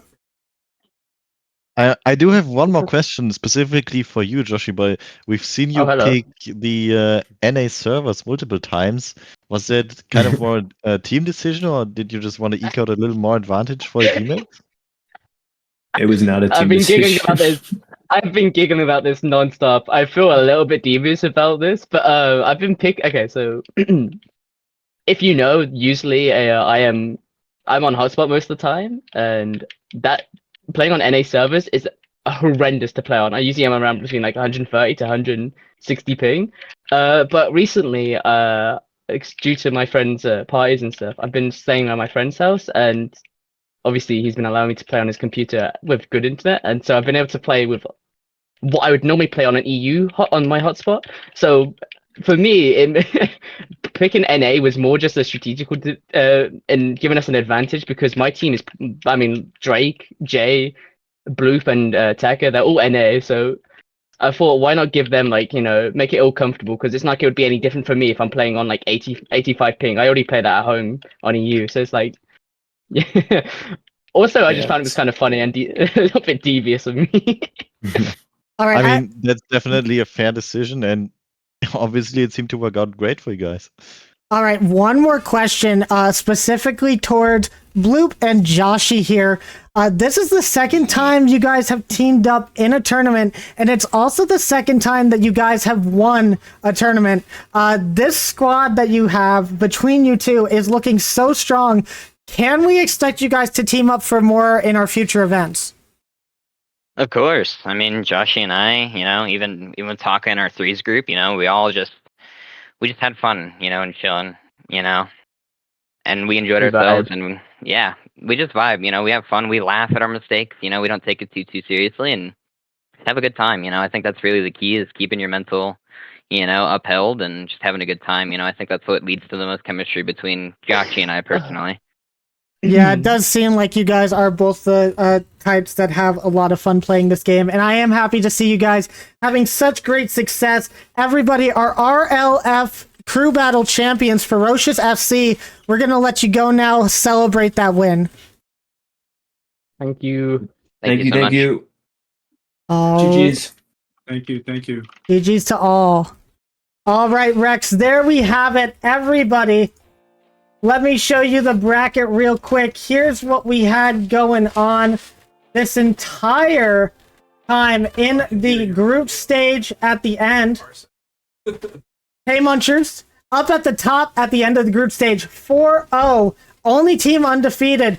And we had Ferocious FC right behind them, so we all knew that the top 2 seeds were going to get this close. And as we go to the bracket, you can see all the way from the bottom bracket, losing their first match, Hey Munchers coming all the way back up from the loser side to take on Ferocious FC, 4-1 in the end. A great effort from Hey Munchers. I hope they had a great time playing, but I'd like to announce the winners of the crew battle event will be Ferocious FC. Congratulations to them. I want to thank Rex now for all the help that he's given me throughout this entire event, and I hope he's had a good time casting with me.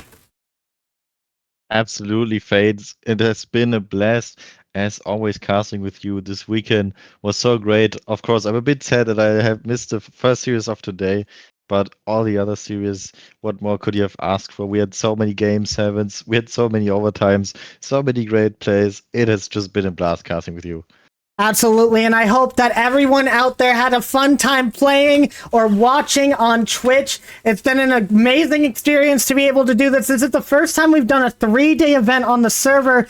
We have had a little bit of hiccups every so often, but I think it went out pretty smoothly, and I can't wait to get the next one ready for you guys.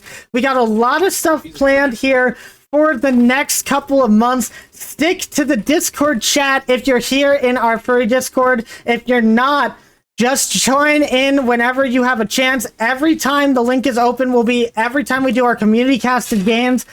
Every Friday and Sunday each week is when we're usually doing that. If we're not doing events, you can join the Discord then. Come and check us out. We're really cool. We all have a chill time. Just a bunch of furries playing the game that we know and love. And yeah, more events to come, more champions to be crowned. And anything else from you, Rex? I mean, I'm already looking forward to the next event. I hope I'll be able to join you in the future again. And once again, GG well played to everyone. This whole event was an absolute blast. Well, that's it from Rex. That's it from me. Thanks again to everyone for watching, everyone for playing. We do this for the community. Happy to be able to put this on for you. Happy to get my casting skills to improve as we do more and more of these events. It's also for my own benefit too. I'm trying to make RLCS one day, and this is definitely another step forward on that road. So join me again for some community casted games, more events coming up later. Have a good night, everybody.